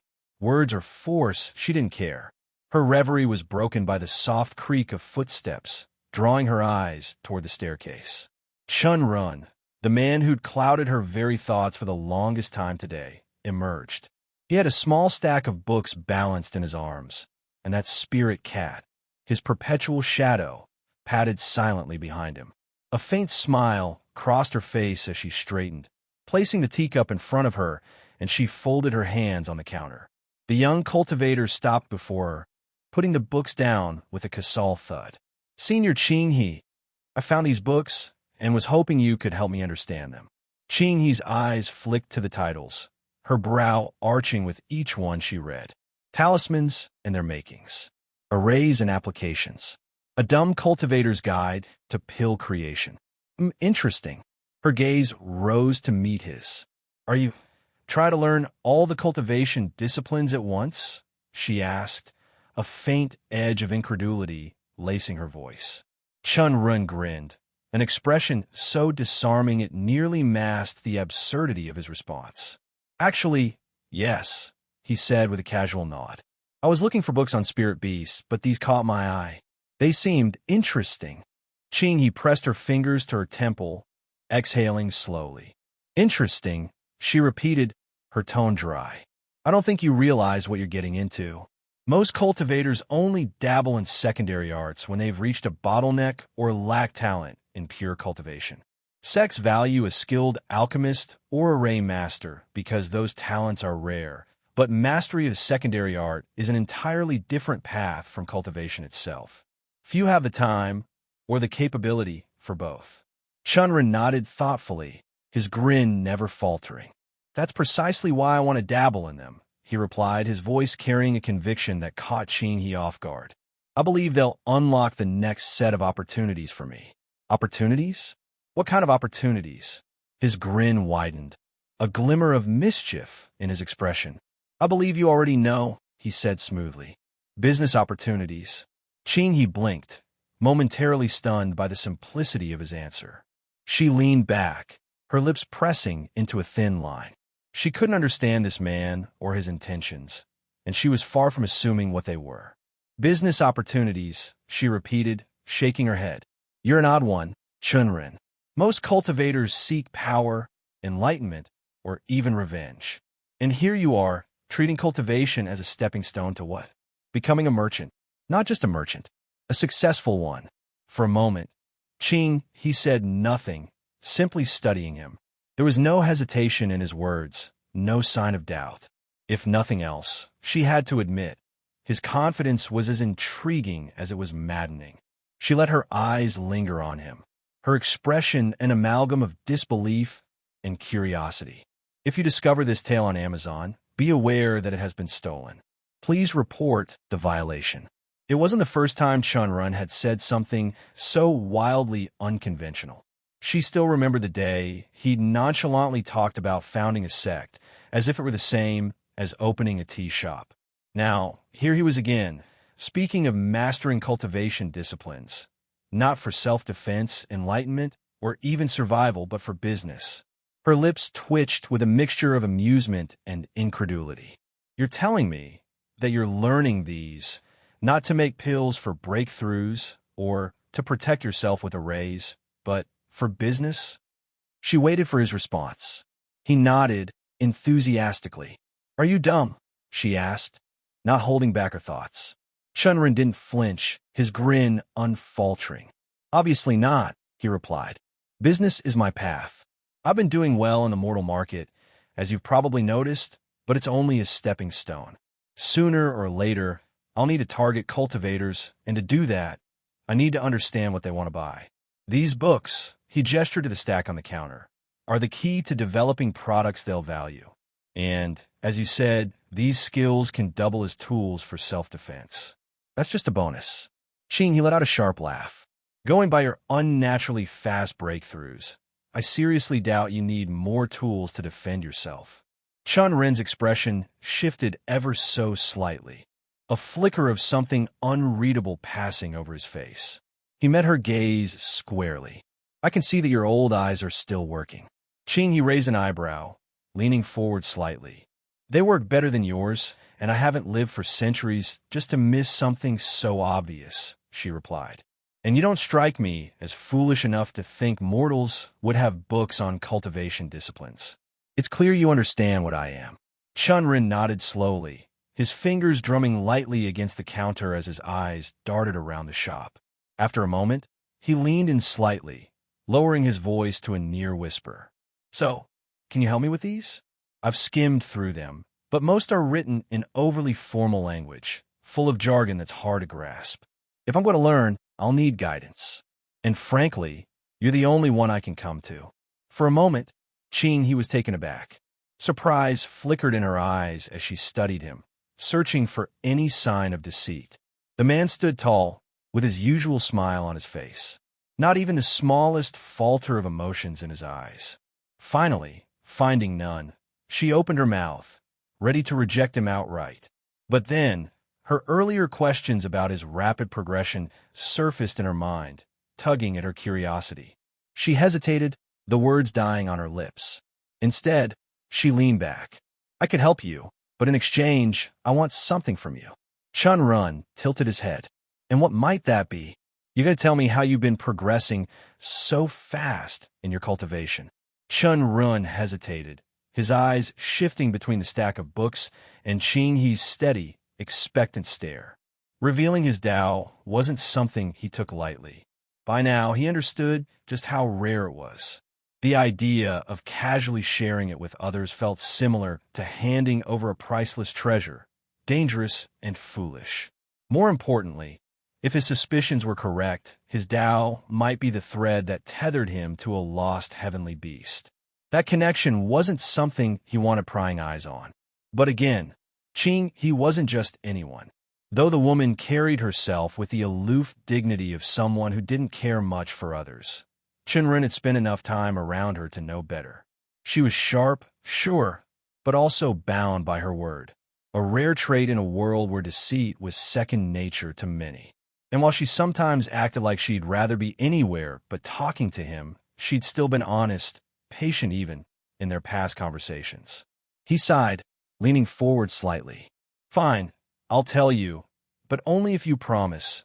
No, swear, that you'll never speak of it to anyone. He frowned, her forehead wrinkling as she looked at him with the same thoughtful expression she always wore. You have my word. Now speak. Chen Ren took a deep breath, steeling himself before he began to explain. He spoke carefully, omitting any mention of the dragon or the deeper mysteries he hadn't fully unraveled himself. Instead, he focused on the essence of his path, the Dao of money.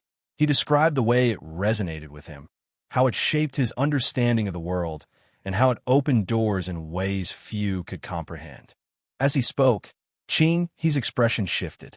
At first, her brows furrowed in thought, her lips pressed into a thin line.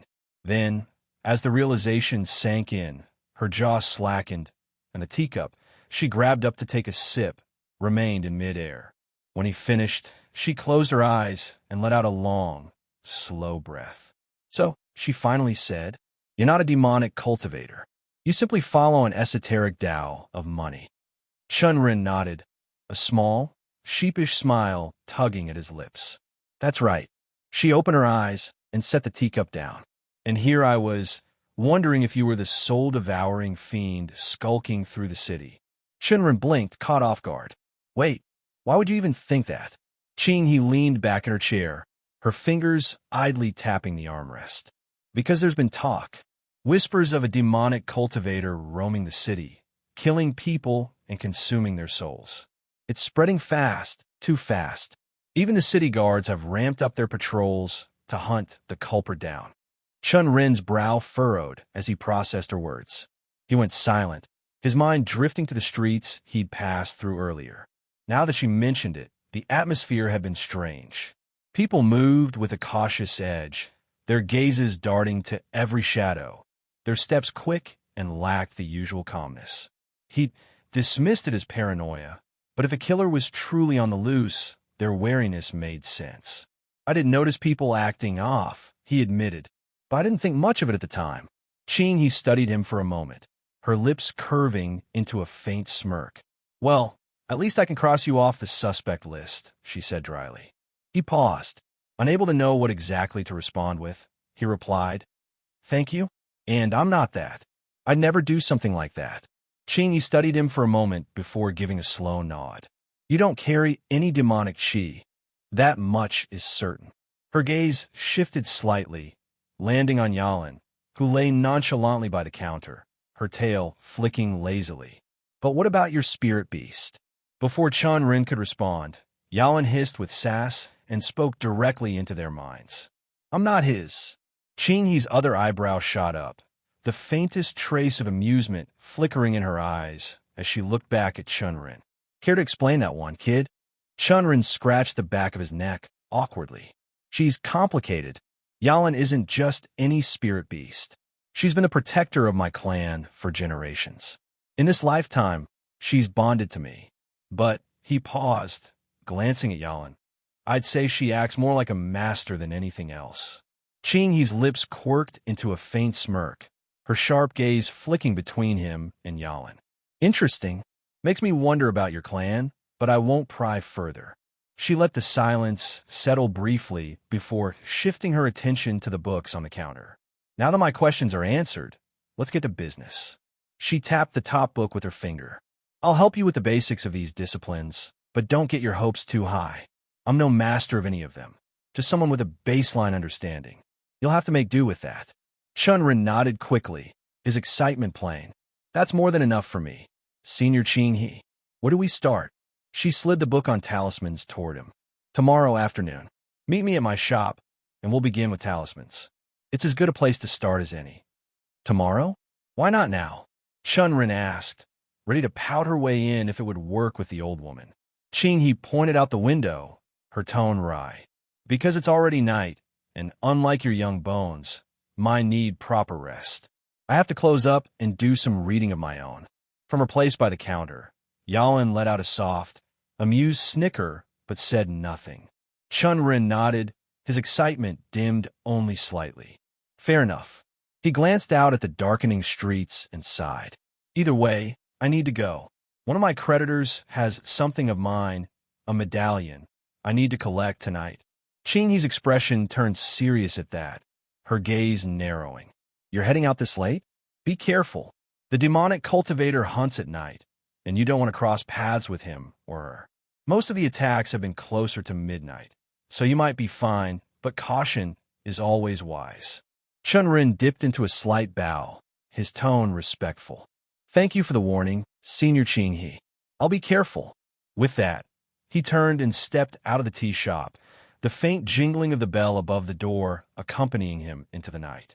Yalin padded silently beside Chen Ren, her sleek form appearing noticeable even in the shadows as they moved through the quieting streets.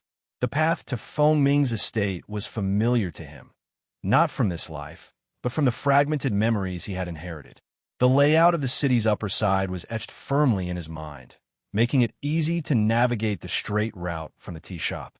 The upper side of the city exuded quiet wealth, with paved roads and well-maintained lanterns emitting a steady glow. But even here, the usual hum of life seemed muted. As they walked, Yalin's voice brushed against his thoughts, sharp and inquisitive. I'm curious about this demonic cultivator on the loose. Chen Ren raised an eyebrow, glancing at her. Why? Aren't they a pretty staple thing in this world? Staple or not, they're not brain-dead, she replied with a dry edge to her tone. Even the most reckless of them would think twice before entering a city so close to a guardian sect.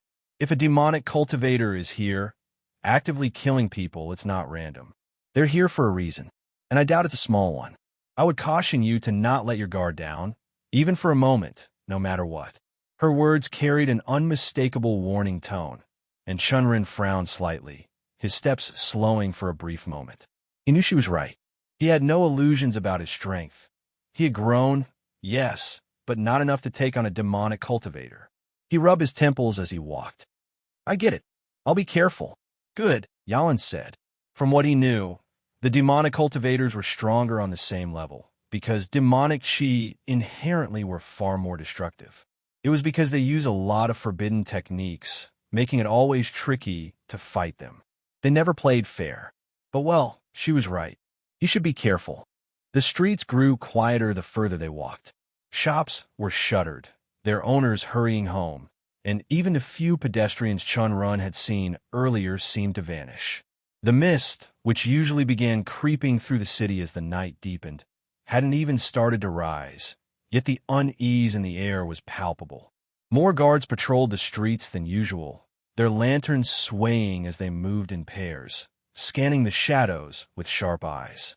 Chen Ren noticed the tension in their postures and the way they gripped their weapons until their knuckles were white. The unease was infectious. A part of him considered turning back, leaving this errand for daylight. It would have been the safer choice.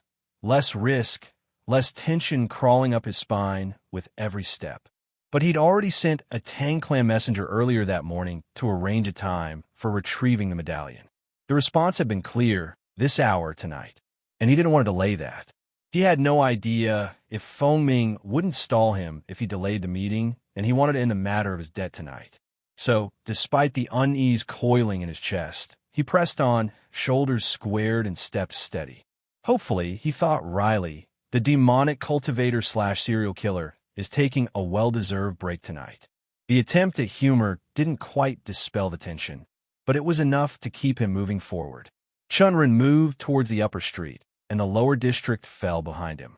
The upper district felt quite the difference from what he just moved past. Cleaner, quieter, and had beautiful stonework that reflected the heavy lanterns that hung like floating jewels. Regardless of everything else, the number of lessening people felt quite off. Normally, these districts weren't supposed to be this hollow. Even at midnight, some people were strolling, coming back from bars and red light establishments. But now, they ran back to their homes, constantly looking over their backs as if a monster would emerge out of the shadows. Ignore the weird feeling. He shook his head and started moving towards the destination he had in his mind. Behind him, Yalin trailed as if nothing in this world could bother her. She was a sight to behold. Her tail swooshed to the rhythm her back moved, and she was majestical in every way. Chen Ren's worries faded away after seeing the fearless cat beside him. Even if something happened, he knew he had her protection and doubted that any demonic cultivator would be able to stand against her, and if she could actually be defeated by one, then he never stood a chance to begin with. Soon, the world narrowed until it was just him and the grand estate that was right before him. The Feng clan estate stood like a fortress with imposing, tall walls. The gates were painted in a deep crimson and accented with golden carvings. It had the richness that came from the fortune from the trade of weapons and artifacts. Yet for all that wealth, the clan had never reached the heights of true cultivation prestige.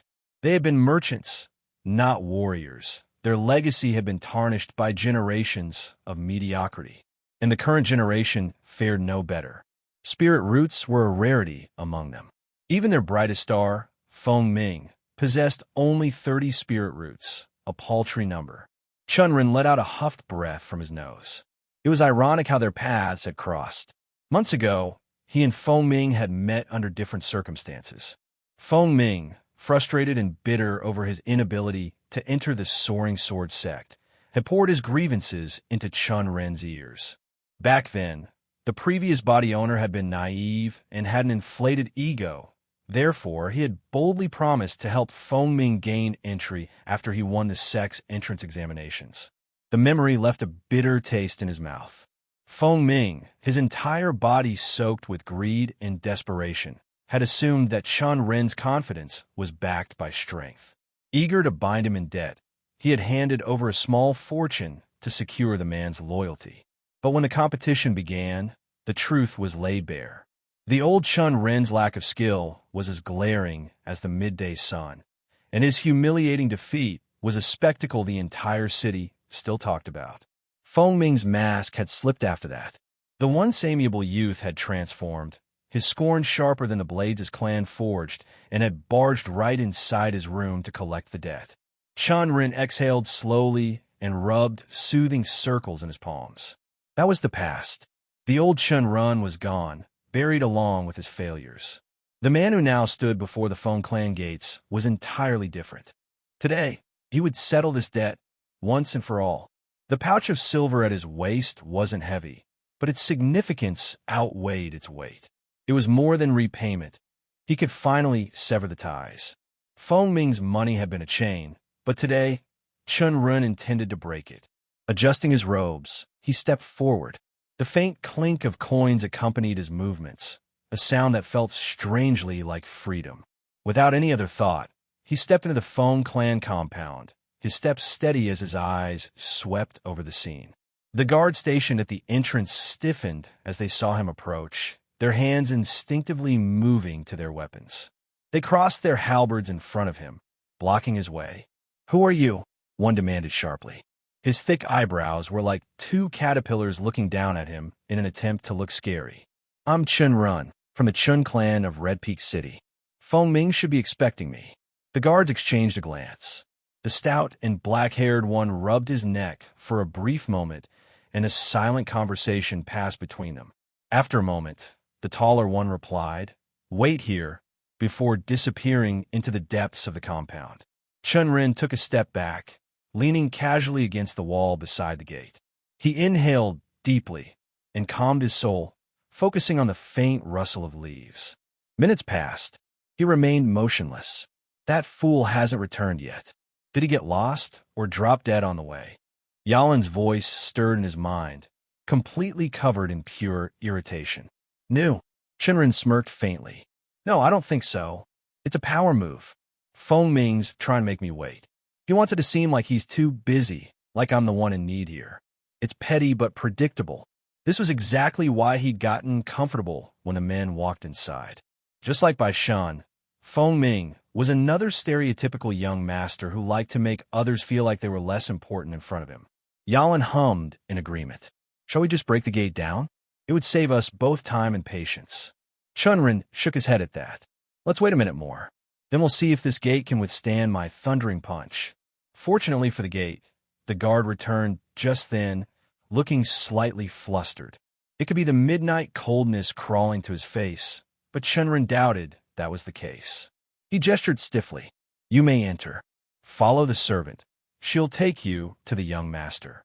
Chen Ren pushed off the wall with an easy grace, brushing past the guard without a word. A young servant girl awaited him just beyond, bowing politely before motioning for him to follow. Her steps were quick, and Chen Ren kept pace, his eyes taking in the grandiose surroundings of the estate. Manicured gardens, passionately carved stone paths, and the sweet scent of incense filled the air, all designed to flaunt the Feng clan's wealth. After weaving through several courtyards, they stopped before a large sliding door. The servant turned to him. Young Master Feng is inside. Chen Ren nodded, his hand reaching for the door. With a firm push, the panel slid open, revealing the room beyond. He stepped in, the door closing behind him with a quiet thud. The room Chen Ren stepped into was spacious, almost cavernous. The polished wooden floor reflected the harsh glow of lanterns hanging from the ceiling, and the air carried a faint trace of sandalwood incense. It seemed like the entire compound was made to his taste. The walls were filled with racks of weapons, swords, axes, and halberds displayed like trophies. Among them, Chen Ren's eyes caught the designs of talismans encased in protective glass. He narrowed his gaze at one in particular, its surface marked with runes. Though he couldn't identify its exact purpose, the runic pattern suggested it was a fire aspect talisman, likely capable of causing explosions in battles. He had taken a look at a similar design while looking through the book just hours back. After a quick survey of the room, Chen Ren's attention shifted to the man seated at its center. Feng Ming sat cross-legged on the floor, a porcelain cup of tea cradled in his hands. He looked much the same as always, neatly groomed, with an air of smug confidence that radiated from the smirk tugging at his lips. It was an expression Chen Ren found uniquely irritating. Even as his eyes focused on Feng Ming, he said nothing, his focus seemingly on his tea, as though Chen Ren's presence was an afterthought. The silence stretched, a subtle challenge hanging in the air. But Chen Ren understood these power games well. He didn't speak, didn't move. He merely stood there, his expression calm and unreadable. Time ticked by, and the faint clink of Feng Ming, setting his cup down, broke the silence at last. Chen Ren, you're here, he said lazily, as though the 10 minutes of waiting hadn't happened. Chen Ren's lips twitched, his voice laced with dry humor. Yeah, for the last 10 minutes. Your eyesight must have gotten pretty weak if you couldn't see me standing so close. This novel is published on a different platform. Support the original author by finding the official source. Feng Ming coughed lightly, his smirk faltering for a moment before returning. Your tongue is as sharp as ever. Either way, I don't have time to waste on you. Why are you here? Chen Ren folded his arms, his voice calm but firm. My messenger should have told you already. I'm here to take back my medallion. It's a family heirloom, and leaving it in the hands of creditor is a disrespect to my ancestors. Feng Ming's smirk widened, amusement flickering in his eyes. Ah, your medallion. You forget, Chen Ren, that I took it because you couldn't pay your debt. If you want it back, I'll need. Before he could finish, Chen Ren flicked a pouch toward him. It landed on the table with a heavy thud, the clink of coins unmistakable. There's 500 silver went in there with interest. Standard rate. Now, hand over the medallion. Feng Ming froze, his gaze flickering to the pouch. After a moment, he opened it, the shine of polished silver reflecting in his eyes. His expression shifted, the smirk fading into something more complicated. He looked back at Chen Ren, a trace of surprise creeping into his voice. I heard you've abandoned cultivation altogether and started dabbling in business. But I didn't expect you to succeed so quickly. Or is this money from that idiot by Sean? Just so you know, I could defeat him with my eyes closed. He's hardly a worthy opponent. Chen Ren grunted, his tone flat and impatient. You don't need to concern yourself with where the money came from. Just give me my medallion, so I can leave. Feng Ming shook his head, an irritating smirk creeping back onto his face. Relax. I was just making conversation. He reached into the drawer of the low table beside him, pulling something out and tossing it toward Chen Ren. The gleaming object spun in the air before Chen Ren instinctively caught it. His fingers wrapped around the cool hilt of a sword. His brows furrowed as he held it up, glaring at Feng Ming. What is this? I gave you my medallion, not a sword. Feng Ming leaned back lazily, waving a hand toward the weapon. That sword is forged from black vein iron, and the handle is made from the bone of a Tier 2 beast. It's worth far more than 500 silverwin. Take it as compensation instead of your medallion. Chen Ren's expression darkened, his grip tightening around the sword. He could feel everything inside him coiling with rage as he looked at him. Are you joking with me? This wasn't our deal. Feng Ming shrugged nonchalantly. Apologies, but I already sold your medallion. Got a great deal for it, too. Consider yourself lucky. I'm compensating you better than you deserve. You should be happy to get a sword like that after defaulting on your... Before Feng Ming could finish, Chen Ren's patience snapped. A surge of qi burst forth from him, crackling lightning snaking across the room in a brilliant flash. In a blur, Chen Ren sprinted forward faster than Feng Ming could react. His hand shot out, grabbing the collar of Feng Ming's robes and slamming him against the wall with a resounding loud noise. The smirk vanished from Feng Ming's face, replaced by wide-eyed panic. What are you doing? He stammered, struggling against Chen Ren's grip, but the iron-like fingers didn't budge. Chen Ren's voice was low, laced with the hum of barely contained fury. Give me my medallion, or I'll burn you to ash with my lightning. Feng Ming thrashed, tried to escape, but the realization hit him like a stone. He was utterly powerless. His voice trembled as he choked out. How are you this strong? You were only at the 3rd-star body forging realm before. He could hardly speak with the grip Chen Ren had on him. Feng Ming seemed to quiver as his eyes glowed faintly with the charge of his qi. I'm at the 7th star now, and unlucky for you, you're still at the 3rd. If I wanted, I could kill you here and now. Feng Ming's face turned pale. There are laws in the city. You can't just... Chen Ren's lips curled into a dangerous smirk. You broke the law first when you refused to return what was mine. I've already proven my strength once in a trial by might. I could easily win another. This time, I might even keep the right to kill. Do you want to gamble on that? The room fell into tense silence. The only sound the faint crackle of lingering lightning dancing across Chen Ren's fingertips, and the heavy breathing of Feng Ming coming out in gasps. His voice trembled as he spoke. No, I'll get you your medallion. Just release me. Chen Ren let go, watching as Feng Ming stumbled forward, his hands trembling. The once smug young master moved with a nervous, jerky gait, heading toward the far corner of the room. Chen Ren's eyes narrowed as he followed every step, ready to act if Feng Ming attempted anything. He cast a quick glance toward the door, ensuring no guards stormed in to intervene. Feng Ming reached a large desk and bent down, opening a hidden compartment beneath it. From inside, he pulled out a small, ornate chest. He placed it on the table, hesitating for a moment before opening it to reveal the medallion resting within. Chen Ren's gaze immediately locked onto the heirloom. Its familiar dull sheen brought a slight sense of relief, but his voice was sharp. So this is what you call sold? He stepped closer, picking it up and inspecting it thoroughly. The medallion looked the same as he remembered, old, unassuming, and yet undeniably sturdy. No scratches or marks had tarnished it. He turned to Feng Ming, with a piercing glare. Why did you lie? Feng Ming flinched, averting his eyes. I wasn't able to figure out what material it's made of, he confessed. And since you said it's a family heirloom, I knew it must be valuable. My clan deals in weapons and artifacts, so I've seen almost everything. But this medallion, my best appraisers couldn't determine its origin. That's why I got greedy. Chen Ren's brow furrowed. His medallion, a keepsake he had never thought much about, suddenly seemed to carry more value.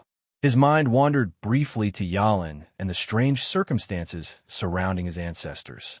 If they had been powerful enough to bind someone like Yalin in a debt of servitude, then perhaps the medallion wasn't as ordinary as it appeared. Still, it had never displayed any signs of being a spirit artifact. Looking back at Feng Ming, he asked, "What did your appraisers find out?"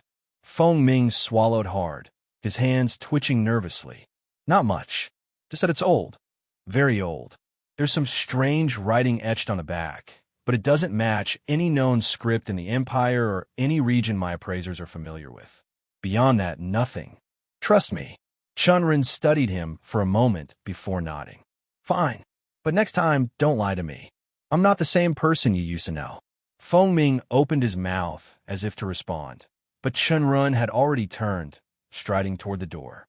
Behind him, Feng Ming hesitated, a shift of something, perhaps fear, perhaps regret, crossing his face. But Chen Ren didn't look back, exiting the room with his medallion in hand, the heavy door sliding shut behind him with finality. The door creaked softly as he slipped out of the mansion, his robes brushing against the cool stone steps. The night was still, the faint noise of wind and leaves the only sound accompanying his hurried steps. Tilting his head to the heavens, his eyes locked onto the silver crescent moon, its position confirming what he already feared. The mist would be forming by now, creeping along the walls. The streets were emptier than he'd expected. Not a single lantern flickered in the windows, and the silence pressed against his ears like a weight. Even the usual nocturnal scurry of small creatures seemed absent. His brows furrowed as he quickened his pace, the medallion clutched tightly in his palm. "Yalin," he murmured, his voice low and steady. "Do you know what this is?" Her presence stirred faintly within him, her voice soft but laced with curiosity. "No. This medallion has been passed down since the first of your ancestors I served. They believed it was some kind of war medal, a relic of victory. But after what Feng Ming said, even I'm uncertain." He traced the etchings on the back of the medallion with his thumb, their unfamiliarity gnawing at him. "Can you read the script?" "I can't," Yalin admitted with a rare note of frustration. "I know much about cultivation techniques, formations, and ancient artifacts, but languages and scripts are my domain. You'll need to investigate this yourself." A heavy sigh escaped him, his breath clouding briefly in the cold night air. "One more mystery to solve," he muttered, slipping the medallion into his pouch as his steps quickened. Rounding a bend, his attention caught on a figure moving parallel to him down the adjoining street. The man's face was obscured beneath a wide bamboo hat, and a dark cloak hung loosely around him, swaying with his strong strides. A sword hilt jutted over his shoulder, its grip wrapped in worn leather. He slowed, his gaze narrowing as he watched the man's movements. Something about him, it wasn't just the sword or the hat, felt off. His instincts prickled, a faint warning curling in his chest like smoke. He shook the feeling off and pushed forward, turning into a narrow alley. "Yalin," he whispered again, his tone sharp this time, "did you see his soul?" "No," she replied quickly, while her fur straightened as she craned her neck outside the alley to look at the back of the man. "I used my soul-seeing eyes, but he's shrouded. That cloak must be crafted to block detection, even at this high level." He slowed, the unease twisting into a knot in his stomach. Why would someone need to hide like that? And at this hour? His voice dropped to a murmur. "Don't tell me." Chen Ren's muttering trailed off as a faint, painful groan reached his ears. He froze, the sound cutting through the stillness like a blade. Heart pounding, he stepped around the corner, his boots splashing into something wet. The coppery tang of blood hit his nose instantly, and his gaze dropped to the crimson pool spreading beneath him. Two guards lay sprawled on the cobblestone street. One was lifeless, his head severed cleanly from his shoulders, the grotesque wound still oozing. The other gasped weakly, his chest heaving in shallow, ragged bursts. Blood poured from the stump where his hand had been, pooling beneath his mutilated body. Chen Ren's eyes widened, his breath catching as he crouched by the dying man. "Hey," he said urgently, his voice shaking. "What happened here? Who did this?" The guard's lips quivered, his bloodied mouth trying to form words, but no sound came. His body convulsed once, twice, then stilled, his lifeless gaze fixed on the void. "Yalan," Chen Ren called out, his voice barely above a whisper. "Look at the wounds," she said grimly, her voice heavy with warning. "They were made by a sword. Precise, ruthless." "A sword?" Chen Ren echoed, his stomach twisting. His mind snapped back to the man he had seen earlier, the bamboo hat, the cloak, the sword on his back. The pieces clicked into place like a lock turning, and a cold dread seeped into his veins. "It's him," he whispered, his voice hollow. "The demonic cultivator." Before he could process the revelation, a deafening explosion shattered the silence. The ground trembled beneath him, and a blinding flash of light tore through the darkness, forcing him to shield his eyes. The shockwave hit like a hammer, leaving his ears ringing and the world around him spinning. Instinctively, he dropped low, his heart pounding in his chest as the echoes of the blast faded into a harrowing silence. "What on earth?" Chen Ren crouched amidst the bloodied earth, his breath shallow, his fingers brushing the remnants of the crimson-soaked soil. Above him, the sky churned, a mushroom-shaped cloud of thick smoke spiraling outward, its tendrils curling into the sky like dark fingers reaching for an unseen foe. The scent of sulfur and burning metal was sharp in the air. He closed his mouth with his hand as the smoke filled his lungs, a cough willing to escape. But he didn't want to. The ground trembled beneath him, quaking with the force of distant explosions. One after another, each of the blasts seemed to tear the world asunder, its echoes drowning out the shouts, screams, and frantic voices that mingled with the chaos. A part of his body froze, caught in the noise of everything. He knew. His senses weren't dull enough to ignore the unmistakable signs. He had just passed by the demonic cultivator, and the smoke was rising from the Foam Clan's estate. He stared at the smoke, his heart sinking as he considered the fate of Feng Ming. With that much sound and impact, he doubted anyone within the estate area could have survived. Not even a cultivator would stand against such destruction, at least not a body-forging realm one. Should he go and help? The thought ran in circles around his mind, but he knew he wouldn't be able to do anything. His power was growing, sure, but it was still a far cry from what was needed to face a demonic cultivator of such monstrous strength. Chen Ren looked at the cat who'd huddled beside him. He knew for a fact that even if Yalan took charge, the rift between her and the demonic cultivator would tear the very air they breathed. If he stayed, he risked being crushed between their forces.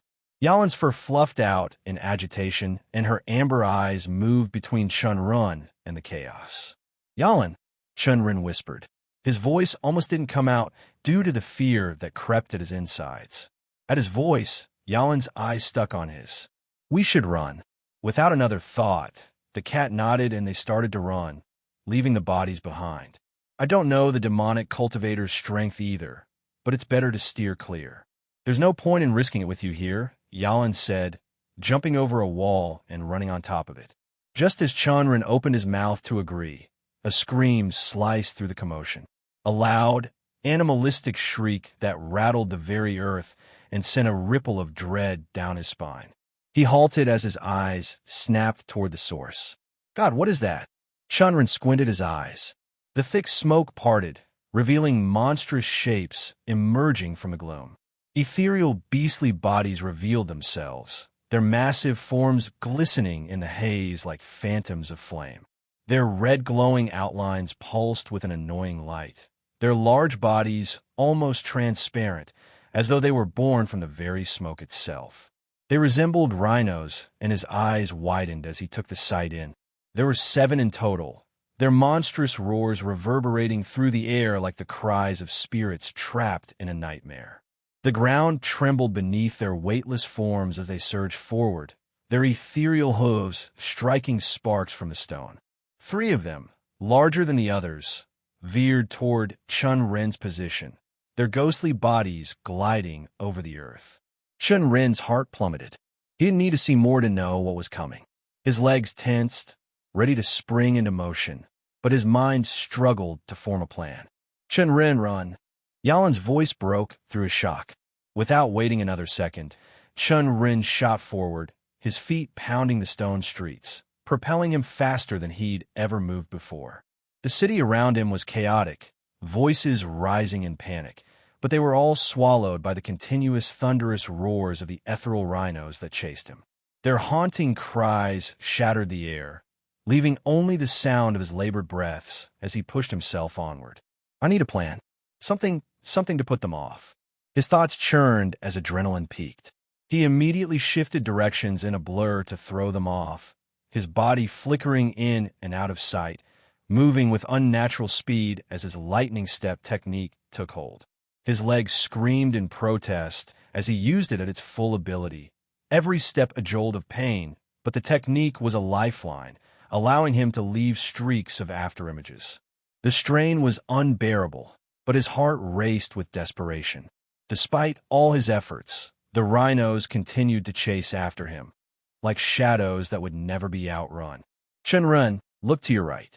Yalan's voice echoed in his mind, cutting through his panic. He didn't hesitate, turning instinctively to the side, just as a massive, ethereal, ivory-horned rhino surged toward him, its glow an obnoxious black that leached into the very air around it. The aura it radiated was suffocating, and by its sheer presence, Chen Ren could tell it was a Qi refinement realm beast. An early-stage Tier 2 monster. Chen Ren's mind raced. Fighting wasn't an option, not against something like this. Yet, he couldn't just run. His Qi surged as he prepared to unleash Thundering Punch, but before he could, an intense heat touched his chest and started spreading throughout his body. He immediately turned to his right. Yalan. Purple light erupted from Yalan's claws, streaking through the air with the ferocity of a storm. Flames danced along her tail like the first time he'd seen her, fiery tendrils licking the air. With a fluid motion, she hurled the flames at the charging rhino, catching it mid-surge. The flames scorched its ethereal hide, throwing it off course, before her claws dug deep into its flesh, tearing through its form with ease. The creature let out a strangled whimper, its body writhing, but not a drop of blood spilt from the wound. Chen Ren's heart skipped as he saw it falter. She had injured it, but just as quickly as the relief came, it vanished. A second rhino, larger and more ferocious than the first, charged at him from behind, its black-tipped horns gleaming with murderous intent. Chen Ren's instincts kicked in. He twisted, leaping backwards just as the rhino's horn grazed the air where he had been a heartbeat ago. Before the beast could charge again, Yalan's fiery aura enveloped it. Her short frame suddenly looked bigger, and her amber eyes looked cold, too cold. She threw herself into battle with the second rhino, her claws glowing purple and slicing through the air with impossible precision. Chen Ren, run. I will handle these two. Get to safety. The words hit him like a slap. He opened his mouth to protest, but her voice cut through, unwavering. If you think I can be defeated by creatures like these, you are sorely mistaken. Just run. You aren't strong enough yet. For a moment, Chen Ren stared at her, his heart heavy. He wanted to argue, to stay and fight alongside her, but deep down, he knew the truth. Yalan was far stronger than these ethereal beasts. She wasn't as fragile as a normal feline. If anything was fragile here, it was him. Though her words cut him sharp, she was right. He wasn't strong enough, not yet. Right now, he was a burden to everyone around him. If you discover this narrative on Amazon, be aware that it has been stolen. Please report the violation. He could only pray that Yalan's strength was enough to keep them both alive. If he ever wanted to stand on his own, to protect those he cared about, he had no choice but to run. And so, he ran. The pounding of his feet against the stone streets was the only sound in his ears, but even that was swallowed by the noise of destruction behind him. The sound of battle echoed across the city, shouts, screams, and the vicious roars of beasts.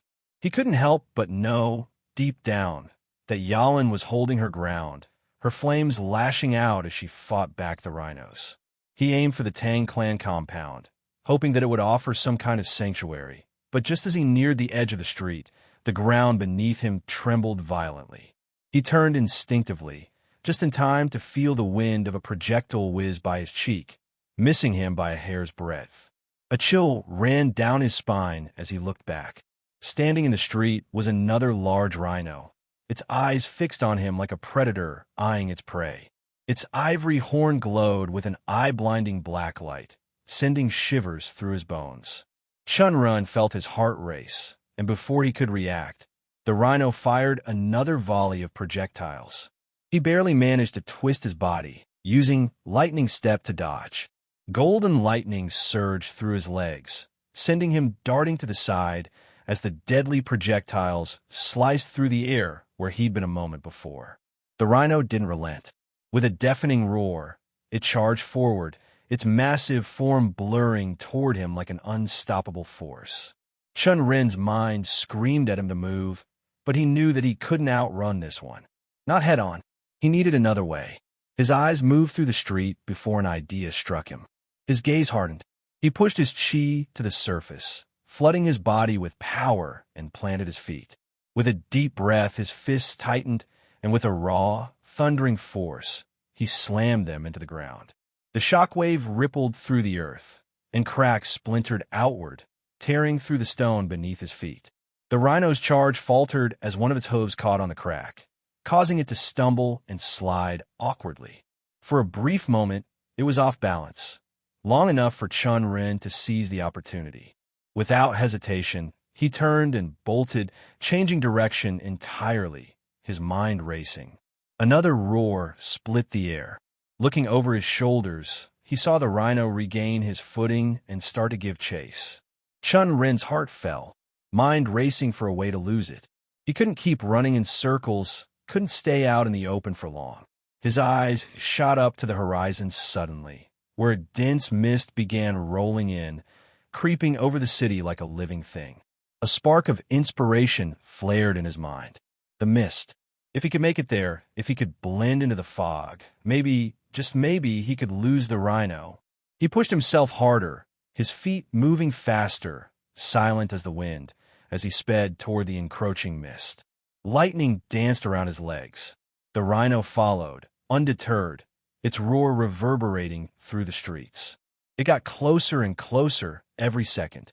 Chen Ren could feel its presence like a shadow looming behind him, waiting for the moment when he would slip up. He took a deep breath as he neared the edge of the mist and pushed his focus inward. His steps softened to near silence, every muscle working in harmony to create as little noise as possible. His lightning extinguished to not attract attention. He moved like a ghost, his body practically blending with the shifting mist. The world around him became a blur of gray and white as he entered the fog, each footstep deliberate and controlled. He couldn't afford a single misstep. Chen Ren glanced back, watching the ethereal rhino charge into the mist after him. His heart hammered in his chest, but he remained calm. If the rhino had no way to see through the mist, he might have a chance. The dense fog swallowed him whole, obscuring his figure from the creature's sight. Just keep moving, he thought, using the sentence as a mantra in his mind. Behind him, the sound of the ethereal rhino crashing through the mist echoed like thunder, its roar wild and desperate. He saw it turning in a different direction than where he stood due to the shine of its horn. Chen Ren couldn't help but smile to himself. Just as he'd suspected, the rhino was nothing more than a mindless beast, a shadowy creature driven by instinct. If it couldn't see him, it couldn't do anything at all. Stupid bastard, a big ball of flesh.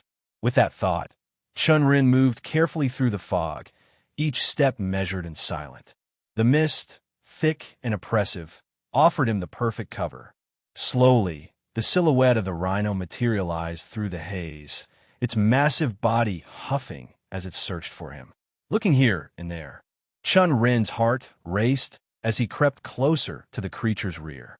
Without hesitation, he gathered all his remaining strength and unleashed a thundering punch directly onto the rhino's back. The ground beneath him cracked as the force of the blow reverberated, sending a shockwave through the earth. The monster let out a bone-rattling roar, its body shuddering from the impact. But by the time it turned around, Chen Ren was already gone, slipping away like a shadow in the mist.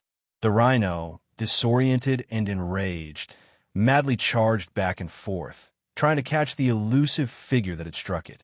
But Chen Ren was already on the move again, hitting the same spot on the creature's back, again and again and again. The rhino's movements grew sluggish as it staggered, its form dimming in the mist. Chen Ren's confidence grew with each successful hit. One more strike, he thought to himself, and I'll be able to get out of here.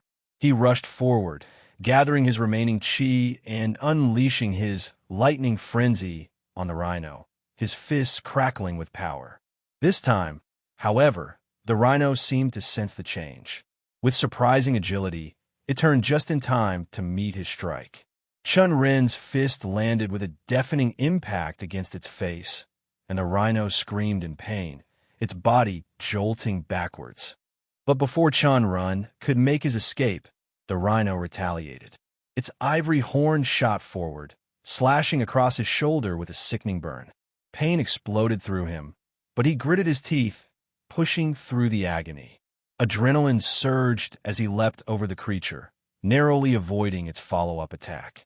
The rhino roared and charged again, but Chen Ren was already moving. By now, he had a solid grasp of where he was. He could feel the edge of the city in the distance. The boundary was near, and then, just as he expected, the city's walls loomed before him, rising up from a mist. The rhino, relentless as ever, continued its charge, its eyes locked on him. But Chen Ren was ready. With a powerful burst of speed, he kicked off the ground, his foot landing solidly on the city wall, and jumped. The rhino, too caught up in its rage to stop, slammed into the wall with a bone-shaking impact. Its horn got caught in the stone. It let out a painful whimper as it struggled to free itself. This was it. Chen Ren didn't hesitate. He got back on the ground and summoned the last of his energy, his chi surging through his body. Destructive lightning surged through his fist, and with one final roar, he unleashed it at the rhino's face. The moment his punch connected, the ethereal beast seemed to dissolve. Lightning covered its whole body, and its form shattered in a just air of glowing particles, mixing with the mist and vanishing into the atmosphere like smoke. Chen Ren staggered back, panting heavily, his shoulder searing with pain. He barely had time to register the victory before his exhaustion hit him all at once. His legs gave out, and he dropped to his knees, breathing heavily, eyes locked on the mist as the last remnants of the rhino disappeared. Chen Ren squinted at the fading remnants, his mind racing with confusion. That's weird. I've never seen such a beast before. His gaze swept across the mist that seemed to cling to the ground, but no one else was in sight. The silence of the city had settled into an eerie calm, a complete 180 to the chaos he had just fled. Then, like a wave crashing over him, the pain hit, double and triple the pain he felt before. His entire body screamed in protest. The deep, gnawing ache in his shoulder where the rhino's horn had grazed him, the weariness in his legs that felt like they were made of lead from the continuous use of his lightning step, technique, and the raw tenderness in his arms, which had taken the brunt of the rhino's tough hide. His breath came in short gasps, each movement sending tremors of agony through him. He couldn't afford to stay here. Not now. There were no sign of Yalin, and he needed to move to find safety. Chen Ren gritted his teeth and forced himself to stand, pushing against the searing pain. His legs felt unsteady, but his determination was unshakable. If he would pass out here, no one would know he died, and he would be disappointing Yalin, who had given him the opportunity to escape. He would never get the chance to fulfill the potential of his Dao and uncover the mysteries of this world. He clutched his shoulder and walked, each step sending a jolt of pain all over his body. But he endured and moved further and further. The smoke plumed from every corner, the air thick with the screams of panicked citizens and the bellowing roars of beasts still terrorizing the streets. As he moved, every step felt like a battle in itself. But he couldn't afford to collapse now. When he finally reached the Tang clan compound, the sight of guards and familiar faces gave him a brief moment of solace.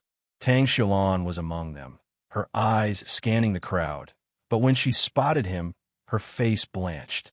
Without a second thought, she rushed toward him, her footsteps quick, as if she feared the worst. "Young Master Chen Ren," she shouted, her voice filled with panic as her eyes took in his condition.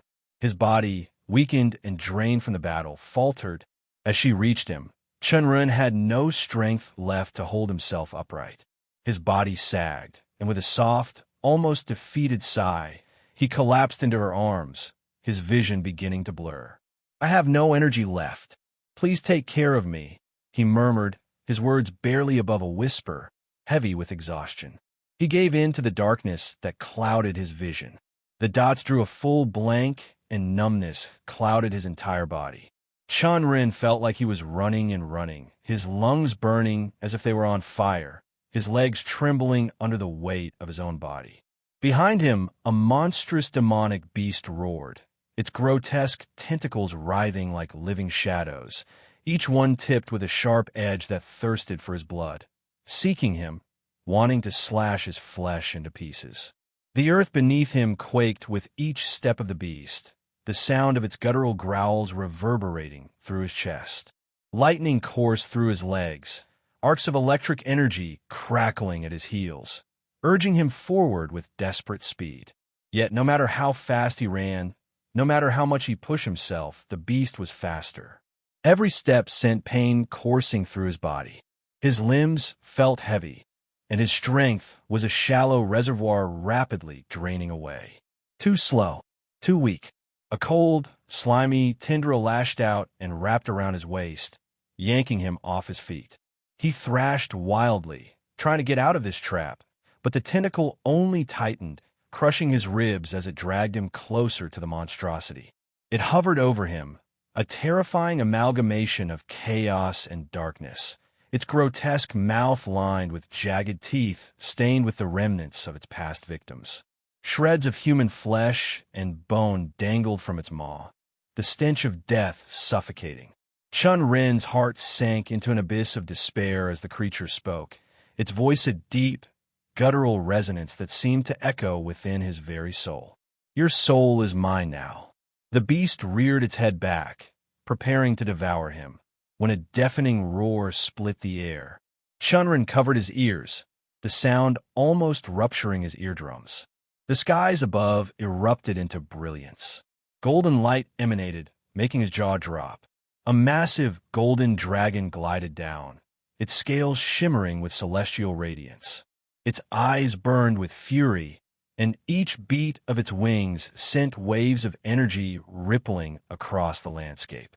The dragon's roar shook Chen Ren, a sound so powerful it seemed to challenge the very existence of the demonic beast. Chen Ren's hope reignited as the dragon descended like a bolt of divine retribution, its claws poised to rip the monstrosity apart. But before the dragon could strike, a sharp pain shot through Chen Ren's leg. He cried out as warm blood gushed from the wound. He glanced down, only to see the beast's tentacle morphing, its slimy surface sprouting fur. Its sharp tip was reshaping into a familiar claw. His mind spun as he stared at the transformation, confusion breaking through the fog of fear. "Isn't this Yalen's claw?" The beast's mouth twisted into a cruel grin, its voice reverberating once more. "Yes, it is. Now wake up." Chen Ren blinked, his breath catching. The surreal nightmare twisted further as a force yanked him upward, ripping him from the darkness. He gasped, sitting bolt upright. His chest heaved as cold sweat drenched his body, and his surroundings came into focus. He found himself in the same room he had been living in for over a month in Tang Clan's guest compound. His hands trembled as he instinctively reached for his legs, now tightly wrapped in fresh bandages. His shoulders, too, bore signs of care, medicinal salves and bindings holding together his battered body. His gaze shifted, locking onto Yalin, sitting beside him. Her sharp eyes studied him, a faint smirk tugging at her lips. She tilted her head as if to say, "You're finally awake." Chen Ren looked around the room again, his thoughts a whirlwind. Memories of the night before came flooding back. His meeting with Feng Ming, the return of the medallion, the attack of the demonic cultivator, the explosion that tore through the silence, the spectral rhinos he fought while fleeing for his life. It all felt like a lifetime ago. He exhaled shakily, rubbing his temples. The beast's words still echoed in his mind, its jagged teeth and monstrous grin seared into his memory. He glanced at Yalin again, her presence anchoring him to the present. "What?" He croaked, his voice hoarse. "What happened?" Yalin started kneading as she relaxed on the bed. "You're alive. Barely. But next time, try to put more practice into your movement techniques. Like you learned last night. Not every fight is fair, and you need to run more times than you would like. A fast movement technique helps in that, especially for someone so weak." Chen Ren winced at her bluntness, but couldn't argue. He let his head fall back against the bed, staring at the ceiling. "Here." Chen Ren's eyes drifted to Yalin's paw, where two pills rested. The scent of herbs wafted from them. He raised an eyebrow, his curiosity piqued despite the ache in his body. "What are those?" Yalin's tail flicked. "The gray one is a flesh restoration pill. It'll mend your torn flesh, stop the bleeding, and close up the worst of your injuries. The white one is a body restoration pill. It handles minor wounds, balances your chi flow, and gives you a surge of energy. Take them both, and you'll be back on your feet soon enough." Chen Ren picked up the pills, holding them between his fingers as he inspected them. The gray pill was rough and irregularly shaped, its surface matte and unappealing. The white pill, by contrast, had a smoother texture and gave off a faint luminescent sheen. He glanced at Yalin skeptically. "Surge of energy, huh?" he muttered, rolling the pills in his palm. With a resigned sigh, he popped them into his mouth. The taste hit him instantly, a mix of bitter herbs and something else indescribable, like burnt ash mixed with spoiled milk. His face twisted in disgust, and his first instinct was to spit them out. Yalin's sharp voice stopped in mid-motion. "Chew them. Both of them. If you don't, they won't work properly." He gave her a withering look, but complied, biting down on the pills. The bitterness intensified, spreading across his tongue and making his stomach churn. He felt his gag reflex come into play when he chewed further, but somehow he managed to swallow the gritty remains.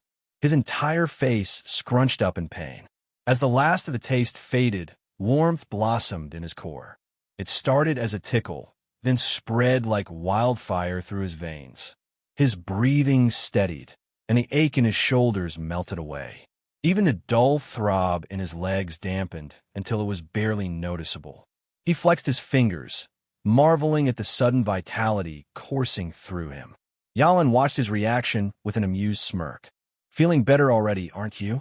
Chen Ren nodded, rolling his shoulders experimentally. "Yeah, even my shoulders feel better. What type of herbs are they even made up of?" "Dozens of different herbs and beast materials. You don't need to know right now. Just take them as a miracle of alchemy," Yalin said with a wave of her paw. Chen Ren studied her for a moment before asking, "Where did you get them? And what happened yesterday? Did you kill those spectral beasts?" Yalin rolled over and showed her belly like a normal cat, a behavior he had gotten used to. He briefly wondered if he should scratch, thinking back to his neighbor's cat that used to love that, but decided against it in the end. If she gets angry, she might just force me to take more of those awful flavored pills. She was a feisty soul, and Chen soon saw it when she turned around and sat next to him. "Of course I killed them. Those foul creatures were easy enough to deal with, though there were a lot of them.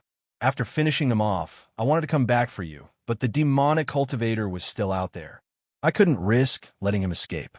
So I rushed back to the site of the explosion, but there was no trace of him. That bastard vanished without a single clue. You could be reading stolen content. Head to the original site for the genuine story." Chen Ren frowned. "And the pills?" I found them in a pill shop that the spectral rhinos were destroying, she said nonchalantly. Figured you'd need them, so I grabbed a handful. Afterward, I scoured the area, hoping to find that demonic cultivator, but he was gone.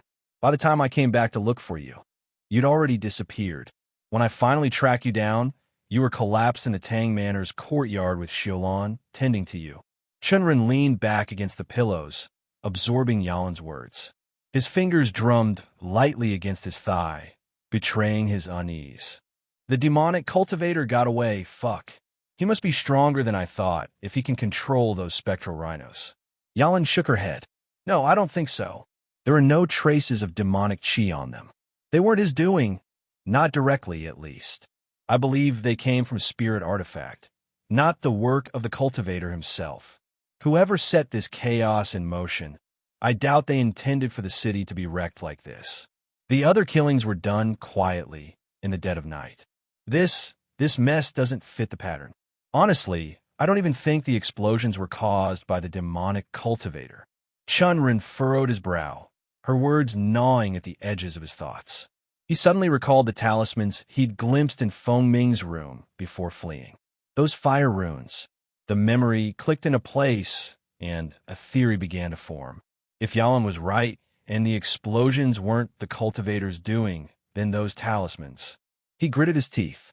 The demonic cultivator had been heading toward the Feng clan estate, and the talismans might have been the trigger for this entire mess.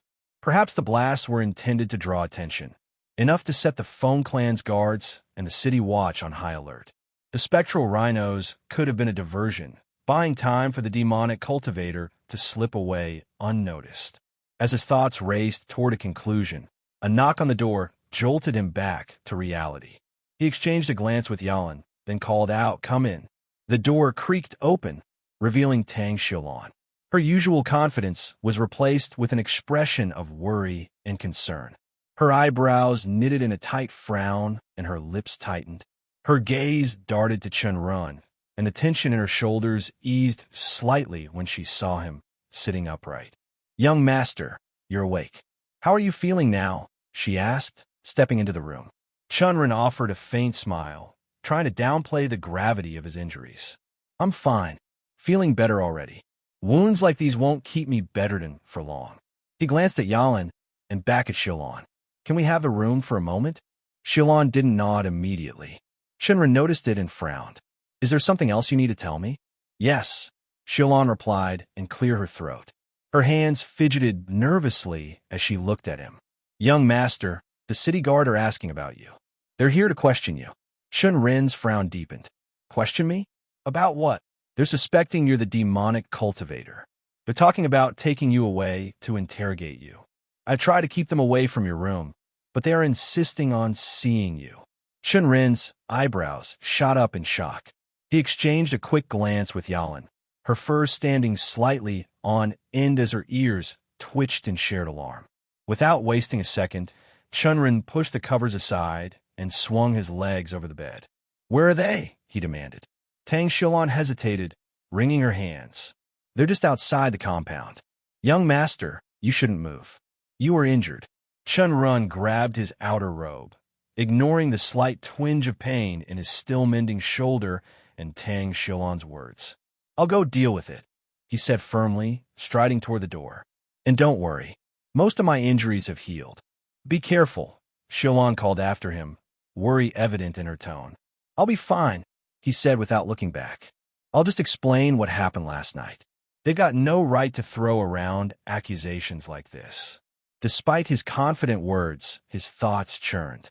City guards or not, they don't have the strength to push cultivators around unless they've brought someone strong enough to back them up. "I'll give them a report, set them straight, and get back to resting." He walked through the wooden floorboards, briefly glancing at the other servant he passed by before finally stepping into the courtyard. As he did so, Chen Ren froze mid-step. An oppressive aura bore down on him like a tidal wave, heavy and unrelenting. His instincts flared, and he immediately scanned the source. A group of city guards stood in formation, their gazes hard and unyielding. At the forefront, A towering man clad in dark armor exuded an unmistakable presence. Oppressive chi rippled out of him, and Chen Ren gulped. By this point, he had seen enough cultivators and had familiarized himself with chi to know that the man wasn't just a body-forging realm cultivator. This was someone in the chi refinement realm. Chen Ren's gut twisted slightly. He hadn't anticipated facing someone of this caliber today. The man's sharp eyes locked on Chen Ren the moment he stepped into view. "You are Chen Ren?" he asked. "I'm the guard captain here. We need you to come with us." Chen Ren straightened his back, suppressing the lingering pain in his body. "That's me. What's this about?" The guard captain's expression remained stony.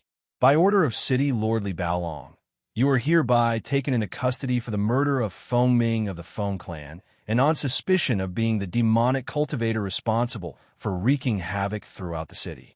Any resistance will be met with force. Surrender yourself immediately." Gu Tian stood amidst a restless crowd gathered near the ruins of a grand estate. The smoldering wreckage of the Feng clan manor painted a grim picture of chaos, with splintered wood and charred stone strewn across the ground like discarded remnants of an inferno. The acrid scent of smoke still lingered in the air, mingling the sweet scent of blood. The people around him whispered in hushed tones, their voices tinged with fear and fascination.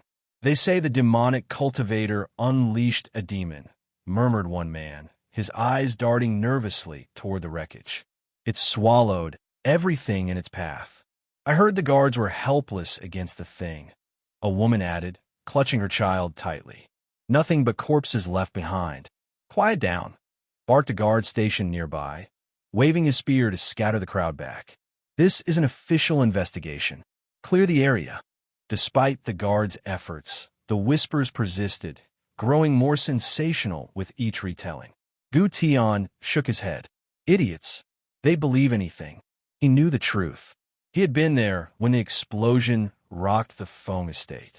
He had been on the verge of finishing Feng Ming, the wretched and weak young master, when the fool had activated those talismans.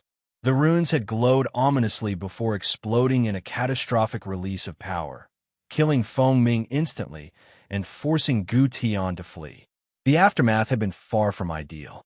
The explosion had attracted too much attention, forcing him to use his master's spirit artifact, a concealed relic with enough power to create a diversion while he escaped into the shadows.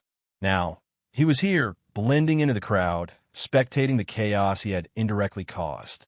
The guards combed through the wreckage, their faces grim as they retrieved bodies, both whole and in pieces. Gu Tian kept his hood low, smirking faintly at their ineptitude. At least they're not clever enough to think the culprit would return to the scene. A sharp, familiar voice cut into his thoughts, ringing clearly in his head. "You should have been more careful," his master's ethereal tone hissed, full of disapproval. "I warned you about barging in without enough information. You are still so green behind the ears." Gu Tian's jaw clenched, but he didn't respond immediately. He stepped away from the crowd, moving into a narrow alley, his boots crunching on loose gravel. Once out of sight, he muttered under his breath, "We don't have a lot of time."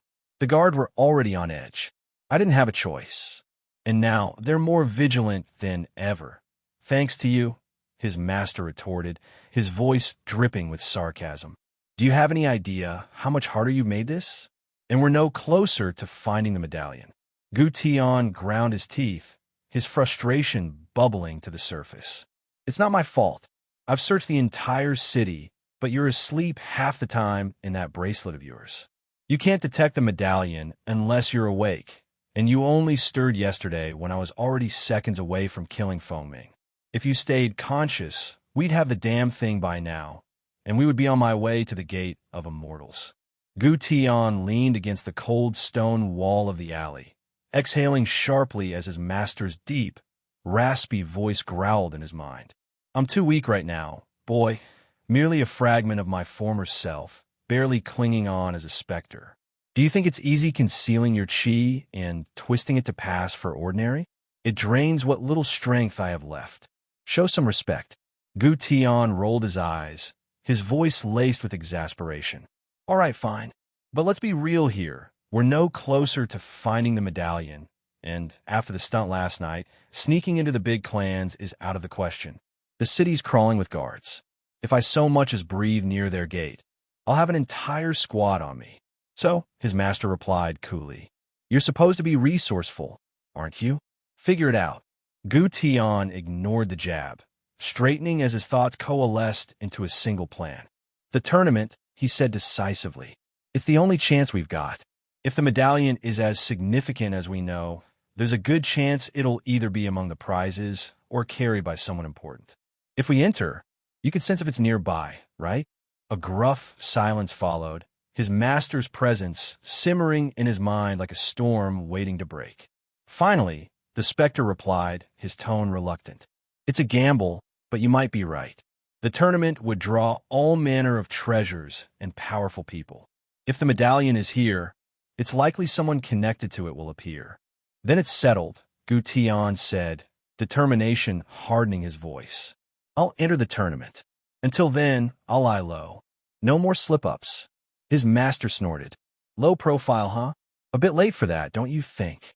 Gu Tian frowned, but chose not to retort. He knew his master was right. Still, this was their best option. "I will be sleeping until then. Don't do anything else. You've done enough for now. Just hide and wait. If we get caught before that, you know what'll happen." Gu Tian nodded. "Our goal of immortality will be over." "I get it. I'll stay hidden." With a tug of his hood, Gu Tian melded into the shadows of the labyrinthine streets.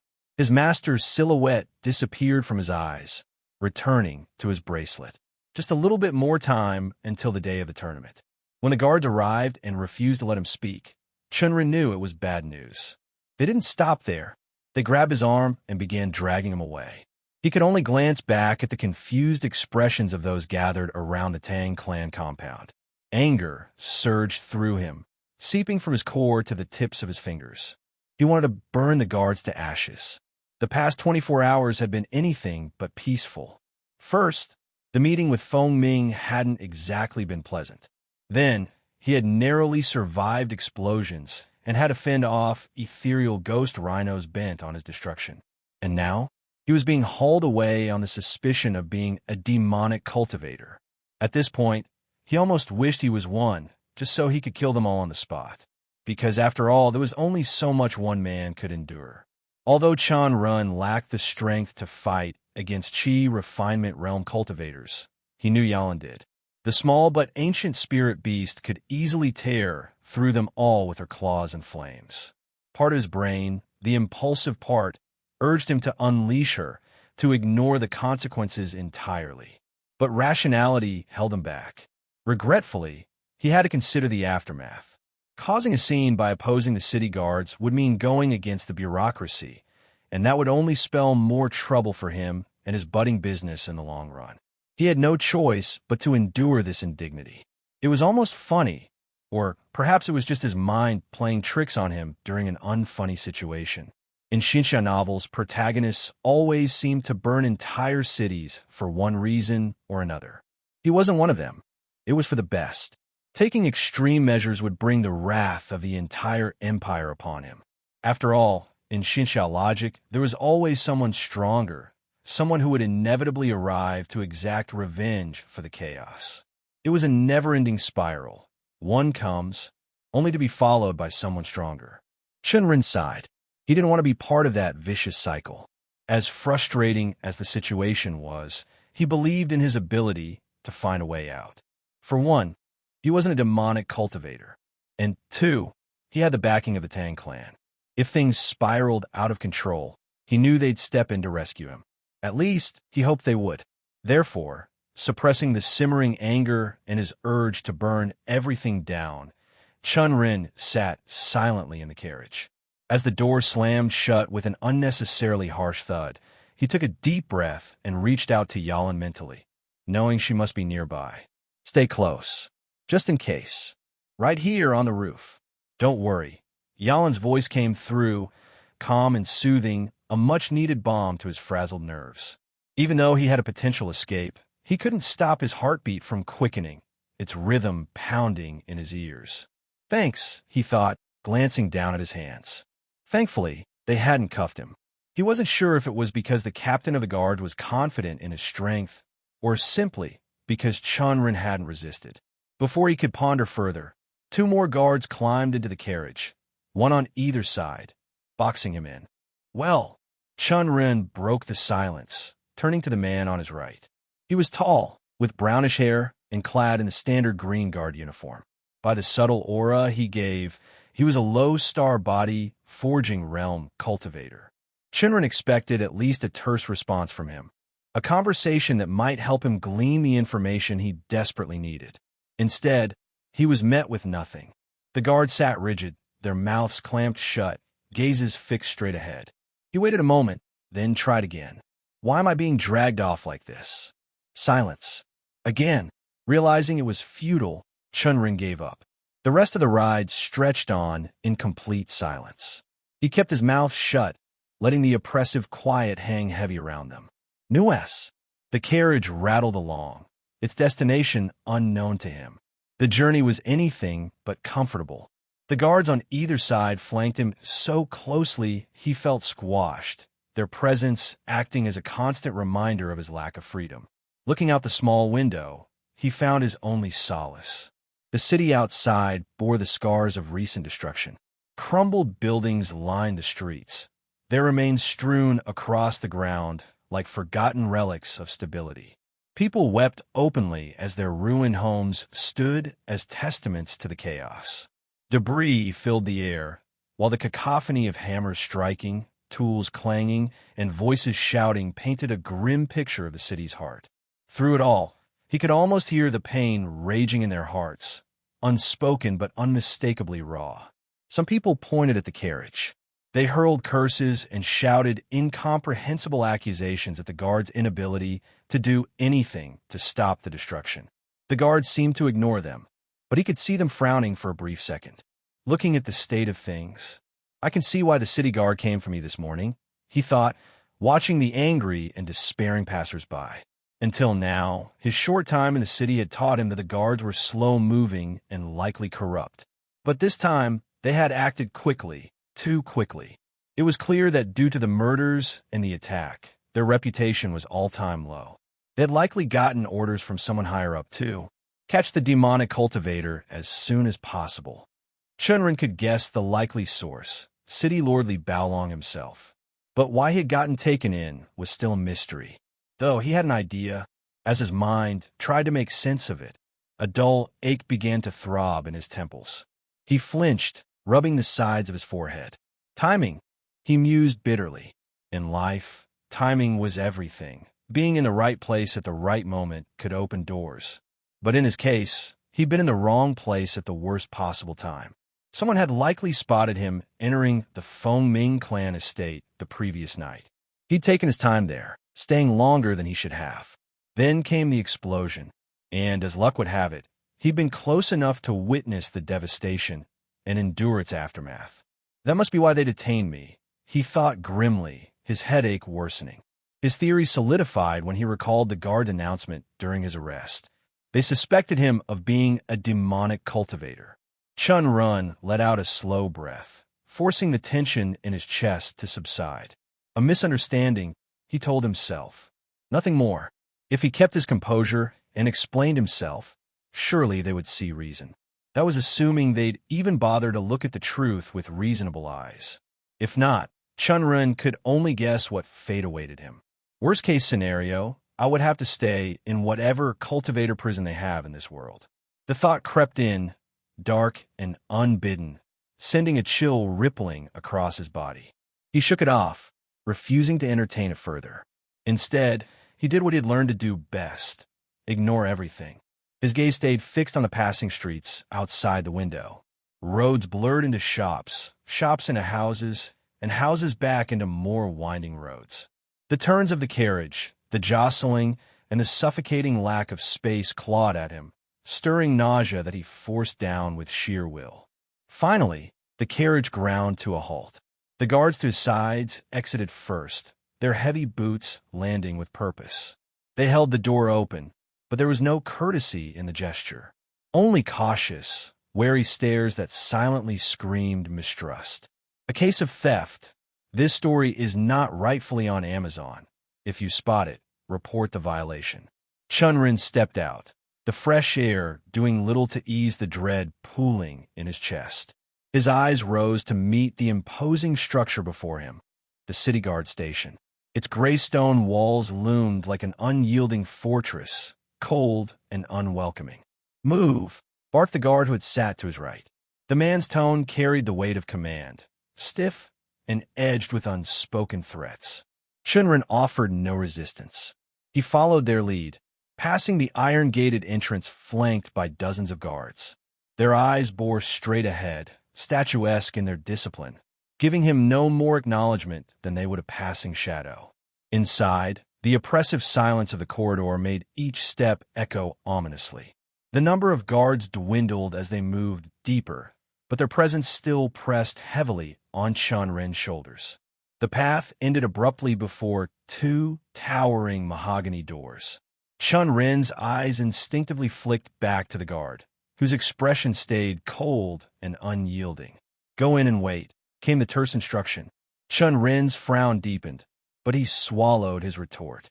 "Am I not innocent until proven guilty?" He thought bitterly but kept his silence. With a reluctant nod, he pushed the doors open. The room was barren, save for a lone wooden table and two chairs. The heavy doors slammed shut behind him with a force that rattled the ceiling, sealing him in.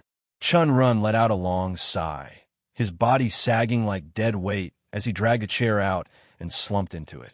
The effort of holding himself together had taken its toll, even in this short time. The ride from the Tang compound to here had been excruciating. His body didn't ache as much as he had expected, thanks to the pill he'd taken earlier, but his legs still throbbed with soreness. Chen Ren's gaze drifted across the sparse room, seeking distraction in its details. His eyes caught faint carvings etched into the stone walls, runes. They are probably part of an array, he realized, his mind sharpening. The intricate designs radiated faint traces of power, almost imperceptible unless one knew to look for them. He leaned forward, examining them closely, noting their differences in style and purpose. There wasn't just one array at work here. The overlapping patterns suggested multiple layers of enchantments, each reinforcing the room's defenses.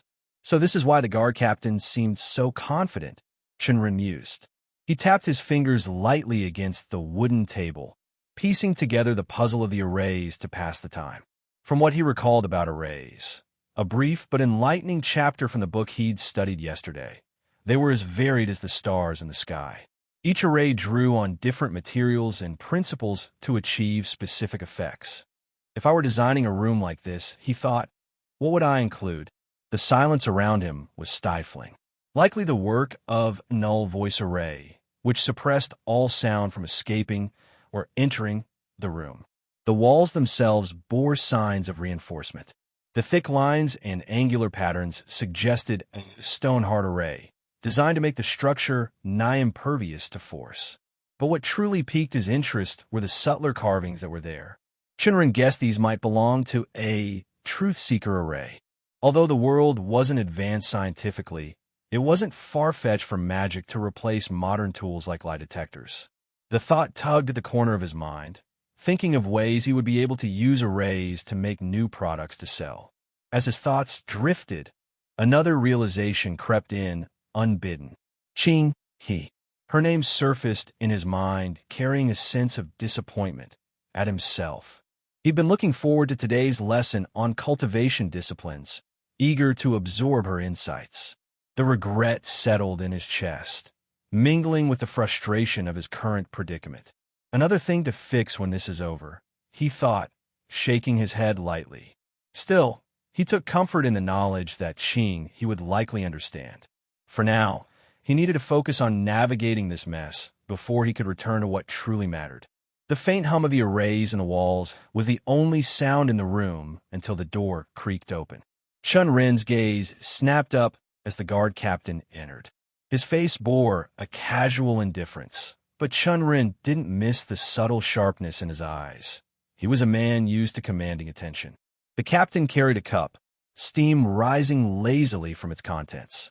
He moved with unhurried grace, placing the cup on the table, and sliding it toward Chen Ren. "Here, drink this," the captain said, his voice calm, almost friendly. "Apologies for the abrupt way we brought you in, but orders are orders. We couldn't risk letting a suspect roam free while the investigation is ongoing." Chen Ren glanced at the tea, then at the captain, his expression unreadable. "Tea, in this situation? Either this man is absurdly confident, or this is part of some strategy." His mind immediately jumped to the possibility of something being mixed into the tea. A truth serum? A sedative? But the arrays in the room already ensured he was at their mercy. Any resistance now would only make him seem more suspicious. With a small nod, Chen Ren decided to play along. He picked up the cup, the warmth radiating through his fingers. Blowing gently on the surface, he took a cautious sip. The familiar flavor of oolong greeted him. Nothing unusual, at least in taste, but it helped him with the nerves, calming his headache. The captain's lips curled into a faint smile. "I suppose introductions are in order. My name is Kai Tao. I'm one of the guard captains here in the city." He leaned back in his chair, his demeanor almost casual. "It's nice to meet you, Chen Ren. I've heard quite a bit about you recently, but I never thought our first meeting would be under such peculiar circumstances." Chen Ren raised an eyebrow. "And what exactly have you heard? Good things or bad?" Kai Tao chuckled, a low, rumbling sound that seemed rehearsed. "A mix, I'd say. Your businesses have been quite the talk of the city lately, alongside your trial by might against by Shan. A hard-working and righteous cultivator trying to make an honest living? That doesn't exactly scream demonic cultivator, now does it?" He paused, his gaze narrowing slightly. "But as you might guess, personal opinions don't matter when it comes to enforcing the city's laws. Regulations exist for a reason, and my feelings can't interfere with my duty." Chen Ren set the cup down, his fingers idly tracing its edge. "Fair enough. So, Captain Kai, what now?" Kai Tao's smile didn't waver. "We talk. I have a few questions, and I hope you'll indulge me." Chen Ren studied him for a moment. His earlier impression of Kai Tao as a forceful, combat-ready man during the detainment at the Tang clan compound clashed with the seemingly amicable demeanor he displayed now. It was clear this was a performance, a calculated attempt to put him at ease. With a faint smile of his own, Chen Ren nodded. "Go on. I'm all ears." Kai Tao's face remained impassive, though his gaze bore the intent of a predator. He leaned forward slightly, his voice calm, yet edged with an undercurrent of accusation. "First of all, I believe you already know this, but Feng Ming died in yesterday's explosion." He paused, watching Chen Ren's expression carefully. "What do you think about that?" Chen Ren's composure faltered, just for a moment. Though he had seen the devastation and guessed Feng Ming's chances were slim, a small part of him had clung to the possibility of survival. He didn't particularly like Feng Ming. Memories of the man's attempt to scam him for the medallion flared at his mind. But death, especially one as violent as that, felt excessive. Snuffing out those thoughts quickly, he realized Kai Tao was studying him with the precision of a hawk. Chen Ren exhaled and spoke, his tone even. "I feel sad, of course. We weren't particularly close, but he was an acquaintance. He was too young to die like that. I can only hope the heavens will be kinder to him in his next life." Kai Tao's lips curled into a humorless smile. "Acquaintance? Interesting. For what I've heard, the two of you were closer than that. Drinking buddies, frequenting the same brothels."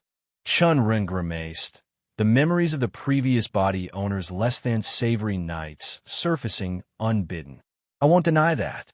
But Feng Ming wasn't the only one I drank with or visited brothels alongside. That doesn't mean we were close friends.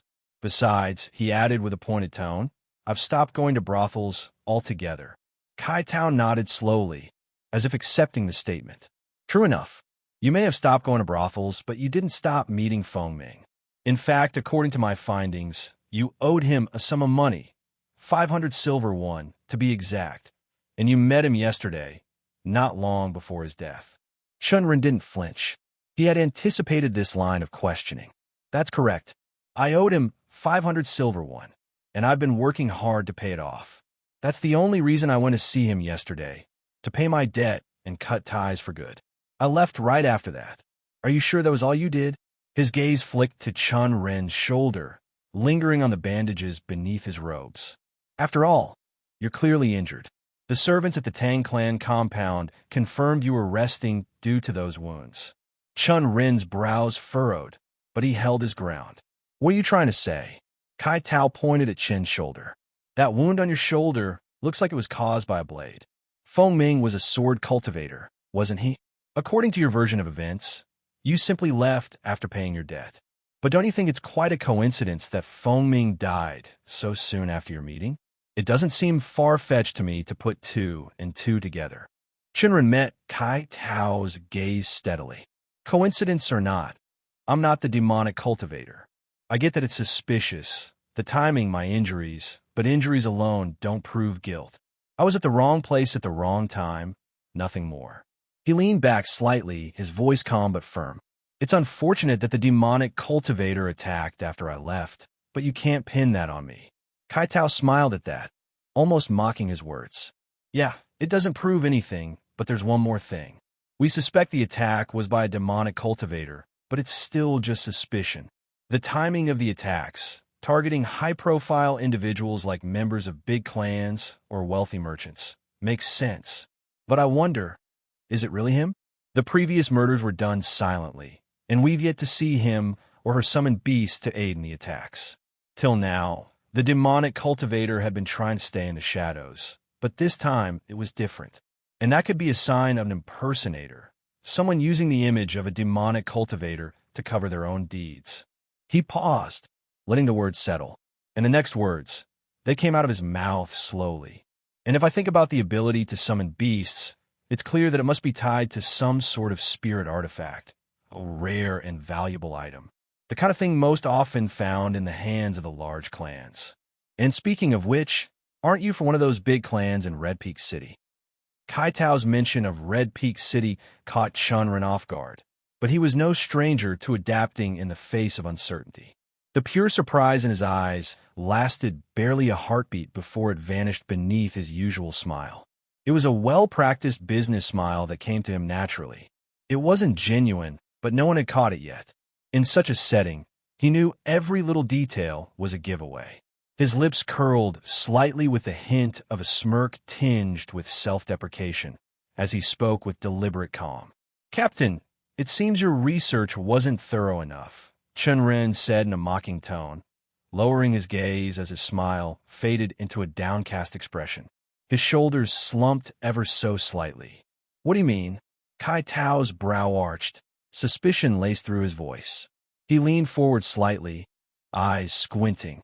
Chen Ren let the silence stretch, just long enough for tension to build, before speaking again, his voice tinged with resignation. "I've been exiled by my clan," he murmured, each word measured, as though admitting it took effort. "The Chen clan may hold sway in Red Peak City, but for someone like me, a failure cast out, they wouldn't lift a finger." And as for the artifact, he allowed a bitter chuckle to escape, shaking his head. "An exile, holding something as rare as a spirit artifact? Impossible. All I managed to leave with were a few personal belongings before they cast me out." He lifted his gaze, locking eyes with Kai Tao. "If you doubt me, you're welcome to confirm it with Tang Jihao, head of the Tang clan. He knows my story." The shift in Kai Tao's expression was subtle but telling. His sharp facial expression softened, replaced by a flicker of hesitation. Chen Ren could see the wheels turning in the guard captain's mind, the weight of the Tang clan's name and his exile pressing against his doubts. Even so, Kai Tao's posture remained firm, his eyes narrowing as he seized on a new angle.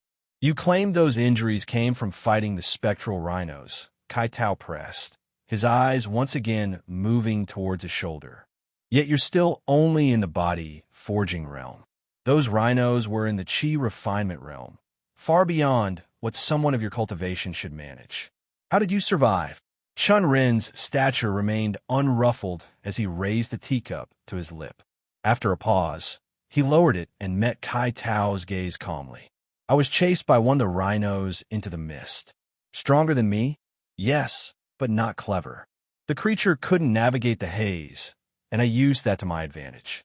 I struck from the shadows, again and again, until it fell.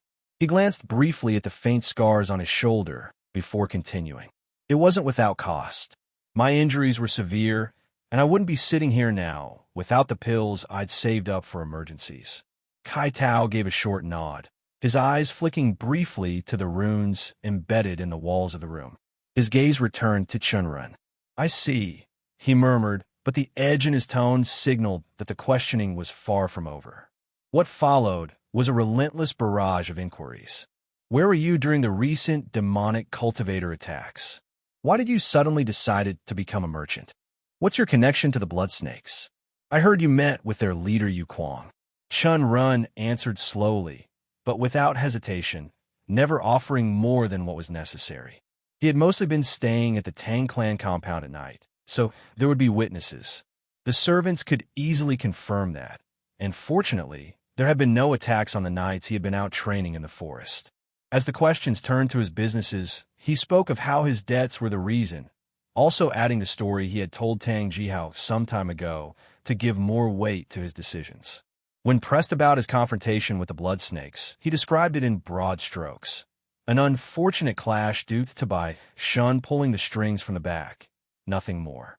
Kai Tao tried his best to form a connection there, but Chen Ren stood firm. There were already rumors about the trial by Might and why it happened, so he doubted the guard captain would get new information. Still, the questions continued. Through it all, Chen Ren carefully guarded his secrets.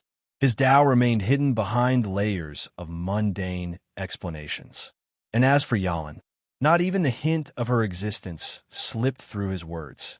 Kai Tao's probing gaze lingered after each response, but Chen Ren sat still, his fingers lightly gripping the rim of his teacup.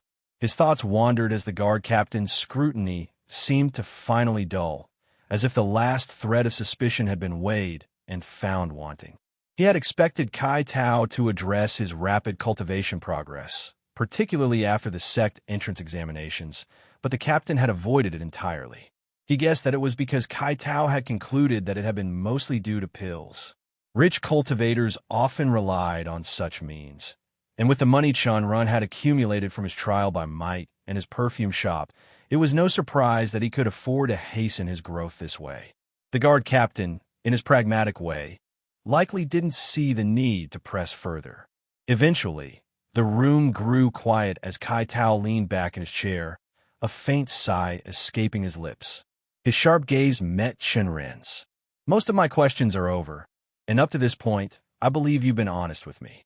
You've even revealed the situation with your clan, something few would so freely admit. With a cute new yes. Chen Ren nodded, but he didn't relax. He knew well that a change in tone often preceded a shift in intention. Kai Tao's eyes narrowed as he continued, his words heavy with finality. But despite that, I can't let you go just yet. You're not giving off any demonic qi, but we know too well that demonic cultivators have ways of hiding their aura. If we let you go now, there's always the chance you might slip through our fingers. So, his gaze hardened. I'm afraid we'll have to put you in the purity chamber. Chen Ren raised an eyebrow. Purity chamber? Kai Tao's lips curled into a grim smile with no warmth in it. It's a property of the Soaring Sword sect, a chamber specifically designed to expose demonic cultivators. If you harbor even a hint of demonic qi within your dantian, it will kill you. We've been given permission to use it, Kai Tao continued. All the suspects will be transferred there once the investigations are finished. It's not easy to find a demonic cultivator, so the chamber is our last hope. Chen Ren's mind raced. A chamber that could kill him in an instant, should he carry even the smallest trace of demonic qi. The risks were immense, but it wasn't his first time facing danger. Rather than that, he dreaded sitting in the room alone for more time. He managed to keep his expression neutral, though the frown on his face deepened as he spoke. How much time will it take? Kai Tao seemed to consider this for a moment. Few days. We're completing the other investigations and rounding up the remaining suspects. Once we have everyone, we'll also move them to the purity chamber. Before Chen Ren could respond, a sharp knock on the door echoed through the room, breaking the tension. Both men turned toward the sound, the moment of confrontation put on hold. As another knock echoed through the chamber, Kai Tao rose from his seat with a frown, his steps brisk as he moved to the door. He cracked it open just enough to step out, leaving Chen Ren sitting alone. Through the narrow gap, he caught a glimpse of another man standing outside, one of Kai Tao's subordinates, judging by his uniform. He had an anxious expression and made some hurried gestures before the door shut firmly, leaving Chen Ren in solitude. He leaned back, casually tapping his finger on the edge of the desk. Finishing the last sip of his tea, he set the cup down, his gaze wandering over the runes glowing faintly on the walls. He couldn't shake the sense that something had shifted, though what it was remained unclear. Moments later, the door opened again, and Kai Tao returned, his face bearing an entirely different expression. There was no trace of suspicion, no lingering doubt, only an air of resignation. "Forget what I said about the purity chamber," Kai Tao said abruptly, his tone flat and decisive. "You can go now." Chen Ren blinked, genuinely taken aback. "I can't go," he repeated cautiously, his mind racing to decipher the sudden change. But years of navigating treacherous waters had taught him a valuable lesson: never argue with good fortune. The narrative has been taken without permission. Report any sightings.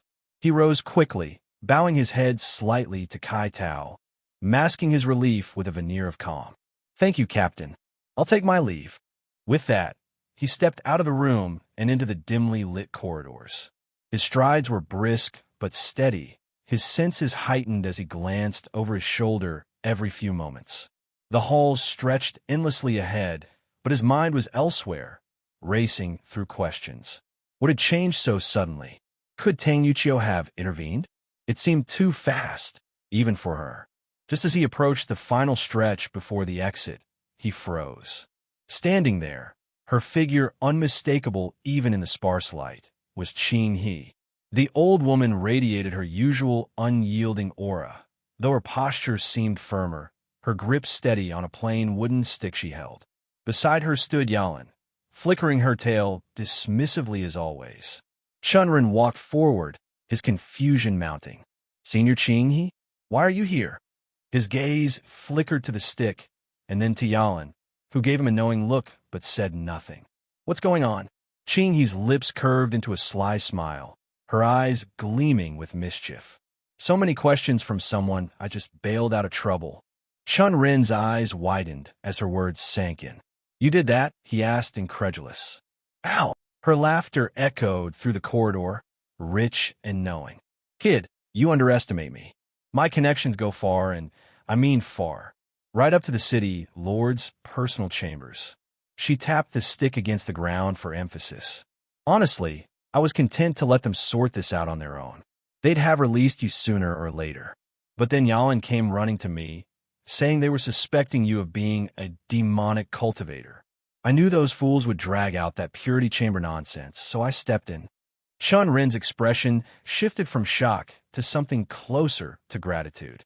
"Thank you," he said earnestly, though 1,000 questions still swirled in his mind.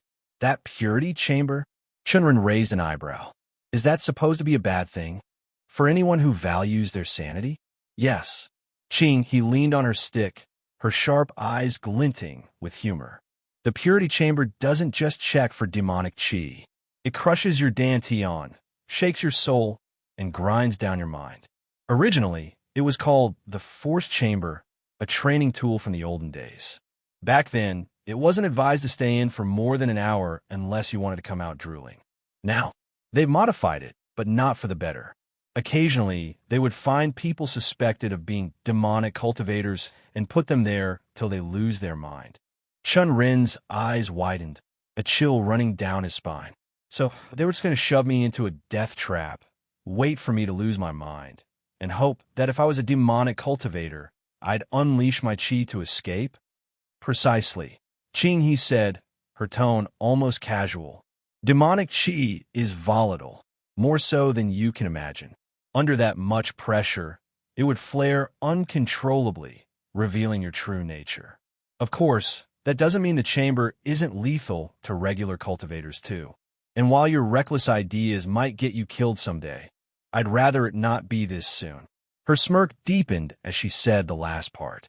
Chen Ren clenched his fists, his mind flashing to Kai Tao's unervingly calm demeanor. That smug, smiling face suddenly seemed like the perfect target for a slap or two. He couldn't imagine how the man had been so casual while talking about the purity chamber. There was no way he didn't know it would make him go insane, but he simply didn't care enough to tell him. Part of it could have been because he didn't want Chen Ren to try to escape, but it didn't change the fact that he had nearly died just because he had been a suspect. He exhaled slowly, forcing himself to calm down before stepping forward and bowing deeply toward Qinghe. Senior Qinghe, thank you. I truly owe you for saving me from this. Qinghe's smile didn't waver. Oh, you're grateful now, but I don't expect that to last. Chen Ren straightened, his brows furrowed in confusion. What do you mean? Yalan, silent until now, finally spoke, her voice carrying a touch of amusement. I think she's referring to the deal you made. Remember? She agreed to teach cultivation disciplines to you. Chen Ren's face froze for a moment before turning toward Qinghe, whose grin only grew wider, a dangerous glint in her eyes. That's right, kid. She shrugged and turned around. I hope you're ready for hard training because I don't believe in holding back. And we are already late for our first session. Purity Chamber might have made you insane, but if you don't focus, my training might have the same effect. Chen Ren suppressed a groan, already imagining the grueling days ahead. But then he looked back at the guard station and thought about the fate he had just escaped. Compared to that, he doubted her training could be that hard, right? Growing up, Chen Ren had done a ridiculous amount of homework. Since middle school, he'd turned his neat handwriting and quick mind into a part-time job, charging the younger kids in the neighborhood for doing their assignments. By high school, he'd been a one-man essay factory, churning out essays on everything from ancient poetry to biology experiments. Back then, it had been a hustle, a way to earn some pocket money. But when Qinghe announced she would be training him, he hadn't expected those endless days of scribbling to come back to haunt him. He stared down at the sheet of paper in front of him, frustration bubbling beneath his calm facade. For the 579th time, he inscribed the same basic symbol with painstaking care, the brush gliding over the paper in smooth strokes. It was a simple pattern, deceptively easy to learn, but maddeningly difficult to perfect. One slight wobble in the line, one stroke too thick or thin, and it was all worthless. Chen Ren sighed, his grip tightening around the brush as he spotted yet another mistake. The lines were uneven, again. He crumpled the paper in frustration, tossing it onto the growing pile of rejects before pulling out a fresh sheet to start over. Beside him, Qinghe sat with infuriating serenity, sipping tea as if she had all the time in the world. Careful now, she said without looking at him. The talisman doesn't care about your impatience.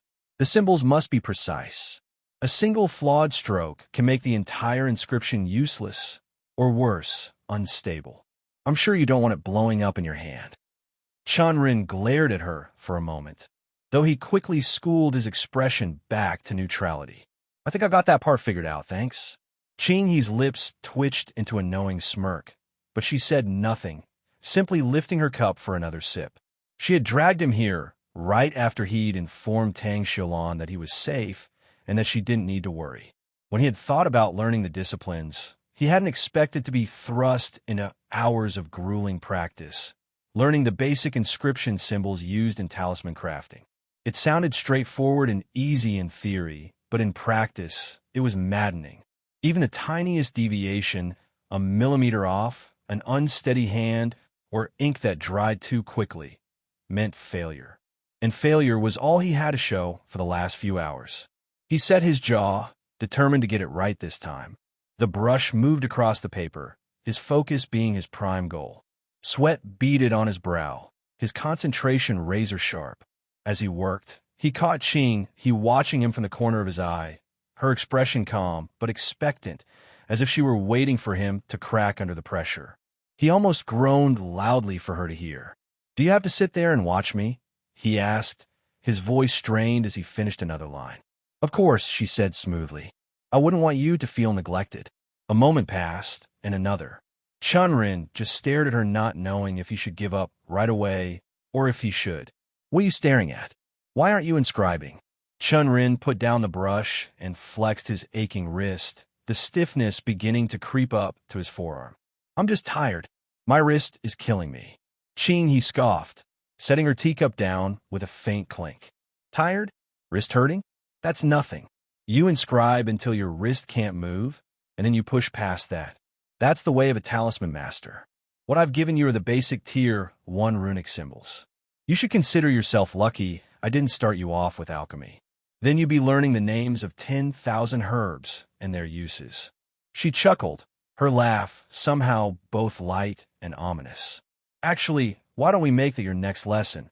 After you've completed 1,000 inscriptions, of course. Chen Ren groaned inwardly, dropping his gaze back to the paper. 1,000, he muttered, picking up the brush and dipping it back into the ink.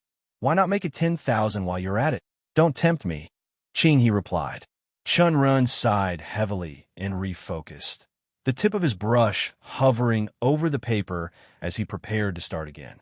Just as he was about to inscribe the first line, the murmur of conversation drifted over from the other side of the tea shop.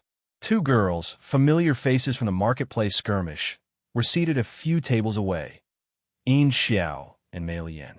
Since their initial fight, they had apparently gotten closer.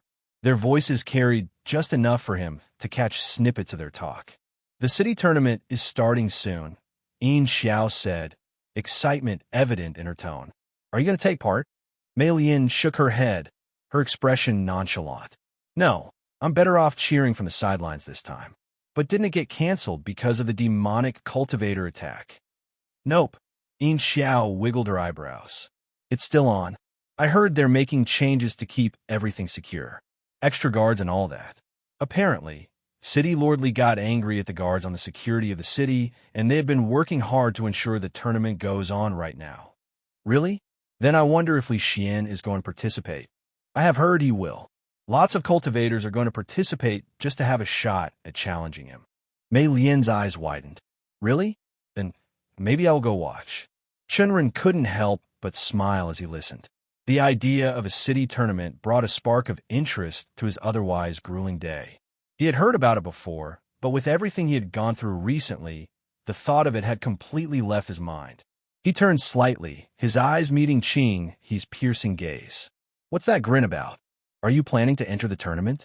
Or are you just daydreaming again? Chen Ren shook his head, though his smile didn't fade. I'm not sure if I'll enter. I haven't decided yet. I can't enter without seeing if there's any prize I want. He tapped his chin thoughtfully, his mind already spinning. But I do see it as an opportunity. Qing, he raised a brow. What kind of opportunity?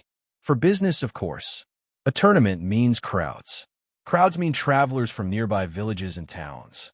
It's the perfect chance to attract customers, and I got so many ideas running through my head. Qing, he leaned back, studying him with an amused expression. You're more of a merchant than a cultivator, aren't you? Chen Ren shrugged. Why not both? He picked up the brush again, his focus sharp. Now, if you'll excuse me, I've got to finish this before my next big venture. Qing, he scoffed. Well, just don't let your wrist fall off before you reach 1,000 inscriptions. Over the next few days, Chen Ren's body healed with a speed that defied his expectations. The ache in his muscles faded, the faint stings of pain in his ribs dissipated, and soon he felt stronger than he had before the battle. It was as if the ordeal had tempered his flesh, sharpening him like a blade pulled from the forge. He wasn't surprised knowing pills were a miraculous cure in this world, but knowing and seeing it firsthand was a different experience altogether. The city, too, began to find its usual liveliness once again. The chaos of the demonic rhino attack, so named by the people for the monstrosities that had trampled through the streets, had subsided, leaving an uneasy atmosphere in its wake. Despite that, the sound of hammers striking wood and laborers' voices filled the city as the wounds started to patch. Rumors were as abundant as the dust kicked up by the repairs. Whispers of arrests carried on the wind, names of those dragged to the city guard station for interrogation multiplying with each passing day. Chen Ren learned that over half of these individuals were sent to the sect, destined to sit in the purity chamber. A grimace tugged at his lips each time he thought of the chamber. a device designed to crush both body and spirit under its relentless pressure. He could only offer a silent prayer for the poor souls subjected to it. Despite the arrests, no news of the demonic cultivator's capture emerged. The lack of resolution hung over the city like a storm that refused to break. Some proclaimed that the culprit had already been caught. Others speculated that he had fled, vanishing into the night like a shadow. Fools! He had scoffed over tea one afternoon. If he'd been caught, the city lord would have paraded him in the square by now, perhaps even staged a grand execution to reassure the masses. He might have just fled the city after the commotion he caused. Chen Ren nodded, though he disagreed with the notion that the demonic cultivator had fled. Demonic cultivators were notorious for their madness, but their actions often carried a sinister purpose. Both he and Yalan believed that the perpetrator still lurked within the city, biding his time to complete whatever vile quest he pursued. It was scary, especially the feeling of uncertainty. It clawed his insides over and over whenever he thought of the demonic cultivator, but he refused to let it unbalance him. He got back into his routine, changing his training time to morning due to being wary of the demonic cultivator and focused on pushing his body and gaining mastery over his techniques every day. His goals remained steadfast: wealth, stability, and a future unmarred by poverty. Whatever chaos lingered in the city, Chen Ren resolved that his ambitions would not fall victim to it. He'd rather think about his businesses and how to grow them. During all this, the city lord's office rolled out the announcements and registration for the long-awaited tournament. Chen Ren guessed that Li Baolong was using the tournament as a way to distract the city from the gloom of the demonic cultivator attack. From the conversations he heard on every street, Chen Ren knew it was working. The tournament's rewards were prominently displayed: glistening spirit stones, gleaming weapons, rare herbs, and ancient technique manuals. The promises of fortune and fame worked their magic, sparking excitement among cultivators and commoners alike. People spoke in animated tones about the tournament, their words filled with excitement. As he predicted, the city gates were busier than ever, welcoming travelers from nearby villages and towns, all eager to participate or watch the spectacle. The influx of visitors brought more customers to his noodle stall, and Tang Xiulan had to work tirelessly to keep up with the demand. Even the perfume shop, now under Tang Yuchio's eye, saw a surge in business. It seemed young village women were particularly drawn to its offerings, and he wasn't the one to complain. "Do you know why the perfumes are selling so well lately?" Tang Yuchio asked one afternoon, her lips curving in a knowing smile. "Enlighten me," Chen Ren replied, counting the day's earnings. This time of year is considered auspicious for marriages. A nascent realm cultivator couple married at the end of summer centuries ago, and ever since, it's become a tradition for weddings, she explained. The women are buying perfumes to stand out more, hoping to attract their destined partners. Chen Ren sighed, regret flashing in his eyes. "If I'd known, I could have started a clothing or jewelry business. The profit margins would have been massive." "You're already doing well with the stall and the perfume shop," Tang Yuchio reminded him. "Well, I'm not stopping there," he said, though his mind raced, thinking about all the opportunities that lay ahead. He only needed to extend his hand to seize them, especially with his new plan related to the upcoming tournament, which had been impossible to ignore with how loud people were getting about it. Moreover, after spending a few solid minutes staring at the prize list, he made a decision to enter it himself. After all, what could go wrong, really? "Are you sure you want to enter the tournament?" Yalan asked, trailing behind Chen Ren as he followed the crowd in front of him. "Once your name is registered, there's no turning back." "New yes." Chen Ren adjusted the sack on his shoulder, pausing to meet her gaze. "Yes, I've already told you why I'm entering." She nodded slowly. "For the plot of land and the spirit stones?" "Not just that," he replied and looked at her. "They're offering weapons, technique manuals, herbs, and more. I don't know if I'll take first place. There will be plenty of strong competitors, but I'm confident I can make it to the top 4. That's all I need to secure the spirit stones for an official sect status." Yalan wiggled her tail aimlessly and continued her walk beside him. "And you think you can come in the top 4? I've thought this through. By the time the tournament ends, I'll either be on the verge of breaking through to the chi refinement realm, or maybe I'm already there. Besides, I have a few ideas I plan to test during the matches. If they work out, I'll have an edge over the others. Yalan studied him for a moment, then sighed. I hope you know what you're doing. Just don't get yourself killed for spirit stones. Chen Ren chuckled, his grip tightening on the sack. Don't worry. I'm not planning on dying anytime soon. I've got too much left to do. Chen Ren adjusted the sack on his shoulder once again while his eyes moved towards the crowd that had gathered in the streets. The city had become a melting pot of humanity, alive with travelers drawn by the promise of the tournament. He noted their clothes, a mix of sturdy village garb and modestly refined attire, with an occasional flash of more affluent silks. Their expressions varied, some wide-eyed with wonder, others brimming with anticipation, and a few carrying the jaded look of seasoned wanderers. Among the throng, he caught snippets of conversations, some laced with accents unfamiliar to his ears. It was clear the tournament had cast its net far and wide, drawing people from distant regions. The sheer size of the crowd made maneuvering through the streets a challenge, and Chen Ren had to carefully sidestep a group of travelers gawking at a nearby herbal stall. As he walked, his thoughts shifted to the implications of the crowd. This is bigger than I thought. The City Lord's office really knows how to put on a show. Soon, the imposing structure of the City Lord's office stood right ahead of him.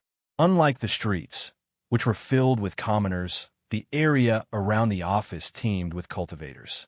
Chen Ren's sharp senses picked up on the subtle aura fluctuations in the air and the resolute gazes on display. Most of them were body-forging realm cultivators, their cultivation levels no lower than the 5th star. Sprinkled among them were chi refinement realm cultivators, though none seemed to have surpassed the 2nd star. What caught Chen Ren's attention most, however, was how young some of them looked. Many of them looked barely adult, some even appearing to have only recently stepped into their teenage years. I didn't expect so many teenagers here. Although the tournament is only for early realm cultivators, I had no idea so many of them were there around Cloud Mist City, he thought to himself. Chen Ren knew the unspoken rules of such events. While the tournament was open to body forging and lower chi refinement realm cultivators, those who had already climbed higher in the latter realm wouldn't bother. Competing at this level would only tarnish their reputation, and most high-star chi refinement cultivators were already members of sections. For those gathered here, the tournament was an opportunity. Many of them are likely hoping to catch the eye of sect recruiters, especially those from the Soaring Sword sect, Chen Ren thought, his lips curving into a faint smirk. A good performance here could serve as a backdoor into a sect, bypassing the grueling entrance examinations. Though, he was sure there were also quite a lot of people who were only after glory and rewards, like him. Lost in thought, he made his way through the crowd, eventually reaching the upper floors where the registration desks were set up. The air here buzzed with excitement, but also quite nervousness. Lines stretched long, with eager and too happy to be here participants. Chen Ren scanned the faces at the desks and immediately spotted a familiar figure. Lu Wan, flanked by his usual colleagues, sat at the head of one of the lines. He looked as bored as ever, casually tossing a wooden token between his fingers as he processed registrations. Chen Ren joined the line, his gaze sweeping over the cultivators around him. He couldn't help but size them up, noting their postures, weapons, and subtle giveaways of their strength.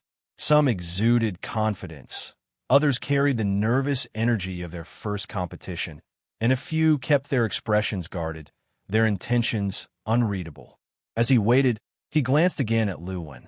The man hadn't noticed him yet, too engrossed in talking to the cultivators. Let's see how many of these people are real competition, he thought, sending a signal to Yalan while he bided his time.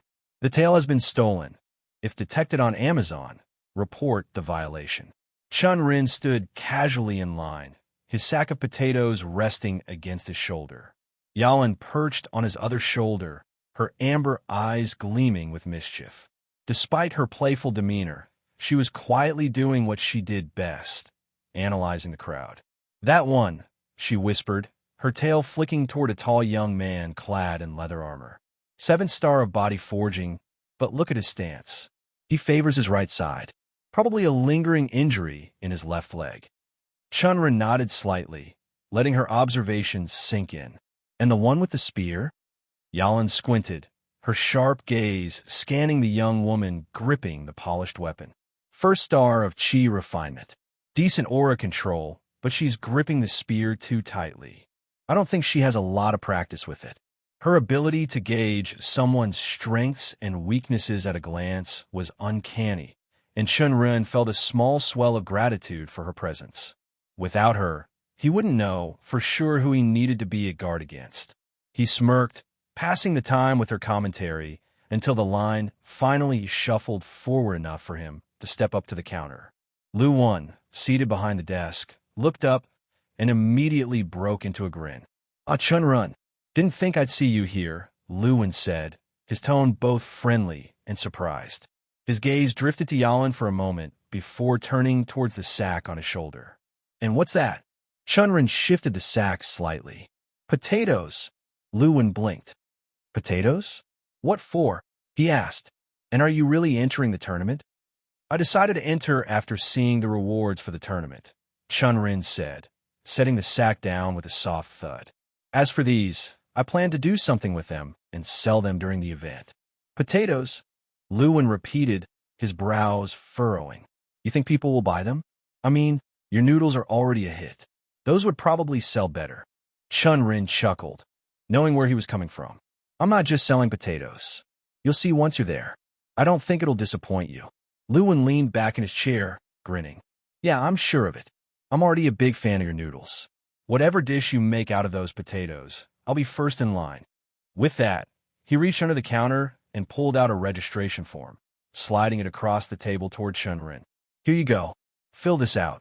The prizes and entry fees are listed at the bottom. Make sure to double-check everything." Chen Ren picked up the form, his gaze flicking over the details. The structure was straightforward, with a steep entry fee of 100 silver won, which fortunately he could pay without issue. Participants recommended by the Soaring Sword sect or the City Lord's office were exempt from a fee. His mind worked quickly, already calculating the cost-benefit ratio of the entry fee compared to the rewards. He skimmed through the tournament rules, noting that the event would consist of 5 rounds, starting with a chaotic battle royale, followed by increasingly intense one-on-one duels. The schedule was grueling, with matches running 16 hours a day, so it could finish within the allocated time. The venue, a grand arena in the upper streets. Then his eyes fell on the rewards, neatly outlined in a bold, eye-catching box. The Grand Cloud Mist City Tournament. Tournament rewards. Top 8. 5 spirit stones. 3 pills. 1 weapon. Top 4. 10 spirit stones. 5 pills. Rare herbs for alchemy. 1 weapon of choice. Crafted by the Soaring Sword sect's blacksmith. Runner-up. 25 spirit stones. 10 pills. Rare herbs for alchemy. 1 cultivation manual of choice from the Soaring Sword sect. Inner disciple status in Soaring Sword sect. Winner. 50 spirit stones. 20 pills. Rare herbs and beast essence. 1 cultivation manual of choice. 1 weapon of choice, crafted by the Soaring Sword sect's blacksmith. A large plot of land near a nearby village. Core elder discipleship in Soaring Sword sect. Chen Ren's lips curled into a small smile as he read the list. He sent a mental message to Yalan. "See? If I won, there'd be plenty of benefits." Yalan's voice chimed back in his mind, dripping with doubt. "Do you really think you can win? There are lots of people stronger than you here." Chen Ren's smile didn't falter. "Maybe, but I've got plans. Reaching the top 8 should be easy enough. Once I'm there, I can fight my way to the semifinals, maybe even the finals. And even if I don't get the plot, those spirit stones will be more than enough to buy it." The feline spirit hummed thoughtfully. "You're ambitious, I'll give you that. But ambition without strength is just a fool's dream." Chen Ren chuckled. "Good thing I plan on having both." Chen Ren moved to the counter, picked up the form, and began writing down his details. As he wrote, the hum of the crowd behind him suddenly quieted, replaced by a loud, arrogant voice. "Hey, get out of the way." The young master of the Tsang clan is here to register, clear the path, or face the consequences. Chen Ren turned his head, his quill pausing mid-stroke.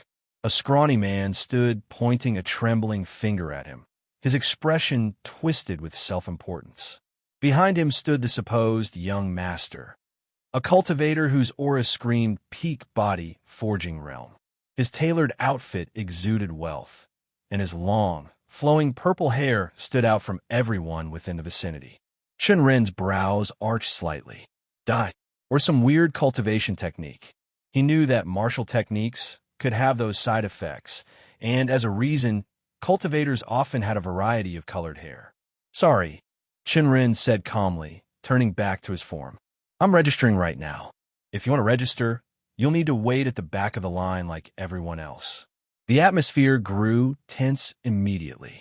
Chen Ren saw Lu Wen's gaze drop nervously to the desk as whispers rippled through the room. He looked back. The scrawny man looked stunned, his finger frozen midpoint. Then his face turned beet red. Didn't you hear me? The young master Tsang Rue is here, the servant barked. Give him face, or you'll regret it. Chen Ren, shifting his focus back on his form, replied evenly, What can he do? Before the servant could respond, the young master strode forward. Hearing the loud thuds of footwork, Chen Ren looked up. Seems like the form will have to wait a little. Tsang Rue's eyes glinted dangerously as he sized Chen Ren up, his hands placed on his hips as if he was ready to launch into an attack. Are you doubting my ability to do something to you? He asked, his voice reverberating through the room. Who are you even? Chen Ren, he replied without any hesitation. Tsang Rue's narrowed eyes lit up with recognition in an instant. The young master's lips curled into a sneer. Ah, Chen Ren, the one working with Tang Yuqiu in that little perfume business. His voice carried a dismissive tone. I've heard of you, briefly. I never expected you'd be so brazen. If you're trying to run a business, you should know better than to go against the interests of the major clans. Chen Ren's expression remained neutral as he straightened, folding his arms. I'm not going against the Tsang clan, or even you. I'm just pointing out that you simply need to wait in line for your turn to register, and if you can't even understand such a common sense, I doubt you'll amount to anything. The words hit like a slap, the room falling deathly silent as every gaze locked on the young master. His aura flared, his face twisting in rage. You dare insult me, he snarled, his voice echoing through the chamber. You won't get out of here alive. Without warning, he lashed out, his fist surging forward with a burst of wind, the pressure sharp enough to rustle the papers on Lu Wen's desk. The sheer force of the strike made the weaker cultivators in the room step back instinctively. But Chen Ren didn't flinch. His eyes locked onto the incoming punch, calmly stepping aside as the strike barely grazed his robes. The young master's power wavered, the energy dissipating mid-strike as his overzealous attack faltered. The room erupted in murmurs, astonishment flashing across the onlookers' faces. Chen Ren's calm composure contrasted sharply with the young master's now frustrated expression. Is that it? You'll have to do better than that if you plan to keep your threats. Tsang Rue stared at his fist in disbelief, then glanced around the room. His entire face twisted into an ugly, angry face as he barked. What just happened? Why did my attack work? Chen Ren shook his head and looked around. There are arrays around here, he explained calmly. This is the City Lord's office. They block any technique that uses even a bit of qi. You won't be able to fight here, no matter how hard you try. That earned him another life-threatening glare from Tsang Rue, his jaw tightening. I don't need qi to deal with someone like you, he spat, taking a step forward. Chen Ren raised an eyebrow as he sked disappointedly. You really are an idiot, aren't you? Do you realize where we are? He gestured subtly around the room, the faint insignia of the city lord visible above the registration desk. If you try anything here, it means you're openly disrespecting the city lord's authority. The guards will come, and they won't care who your clan is. They'll drag you away in front of everyone. And with this audience, Chen Ren tilted his head slightly toward the room full of amused onlookers. Why sully your clan's name for nothing? The young master froze, his gaze darting around. For the first time, he seemed to truly notice the growing crowd of spectators. Many of them were openly smirking or suppressing laughter. His cheeks flushed with embarrassment, and he clenched his fists tightly.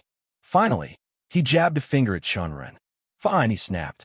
"Meet me outside when you're done. Let's settle this properly." Chen Ren snickered, shaking his head. "No. Once again, you fail to grasp the situation. The city is crawling with guards due to the demonic cultivator attacks and the influx of travelers for the tournament. If you try anything outside, they'll intervene, and trust me, the consequences will be far worse than just a scolding here. You'll be dragged away like a common thug." He paused, letting his words sink in, then added with a touch of finality, "Don't be so stupid. Go to the back of the line and wait your turn. Let me finish my registration in peace." Without waiting for a response, Chen Ren turned back to his form, his quill gliding across the parchment as if the entire exchange had already been forgotten. From the corner of his eye, he saw the young master huff angrily and stomp to the back of the line, his servant trailing behind him. Song Rui's eyes, however, never left Chen Ren, glaring daggers at him the entire way. Chen Ren smirked to himself, the corner of his lips curling. Luwen leaned in slightly, whispering, "Do you really have to antagonize him? He's not just some nobody. The Tsang clan is influential, and he's rumored to be one of the prospective semi-finalists this year. Unlike Bai Shan, he's well-trained and has proper backing." Chen Ren finished the last stroke of his name and set the quill down, his smirk widening. "I didn't do anything. He got angry all on his own," he shrugged. "Besides, I don't care about angering him. In fact, I'd say it's better this way." "Better?" Luwen blinked, confused. "What?" Chen Ren leaned slightly against the counter, his expression turning sly. "Because I needed someone like him for my plans," he said, his voice low but confident. "Influential, hot-blooded, dumb, and easy to manipulate. He's perfect." Luwen's confusion deepened. "What kind of plans?" Chen Ren chuckled, picking up his form and handing it over. "Let's just say it'll all make sense during the tournament." Like the potatoes, he patted the sack slung over his shoulder. "You'll see soon enough. I promise it won't disappoint." Luwen could only shake his head, muttering, "You're either a genius or a madman." Chen Ren grinned. "Why not both?" The registration process was quick and easy. Once Chen Ren was done, he turned around and headed straight to meet Tang Xilan. He wanted to talk about their plans for the upcoming tournament. She had been single-handedly managing the noodle stall during his recent busy days. To his pleasant surprise, she had not only maintained their regular customer base, but also managed to increase it significantly. It was mainly due to the influx of travelers in the city who'd created a rush, and she had smartly capitalized on it. On the other hand, their partnership had grown stronger. She continued to give him daily records every night once he was free, and she even suggested ideas regarding the business. One idea she brought up stood out to him. She had proposed that they actually hire the street kids that had been helping them around. That was an interesting proposition, and initially, Chen Ren hesitated, unsure of the idea of formalizing their roles. But after giving it some thought, he realized that it made sense.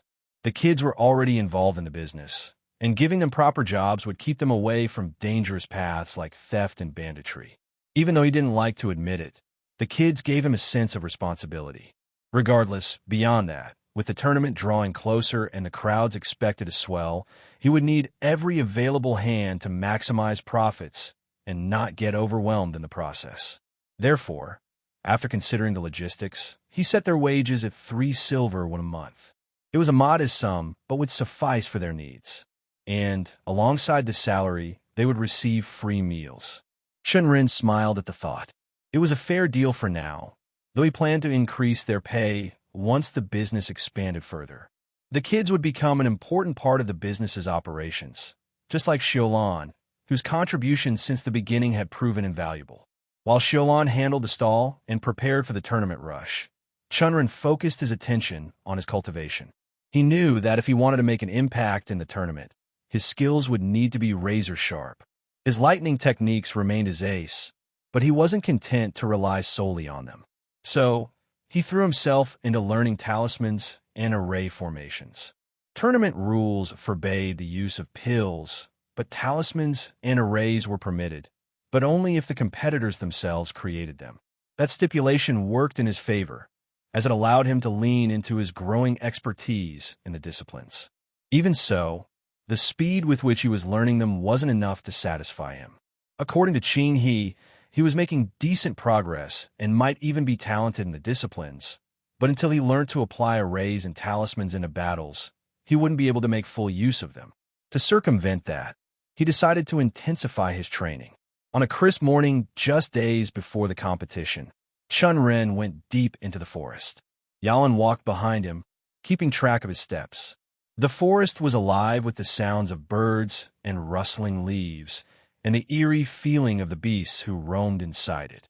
But the location was perfect, no prying eyes, no one to disturb. He could simply practice his combat techniques, test the limits of his talismans, and sharpen his arrays. Chen Ren inhaled deeply and felt the pulse of his qi as he centered himself. He was crouched low in the undergrowth while his heart thudded in his chest. He turned his head slightly as he looked at the cat behind him. "Do you really think this is a good idea? We could just find something else, you know." Yalan flicked her tail lazily in a nearby branch. "If you can't handle a Tier 1 dusk wolf, you're not going to defeat anyone in the tournament." Chen Ren sighed, his gaze shifting back to the clearing ahead.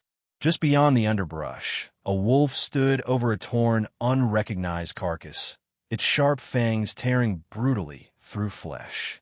Its dark, mottled gray coat was streaked with blood, which dripped from the raw meat it savored. It was the sheer size of the creature, twice that of a normal wolf, with the girth of a full-grown cattle, that sent a chill down his spine, combined with the feral glint in its eyes and the blood-stained maw. Why does she always find the scariest ones? Chen Ren wondered, his jaw tightening. This may be Yalan's way of toughening his mental state, forcing him to confront his fears head-on. If that was her goal, it wasn't helping. Turning back to Yalan, he conversed through his mind. "You know very well that a Tier 1 beast just means it's in the body forging realm. That thing looks like it's at the peak of it." Yalan yawned, unbothered. "It's around your level," she replied, her voice sounding as if it was almost mocking his fears. "You've got your tricks. Try not to act so scared every time. We both know you have the confidence to beat it, especially after that rhino." Beta. Chen Ren winced at the mention of the rhino. The memory of the terrifying beast was still a fresh wound, but Yalan's words struck a chord. Compared to that monstrous creature, this wolf seemed manageable. Probably. But staying here, hidden, wouldn't do any of them any favors. He had to move forward to fight it. He let out a long breath, pushing the fear aside. "Yeah, I know." He shifted his focus, replaying the lessons he'd learned from the rhino fight in his mind. Then, steeling himself, he rose from his hiding spot and stepped out into the clearing. The dusk wolf immediately snapped its head up, blood dripping from the sides of its mouth as it locked eyes with him. Its lips curled into what could only be described as a cruel smirk, as though it had just found its next meal. It leaned backwards and aimed at Chen Ren without hesitation and leapt towards him. The snarly thing clawed the air, wanting to catch Chen Ren. Just then, his hand shot into his pocket, pulling out a Tier 1 fire talisman. He infused it with a spark of his lightning qi. The talisman burned with an intense black smoke, and for a fleeting moment, he felt as if his own hand was on fire. A surge of energy washed through him. Then nothing. The energy disappeared into the air without a trace. His eyes widened in horror as he realized what had just happened. "Fuck," he cursed, leaping to the side using lightning step, just as the dusk wolf's claws raked the spot where he'd stood. Chen Ren saw the long nails scraping the dirty soil and leaving marks in its wake. Landing in a crouch, Chen Ren turned to see the dusk wolf pivoting, its glowing eyes locked on him as it prepared for another attack. Its speed was relentless, and it was already on him before he could fully regain his footing. He sidestepped its swipe at the last moment, his fist snapping out in retaliation. His strike connected with the beast's flank, sending it tumbling away. The impact left a slight scorch mark on its fur from Chen Ren's lightning qi. The dusk wolf rose again, growling, its fur now singed, but the monster didn't seem to care. Chen Ren straightened, his breathing steadying as he met its gaze. "All right, you mangy mutt," he muttered, his eyes narrowing. "Let's see what you've got." Although he knew the brainless beast didn't understand his words, the dusk wolf's actions spoke otherwise. It charged toward him, its claws slicing through the air and blood that was previously on its face, splattering everywhere. Chen Ren's pulse quickened, but he didn't hesitate. He pulled the small pouch from his belt and sprinkled a fine white powder onto the ground in front of him, forming a circle. His hands moved quickly, reaching for the two talismans he'd created earlier. As the dusk wolf neared, he began chanting softly under his breath. His heartbeat thudded in his ears as he concentrated, praying that everything would go as planned this time. The powder on the ground turned orange as it began to burn. The scent of it rose in the air like incense. He looked up from the circle and saw that the angry dusk wolf almost had him. But before it could reach him, it slammed into an invisible wall with a loud thud. The transparent barrier shimmered before it, crackling faintly from the impact, holding the wolf back. Chen Ren's face lit up with a satisfied grin. The array had worked. Quickly, he held one of the talismans and activated it. This time, the talisman ignited correctly, forming a fireball. He did the same with the second talisman, and two fireballs materialized in the air, their flames roaring and flickering as they hurtled toward the wolf. The dusk wolf howled in pain as the fireballs struck its side, scorching its fur and skin. The beast stumbled back, trying desperately to retreat, but its movements were sluggish, weighed down by all the burnt marks. It could only stagger for a few moments before collapsing, its body twitching as it lay motionless in the dirt, a charred carcass. The author's narrative has been misappropriated. Report any instances of this story on Amazon. Chen Ren stood there, his breath coming in heavy gasps, his chest rising and falling rapidly. He watched the remains of the dusk wolf, the fireballs having done their work. As he slowly relaxed, he glanced down at the array's barrier, now cracking and fading. He let out a long breath. "Well, that's not as good as I expected." Yalin emerged from the underbrush, her tail swaying in the air. She glanced at the shattered dusk wolf carcass and then at the barrier's cracks. "At least, unlike last time, you didn't trap yourself in the barrier and have to break it to get out." Chen Ren gave a wry smile, rubbing the back of his neck. "Yeah, my chan was wrong then. This time, I messed up with the first talisman too. I'm not sure if I did something wrong while burning it, or if the rune was just messed up. Probably the latter." He shook his head in frustration.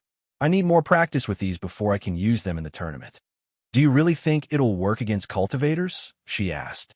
"You were able to kill the wolf because it was distracted by the barrier, but cultivators would have movement techniques, and your fireballs are still pretty slow." Chen Ren exhaled through his mouth as he thought about her words. It was true. Cultivators could move at incredible speeds, and his fireballs, while effective against a distracted, brainless beast, would be likely easy to dodge in a real fight. But this was just the beginning. He still had a lot to learn and refine before he could stand toe-to-toe with skilled cultivators in the tournament. "I'll figure something out. I have to. I'm not going to let something like speed stop me from winning this." Chen Ren stood silently for a moment, his mind racing as he stared at the remnants of the dusk wolf's carcass. His eyes drifted from the deceased beast towards Yalin, who was laid next to it. Slowly, he began to form an idea in his mind, a strategy that didn't rely solely on brute force. He turned to Yalin, speaking as though he had come to a realization. Actually, he started by saying, a small smile already forming in his lips, "I'm not going to use arrays or talismans necessarily for direct attacks. They'll be more like distractions." "Distractions?" Chen Ren nodded, glancing down at the white powder that was still scattered on the ground. He gathered the remaining powder into a small pouch. Unlike talismans, which could be prepared ahead of time, arrays required specific materials, precise placements, and proper chance to activate. They were more like rituals, complicated and needing extra caution. The tier 1 arrays, at least, were straightforward. They only needed the powder, a bit of chi from the air, and a chant. But even that was tricky. He had to position the powder just right for the array to function, and even the slightest disturbance could ruin everything. Chen Ren didn't fully understand how they worked, but that didn't bother him much. What mattered to him were the results. Till now, he'd only been able to study barrier arrays. Although he had made progress in talismans, he knew he needed to learn more about how to use them creatively. Yalan had talked about a lot, but battles weren't really time-consuming. He also had experiences in the fights he'd taken part in. A well-paced strike or a clever use of resources could decide the outcome in just a few moves, especially against weak cultivators. And that's why he needed to focus on innovation. He had to find a way to break through any challenge that he might face during the tournament using more than just the expected techniques. As Chen Ren continued to ponder his strategies, his gaze shifted to Yalan, who was casually swiping at the air with her claws to kill a bug that had been bothering her. She did it fluidly and effortlessly, her eyes momentarily gleaming before returning to their usual calm. It was a sight that momentarily distracted him, but then something clicked in his mind. "Hey, Yalan," he asked, his eyes squinted as his curiosity got the best of him. "Don't you know a lot of techniques?" Yalan tilted her head slightly, her gaze meeting his as she replied nonchalantly, "Yes, but I don't know any lightning techniques. As you know, the element I mostly deal with is fire." Chen Ren nodded, already knowing about her fire affinity, but a thought sparked in his mind. "But don't you have other techniques that don't require a fire affinity?" Yalan paused for a moment, her eyes narrowing thoughtfully. She fluttered her tail irritatedly. "I do, but they aren't easy to learn, nor would you be able to master them in such a short time before the tournament. Most of the techniques I know are quite advanced." Chen Ren smiled, the excitement in his eyes clear. "That's okay. I can take it easy with the martial techniques, but I would like you to teach me a small trick before the tournament." Li Xian's sword cut through the air, the blade loudly striking the massive, ancient tree. Each hit sent splinters of lightning into the branches, yet the tree stood firm, barely even dented. Sweat beaded on his brow, but he didn't stop, swinging his blade again and again. With every strike, his mind focused inward, tracing the steps of his martial Dao, the path of the sword. Every cut had to be precise, every movement had to have exact intent. If there was no reason behind a strike, then it was nothing but aimless flailing, a waste of energy.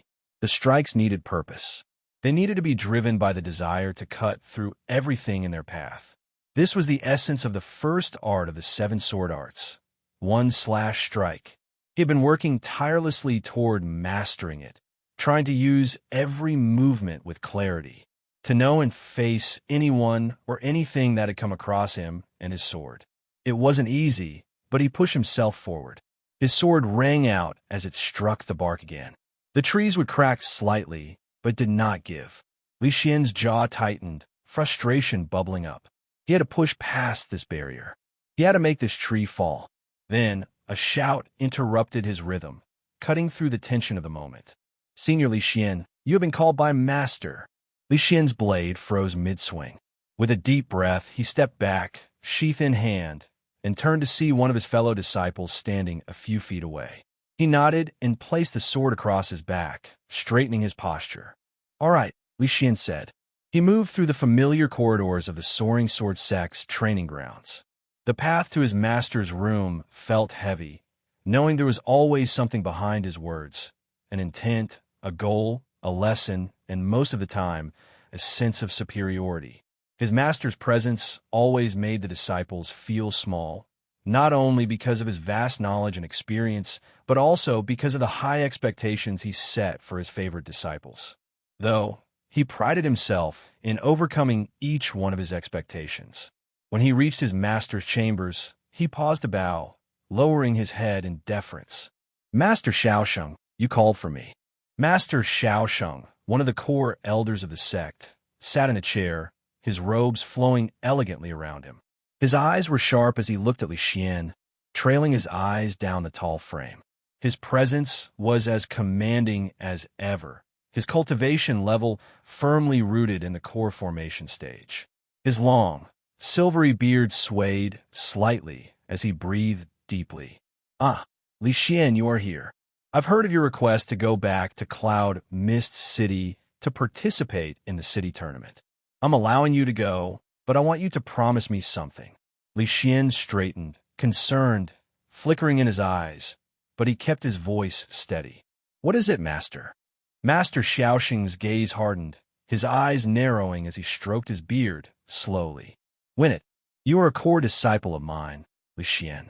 If you lose, it will bring shame to both me and the sect. I'm only allowing you to interact with the mortal world because you have shown great progress in your cultivation. Otherwise, you would have remained isolated until you entered the Foundation establishment realm. You know that we cultivators must remind the mortal population that we are above them. Li Xian winced, the weight of his master's words sinking in. The sect's disdain for the mortal world and their belief in their superiority was something he had grown accustomed to, though it still stung. He lowered his head respectfully. I understand, Master. I will make sure to win. Master Xiaoxing nodded approvingly, but his expression remained stern. Good. Also, there is something else. Yes, Master. A demonic cultivator has recently been on the rise in the city. While it is unlikely you will cross paths with him, if you do, I want you to kill him and bring his head back here. A mere demonic cultivator should be easy for you to handle, and it will curry favor with the sect leader. Li Xian's eyes hardened, a cold flicker of recognition crossing his gaze.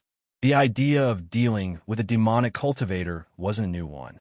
Such threats were often dealt swiftly within the sect, but he understood that this wasn't just a matter of duty. It was an opportunity to show his worth. Although his master had talked about it casually, he knew that he only did so because he wanted Li Xian to kill the demonic cultivator. Speaking straight to the point wasn't his master's way of doing things, and he had gotten used to it during his time in the sect. But some questions arose in his mind when he thought about the demonic cultivator. Li Xian hesitated for a moment, then looked up at his master. How will I find him, Master? Master Xiaoxing scoffed, his expression hardening. The corner of his lips turned upwards as his hands flew into the air. You can figure that out yourself, he said with disdain. Do I have to tell you everything? You have a brain of your own, so use it. Li Xian immediately nodded and bowed again. Will do, Master. I will find that demonic cultivator and bring the head back here. When he lifted his head up, Master Xiaoxing waved his hand dismissively, signaling the end of the conversation. Now go. It will take time for you to reach the city. Li Xian nodded, but the next part of his words made him wince. And remember to stay away from mortals, even if your mother is one. Li Xian barely held back a frown from covering his face. He couldn't help but let the bitter feeling of those words sting his throat. He flinched at the tone and the intent, his grip tightening around the hem of his robes. His mother, a mortal, that reminder never failed to sting. To him, it was not a big deal, but for his master, it only meant that half of his blood was dirty, having barely any worth. His heart felt heavy. He wanted to talk against his master and reveal his true feelings about the matter, but he simply nodded obediently. Yes, Master, Li Xian said. With that, he turned and exited the room, the weight of the conversation settling on his shoulders. His footsteps were heavy as he moved through the familiar halls of the sect. The path ahead was clear but difficult. He had to participate in the tournament, face whatever challenges it brought, and, in the meantime, figure out the whereabouts of the demonic cultivator his master wanted him to eliminate. But that didn't stop the last words of his master from bothering him.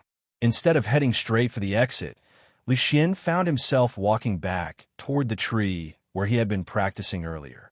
The ancient tree still stood, its bark unharmed by his previous attempts. My mother being immortal doesn't mean she's lowly or dirty, he muttered, picking up his sword and continuing his spar with the tree. I will prove you wrong. I will prove everyone wrong. Training always made his head weigh less and his thoughts numb, which was exactly what he needed after talking to Master Xiaoxing. Chen Ren kept himself busy, splitting his time between training, learning new techniques, and working on the food he planned to sell during the tournament. Similarly, the city was too lively with activity. Merchants, cultivators, and spectators were eager for the upcoming grand event. He had already secured permission to set up a temporary noodle stall outside the arena, but he wanted to do more. He wanted to get his food inside the arena too.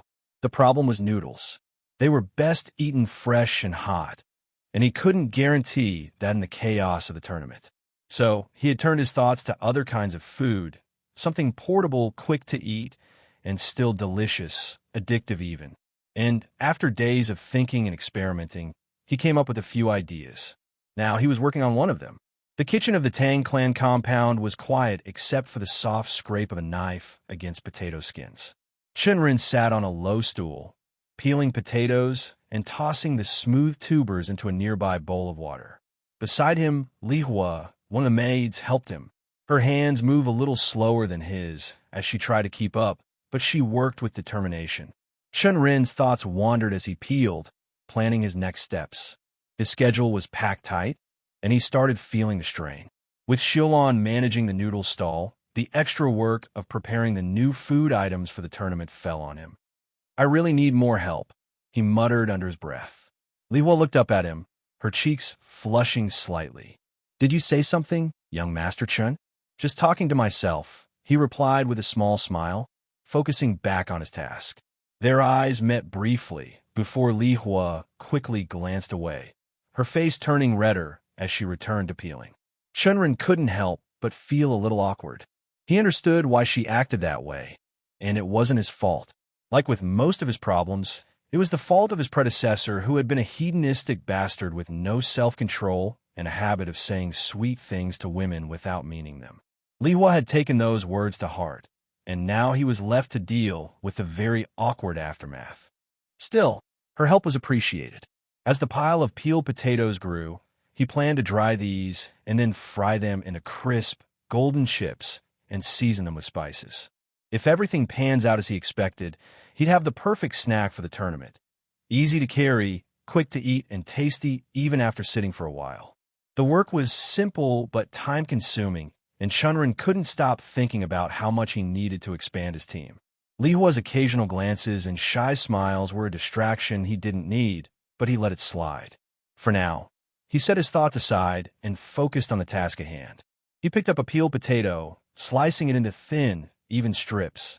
Li Hua followed his lead, her knife moving with a bit more hesitation but improving with every slice. Once they had a decent pile of slices, they placed them into a large bowl of cold water. The water became cloudy from the starch, but it was all part of the process. They worked in silence for a while. Finally, Li Hua broke the quiet.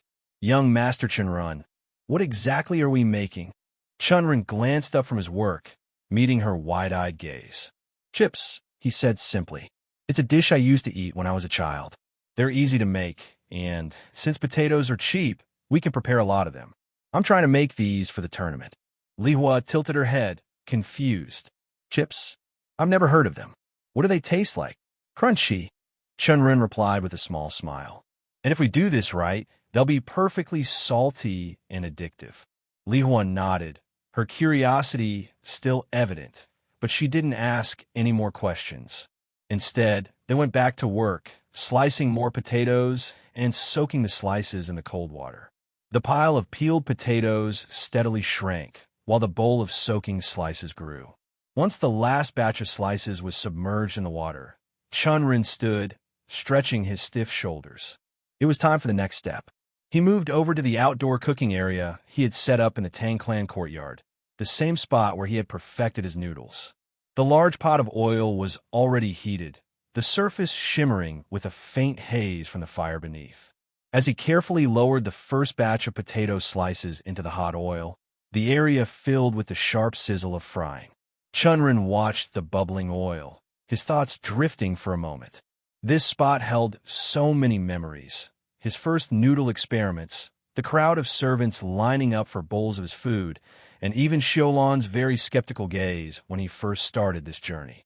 From that small beginning, he had come a long way.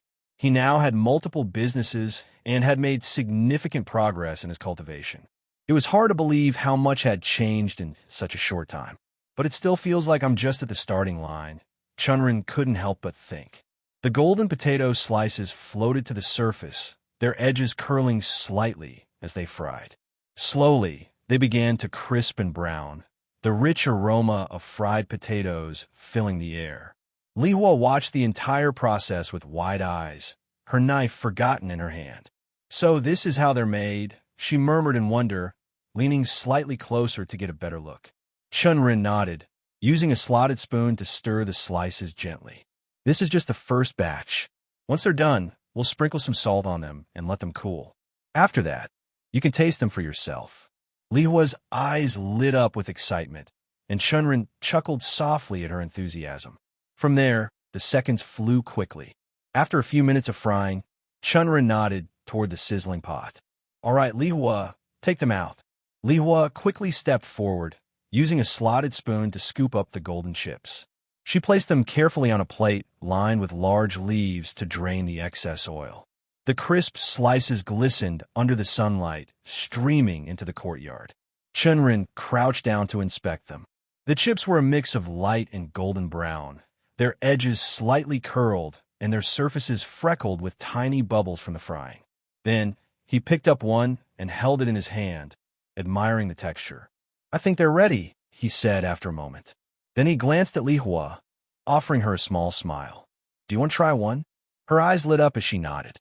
"Yes, young master." Chen Ren handed her one of the chips before taking one for himself. As he bit into it, the loud crunch filled his ears, and he took a moment to savor the taste.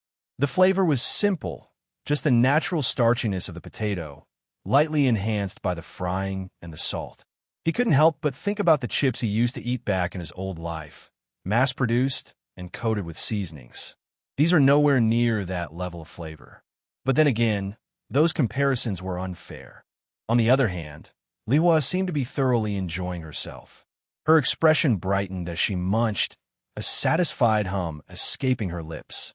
Once she finished, she instinctively reached out for another one, but froze when she noticed Chen Ren watching her. Her hand hovered awkwardly mid-air, and she quickly pulled it back, her cheeks turning red. Sorry, young master. I didn't mean to." Chen Ren chuckled lightly and waved her off. "Go ahead, you can eat more." Her face lit up with gratitude. "Thank you," she said, popping another chip in her mouth with an excited crunch. After finishing that one, she looked up at him, her eyes sparkling. "These are so good. I've never eaten anything so crunchy before." She paused thoughtfully, then added, "Though I think they might taste even better with a bit of salt." Chen Ren nodded in agreement. "Yeah, I'll sprinkle some on the final batch before serving them. That'll bring out the flavor more." Li Hua smiled at his response and glanced back at the plate of chips. "I believe these will sell even better than the noodles. But, young master, there's one thing I don't understand. Why did you ask Shalon to bring so much milk 2 days ago? I don't see how milk is used for chips." "It's not for the chips," he opened his mouth, about to explain that the milk wasn't for the chips, but the sound of approaching footsteps drew his attention. He turned around just as Tang Yuchio entered the area where they were preparing the food. Her eyes swept across the space, taking in the peeled onions and other scattered ingredients before landing on the plate of golden chips resting on the table. "What are those?" "Chips," Chen Ren replied, motioning toward the plate. "I'm making them to sell at the tournament. Do you want to try one?" he asked. The more opinions, the better. Yuchio nodded, and so did Li Hua, her appetite still not quenched. Chen Ren offered each of them a chip, and they both bit into their pieces at the same time. Unauthorized duplication. This tale has been taken without consent. Report sightings. The courtyard was soon filled with the sound of satisfying crunches. "These are so crunchy," Yuchio exclaimed, her eyes widening. "It's simple, but it's good." Li Hua, still nibbling on her third chip, chimed in, "I told the young master that they'd taste even better with a little salt. What do you think, young Miss Yuchio?" Tang Yuchio nodded thoughtfully. Salt would definitely enhance the flavor. These could be really popular during the tournament. As they enjoyed the chips, Chen Ren glanced at Yuchio. "What are you doing here anyway?" She leaned against the wall, brushing a strand of hair from her damp forehead. "I heard you were working on something in the kitchen, so I came to check it out. Honestly, I've been cooped up in the perfume shop for days now, and I needed a break." She sighed, wiping her brow again. It's so hot outside. We're at the end of summer, but it just doesn't want to leave. I've been sweating like crazy these days." She looked up at the sky, and Chen Ren followed her gaze. Only a few clouds dotted the sky, and the heat of the sun bore down on them. Even if he was a cultivator with a body more resistant to elements, he still sweated, not to mention about mortals who had it much worse. Hence, he had also planned something to alleviate the heat. Chen Ren smiled as he decided to test out the other item on the menu he was going to unveil at the tournament. Turning to Tang Yuchio, he said, "I think I might have something that will help with the heat." Yuchio looked down at the chips in her hand, her brows furrowing. "You mean from these chips? They're crunchy, sure, but you're right. They're also hot, and they're making me sweat even more." Chen Ren shook his head, a playful smirk tugging at his lips. "Not the chips. Come with me." He grabbed a bowl and a spoon from the table, gesturing for them to follow him. Li Hua, still curious, trailed behind alongside Yuchio as they moved through the Tang clan compound to another room. When Shunrin opened the door, a rush of icy air spilled out, making all three of them shiver. Yuchio instinctively rubbed her arms. "Why is it so cold in here?" she asked, her voice almost trembling. "I set up frost arrays in this room," Shunrin explained. "With some help from Senior Qing, I modified them to keep the temperature extremely low, around -18 degrees Celsius. It's the perfect temperature for storing what I'm about to show you." Tang Yuchio blinked, confused. "Celsius? What's that?" "Just think of it as very cold," Chen Ren replied, laughing. Yuchio glanced at the frosty air swirling in the room. "If your grand solution to beat the heat is to sit in here, let me tell you, I'll freeze to death instead. It's going from one extreme to the other." Chen Ren shook his head again, stepping inside. "Not quite. Take a look." Both women hesitated for a moment, then followed him in, curiosity outweighing their discomfort. The temperature dropped further as they entered the room, their breaths turning visible in the chilled air. Chen Ren walked over to a table in the corner, where several containers were carefully arranged. "Now," he said, holding it up for them to see, "this is what I wanted to show you." Chen Ren gestured toward a large container nestled in the corner of the frosty room. He carefully opened the lid, revealing a smooth, creamy mixture inside. Using the bowl and spoon, he scooped out a generous serving of a substance and handed it to Yuchio. "It's called an ice cream," he explained, looking at the replication of his childhood's favorite snack. The ice cream glistened faintly in the cold air, but it wasn't the plain white or cream color he had expected. It was a vibrant orange. The result had came due to the fruit pulp he had added from a common forest fruit called flameberry, known for its bright color and intense sweetness. Tang Yuchio frowned slightly as she examined the ice cream. "What is this?" "Ice cream, I told you," Chen Ren said. "Ice cream," she echoed, tilting her head. "I've never heard of it." Chen Ren smirked. "You'd never heard of noodles or chips before either, but you tried them and liked them. Go on, take a bite." Hesitating for only a moment, Yuchio took a small spoonful. The moment the cold treat touched her tongue, her eyes widened in pure surprise. "It's so cold!" she exclaimed, then paused, savoring the sweetness and refreshing sensation. "But so sweet and smooth. It's amazing." Without waiting for further encouragement, she eagerly dug in, as though the ice cream might disappear if she didn't eat fast enough. Li Hua watched her with growing curiosity, her hunger plain on her face. Noticing the maid's expression, Chen Ren smiled and scooped out another serving for her. Li Hua accepted it with a grateful bow and tasted it. Her reaction mirrored Yuchio's, eyes lighting up with delight. "It's incredible, young master. So refreshing. I've never tasted anything like this before." Shinra nodded, pleased with their reactions. "I thought so too. With the heat as bad as it is, this would sell incredibly well." But he frowned slightly, considering the logistics. "It's not easy to make. Milk, sugar, and the fruit pulp all cost quite a bit. While the results are great, I need to target wealthier customers to make a profit. Plus, producing it on a large scale would be tricky, even with the frost arrays doing half the work for free." Yuchio, still savoring her ice cream, looked at him with a mischievous glint in her eye. "I believe you'll make a killing at the tournament. In fact, I'm almost starting to regret not investing in this sooner." She paused, then grinned. Can I still invest? Please. She gave him her best puppy dog eyes, leaning closer in mock pleading. Chen Ren laughed and shook his head. No, you should stick to the perfume business. That's where your talent lies. But if you want to make some quick money, he added with a teasing smirk, I have a way for you. Intrigued, Yuchio leaned forward. What's that? Chen Ren leaned in slightly, lowering his voice for dramatic effect. The betting market's open tomorrow. Bet on me in the tournament. Just close your eyes, take the risk. I promise you'll walk away with a nice profit.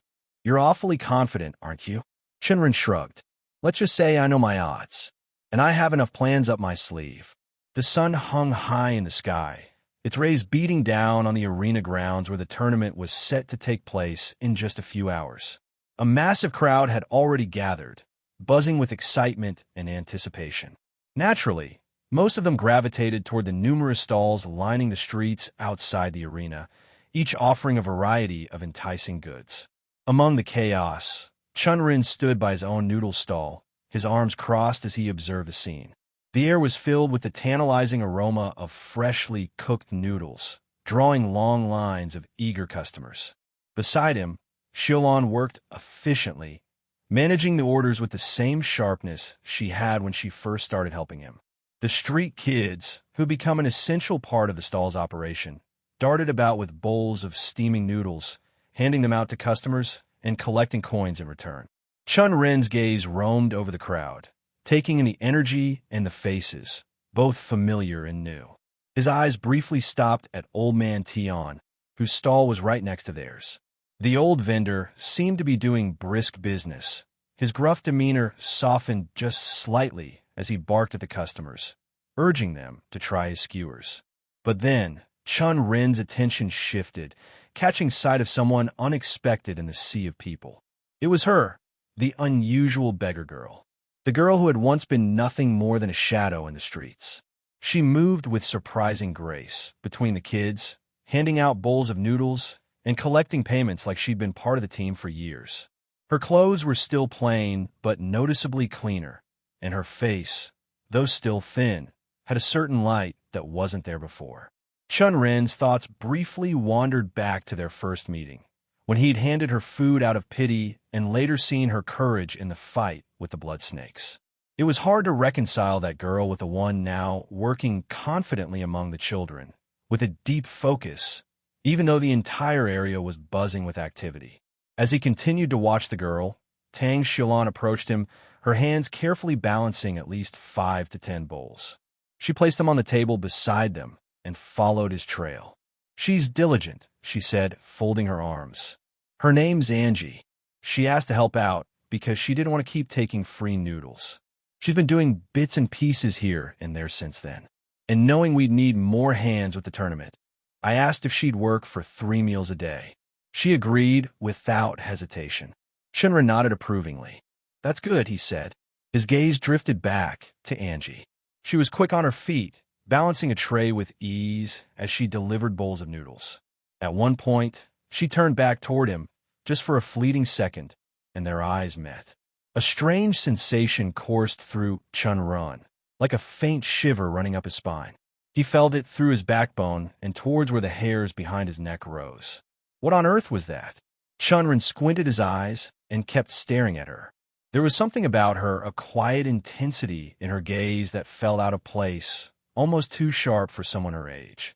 It left him unsettled, though he couldn't say why. Before he could dwell on it, Tang Xiaolon tugged his attention back to her. By the way, she said casually, I put all my money on you, young Master Chen. Just like you said, the odds are 20 times more. Chen Ren smiled, the unease fading as quickly as it had come. Good. That'll be a nice pile of silver once I win. You sound confident. I have to be, Chen Ren replied. Did you send one of the kids to find Song Rue? She nodded. Yes. I got one of them to quietly slip word to his servants about where you are. Are you sure about this? From what you've told me, he feels insulted by you. If he shows up, it won't be for tea and conversation. That's what I want. This isn't just about noodles and bets. I need a spectacle, something that'll make people talk. Don't worry, just watch and follow the plan. Xiaolon gave him a long look, then nodded. All right, but if this goes sideways, I will go call the guards. They would stop any fight from breaking out. Chen Ren chuckled softly, but before he could respond, movement at the edge of the crowd caught his attention. Not just his, but also garnered the attention of everyone who was in the vicinity. A group of people pushed their way toward the stalls. At the center of it all was the purple-haired young master, Song Rue. He walked as if he owned the roads with large strides. His fine robe swayed with every step, and people made space for him. His face was lit with amusement. Even his eyes were wrinkled up with the feigned smile he put up. Flanking him were his servants, and behind them were a few other rich-looking young masters. They all carried an annoying smirk that seemed to be plastered to their faces. Chen Ren straightened, a slow grin spreading across his face. "My plan begins," he murmured to himself. Finally, Song Rue's gaze swept over the stalls, his eyes narrowing slightly as they landed on Chen Ren. He whispered something to one of the young masters at his side, and they all laughed. Xiaolan stiffened beside him. "He brought an audience," she muttered. Chen Ren nodded. "The more, the better. Let the spectacle unfold." Hello, everyone. As we wrap up this video, I want to share a quick note.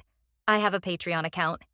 If you'd like to support me and enjoy on-demand audiobooks, you can become a Patreon member. Alternatively, you can check out my Google Drive link, which has 500+ novel audiobooks available through my Ko-fi or Patreon shop. I appreciate your support.